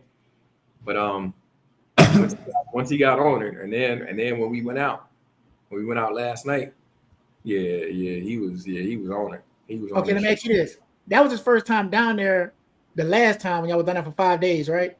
Yeah. But we didn't go out, we didn't go out to the beach because I was, what I'm saying. Did you take him to Delirium or no? Nah, I ain't even We was out in Central, but we ain't go to Delirium or nothing like that because I was on some, you know what I mean? Have you took him yet though? Have you took him on this trip? Oh yeah. We was there last night. That's what I'm saying. So what he thought? I want to know. I know he probably liked what he saw, but what he thought about the music? Did he say like, "Dad, what they doing playing this music?" I don't even think he heard. He didn't worry about it. I don't even think he heard the music. To be honest, I don't even know if he heard the music.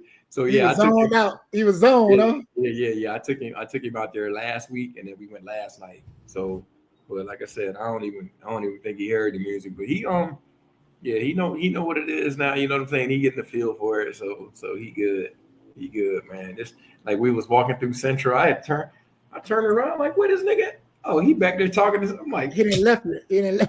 I'm like, nigga, say something. You gotta say something. Hold up, give me a second, Pop. Do what I gotta do. Yeah. He out there getting numbers, and I'm like, oh, okay. I see. I got to turn around and check on this nigga every 5 to 10 minutes, make sure he's still back there. So, but nah, he getting the hang of things. He definitely getting the hang of things. Yeah, that's good, man. That's good. Because like you say, it might be that one time you might want to leave, and he be like, "Pops, I want to stay down here for a little while longer, man. You know you." Gotta hold my hand no more. Oh, for sure. No, he already. Here go the crazy thing. He already told me. I mean, I know I said I'm gonna end this soon, but he already told me. He was like, Pops, I ain't going home. I said, what? He said, nah. He was like, nah, I'm out here. He's like, I'm out here. I'm outside. He said for at least 2 years. He said, I'm not going nowhere. I said, what? That's what I'm about to ask you because he already got his 100% and all that, right? Yeah. He good. That's what I'm about to ask you. I'm about to say, well, when you say y'all were traveling, I want to ask you. I'm like, wait a minute, what kind of job he got? Yeah.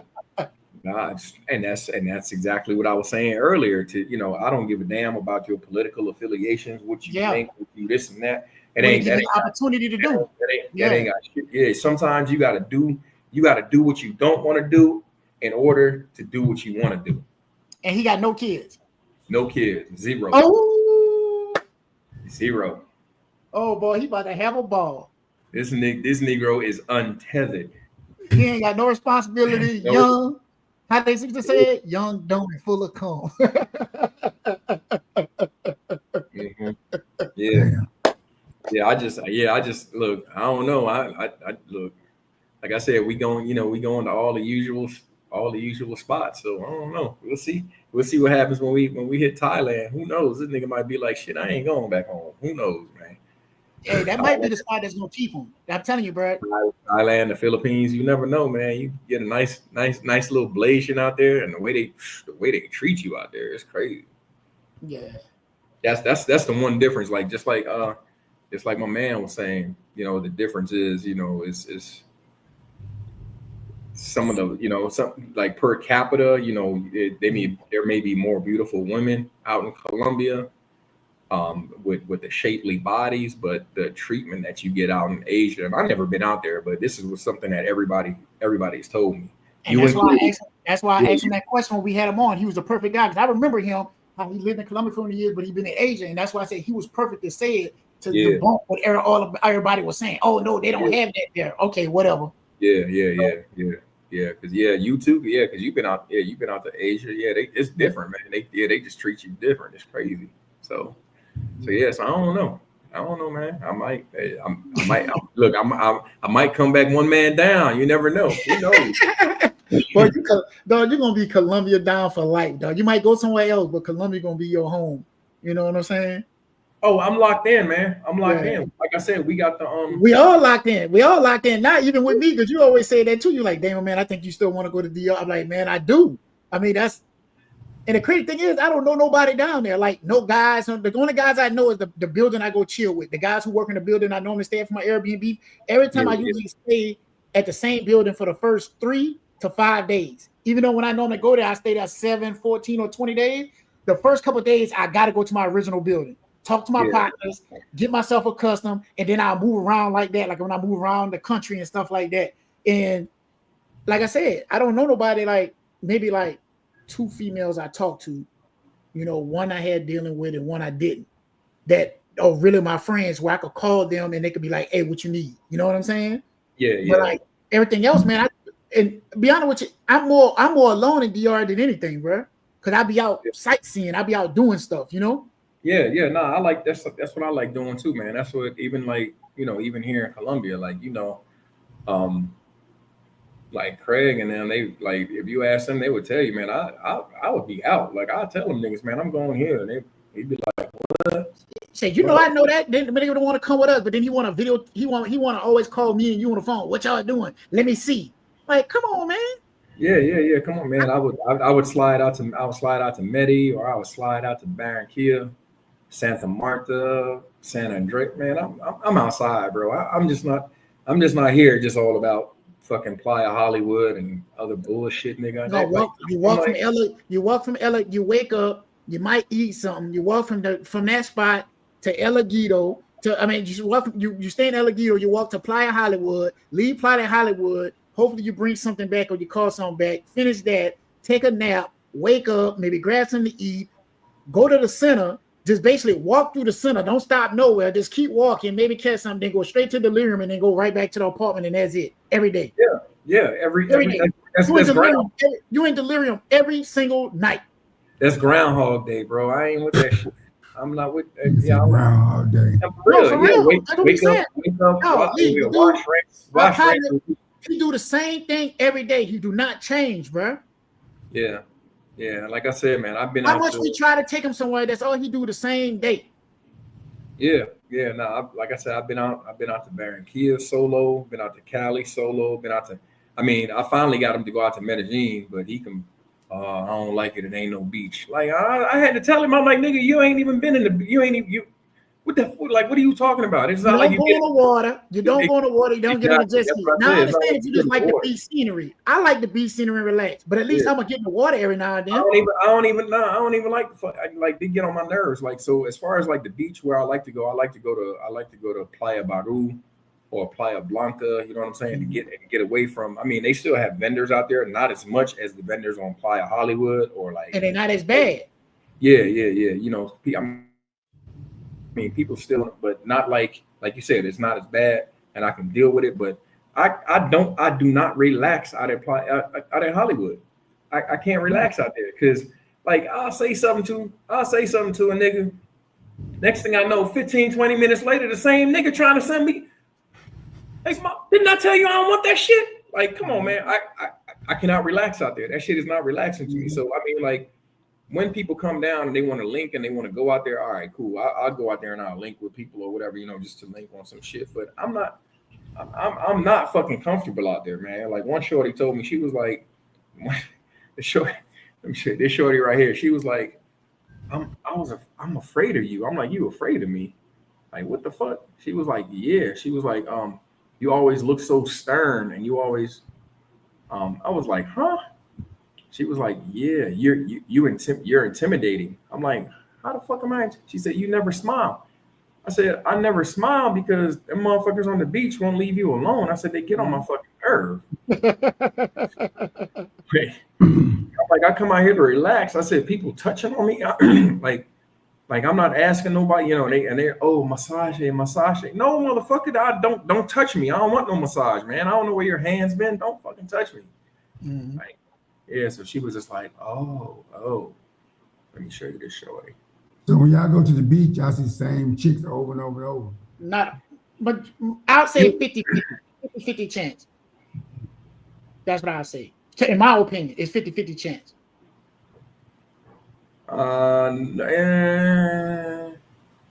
You'll see this. I would say it's probably. I would say the repeat. You know you normally have your usuals out there like that you will see out there. I would say it's probably it's maybe like 70% the same chicks out there, and then it'll be a splattering of like new chicks, like brand new. You know what I'm saying? On any given day, but for the most part, it's and that's why the shit turned me off because it's like I've been coming down here now. It's like I've been out here since the pandemic, and I'm looking at it different, yo. I'm like, I don't even leave me the fuck alone. I don't want nothing to do with y'all chicks. Like y'all taking, I don't know how many times I've been down here, or it's it's crazy, but like y'all still out here doing the same shit. Like, come on, man. I don't want nothing to do with you, like, because. So that's the shorty right there on the beach. She was like. She was like, she was like, oh my God, you're intimidating. I said, yeah, I'm trying to keep these fucking vendors away from me, man. Like, I don't I'm through with it. So she we was talking. I saw her the other day. We were supposed to link, but man, I don't know, bro. Like I'm not pressed by none of these hoes no more. That's my shit, bro. I'm like, I'm down here, like my whole focus, my focus been shifted, like to like just check out the country. That's why I go to different cities. Like when I'm down here, I just don't stay out here, or I just don't stay in Cartagena. Like we was talking about, we got some friends. That's all they want to do is the same old shit every day, over and over and over again. Now, I've been to Cali. I've been to Medellin. I've been to Guatapé. Mm-hmm. I've been to some other small pueblas. I've been to Santa Marta. I think I said Barranquilla already.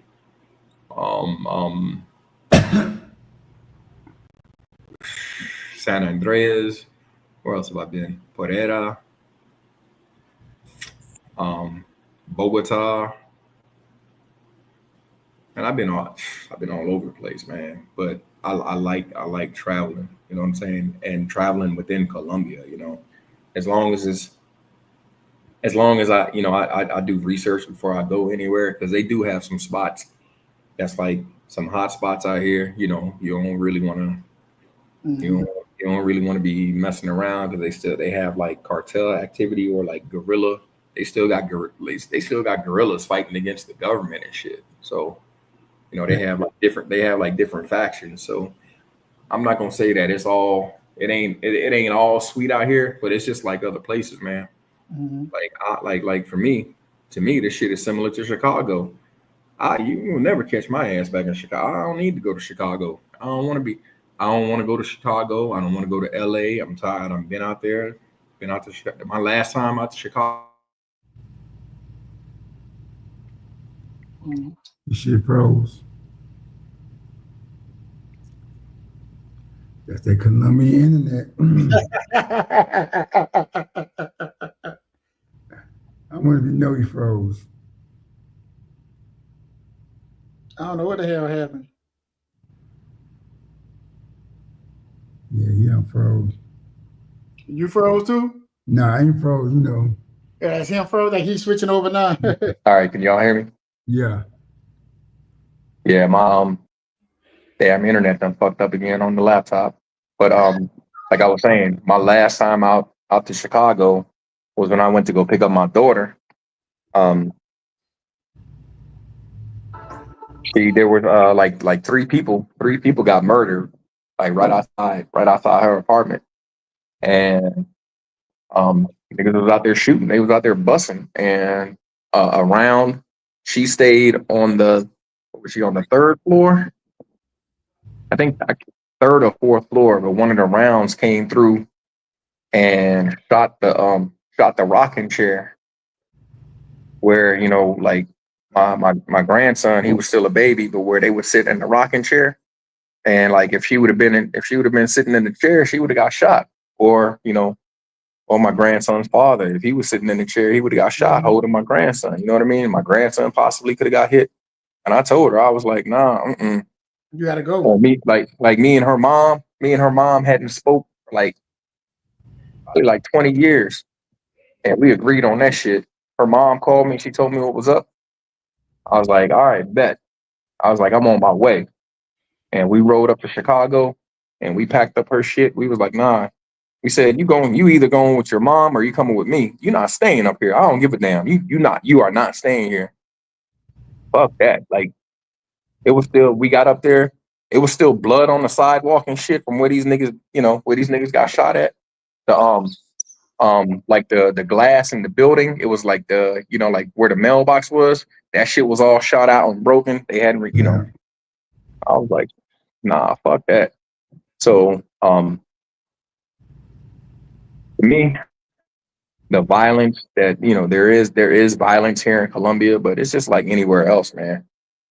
The difference is, what I tell people is, the violence here is more targeted, unless you happen to get hit with like one of those bombs or something that's from the that has a lot to do with the politics and the shit going on with that.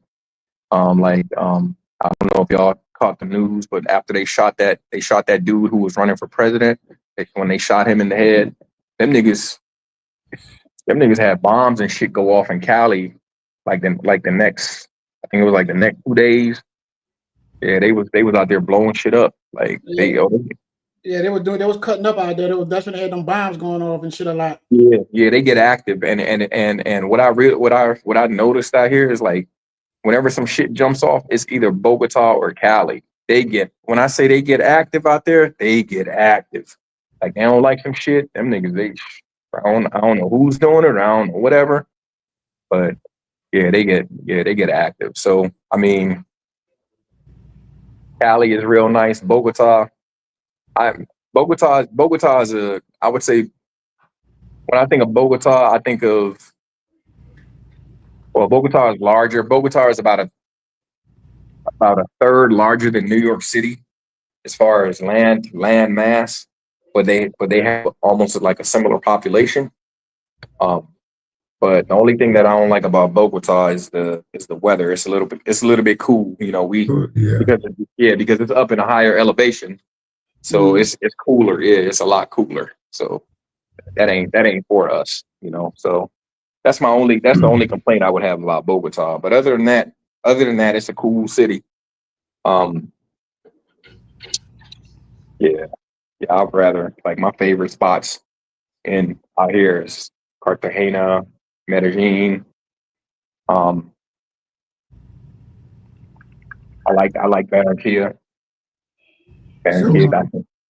So quick question. So where you stay at now, just say, can you take you and your chick, can y'all walk down the street, just say like 2 or 3 o'clock in the morning and get something to eat? Do stuff stay open all night long where you can just and feel comfortable? Nah. Things closed down. The stuff closed down. I mean, it's relatively safe out here, but my chick, she got mad at me. Which one? Yeah, she had got mad at me one time because I was coming from the club, and I hopped in, and I was asking the dude. I said, "Hey, how much, man?" I said, "Cuánto?" I said, I told him where I was going. I told him, excuse me, I told him my spot. I told him to name my spot, and I was like, "Hey, Cuánto." He was like, "No, get in." And I was like, "Bro, Cuánto? How much?" So he gonna wait until we got like 2 blocks away from the club, and then he was like, "Oh, 50 mil peso," and I was like, "Nigga, hell nah." I was like, "It ain't no way." I said, "I don't pay 50 mil peso to get, if I was down in like Laguito to get out to here. Like, what are you talking about? Hey, I'm not paying it." He was like, "Nah, 50, bro, 50." I said, "Man, pull this shit over, bro. Pull this fucking cab over." It was like 3 a.m, man. I got the fuck up out that cab and I started walking. And then I saw another cab, and then the other cabs, stopped. I hailed them down. and I asked him how much, and he was like 10 mil peso. And that probably wasn't, you know, I was drinking and shit. That probably wasn't the best idea. But still, it's just at some point, man, it's just like, look, nigga, who you think you fucking with? Like, come on, man. Like the cab ride, it probably should have been at the very most. If he would have said 15 mil peso, I would have gave this nigga 20, which is like $4. But don't sit up here and try to get, you know what I'm saying? Don't sit up here and try to get triple what, you know, like it's crazy. And I mean, that's what I be like. I'm like, yo, you really trying to play me for a fool? yeah. But in the you know, in the grand scheme of things, I should have got the price before I even hopped my ass up in there. You know, I was drinking, and then when I was like, oh, you just gonna try and play me, like then I got hot headed, and that probably wasn't the, you know, now that I'm sober, it probably wasn't the right time to stand on principle. I should have just let him took me to where he was taking me and gave that nigga 20 mil pesos and tell him shut the fuck up. You know what I mean? Like if you wanted to do something about it, go ahead. Let's see what's gonna happen. But nah, but like to just jump out, that probably was dead. And so when I told her what happened, she was right. Yeah, she had all right to get mad at me. She was like, nah, it's dangerous. It's dangerous. I said, nah. I said, the way I was in, I said, it would have been dangerous for anybody to fuck with me that night. I said, you don't even understand. He was like, no, it's dangerous. Okay. You know, if you know the nice me. You haven't met the you don't know the old me. Like, and I ain't trying to say I'm on no Rambo Billy badass shit, but yeah, it's gonna take more than one of you. It's probably gonna take at least three to four of you or more. Have you met a Colombian your size there yet?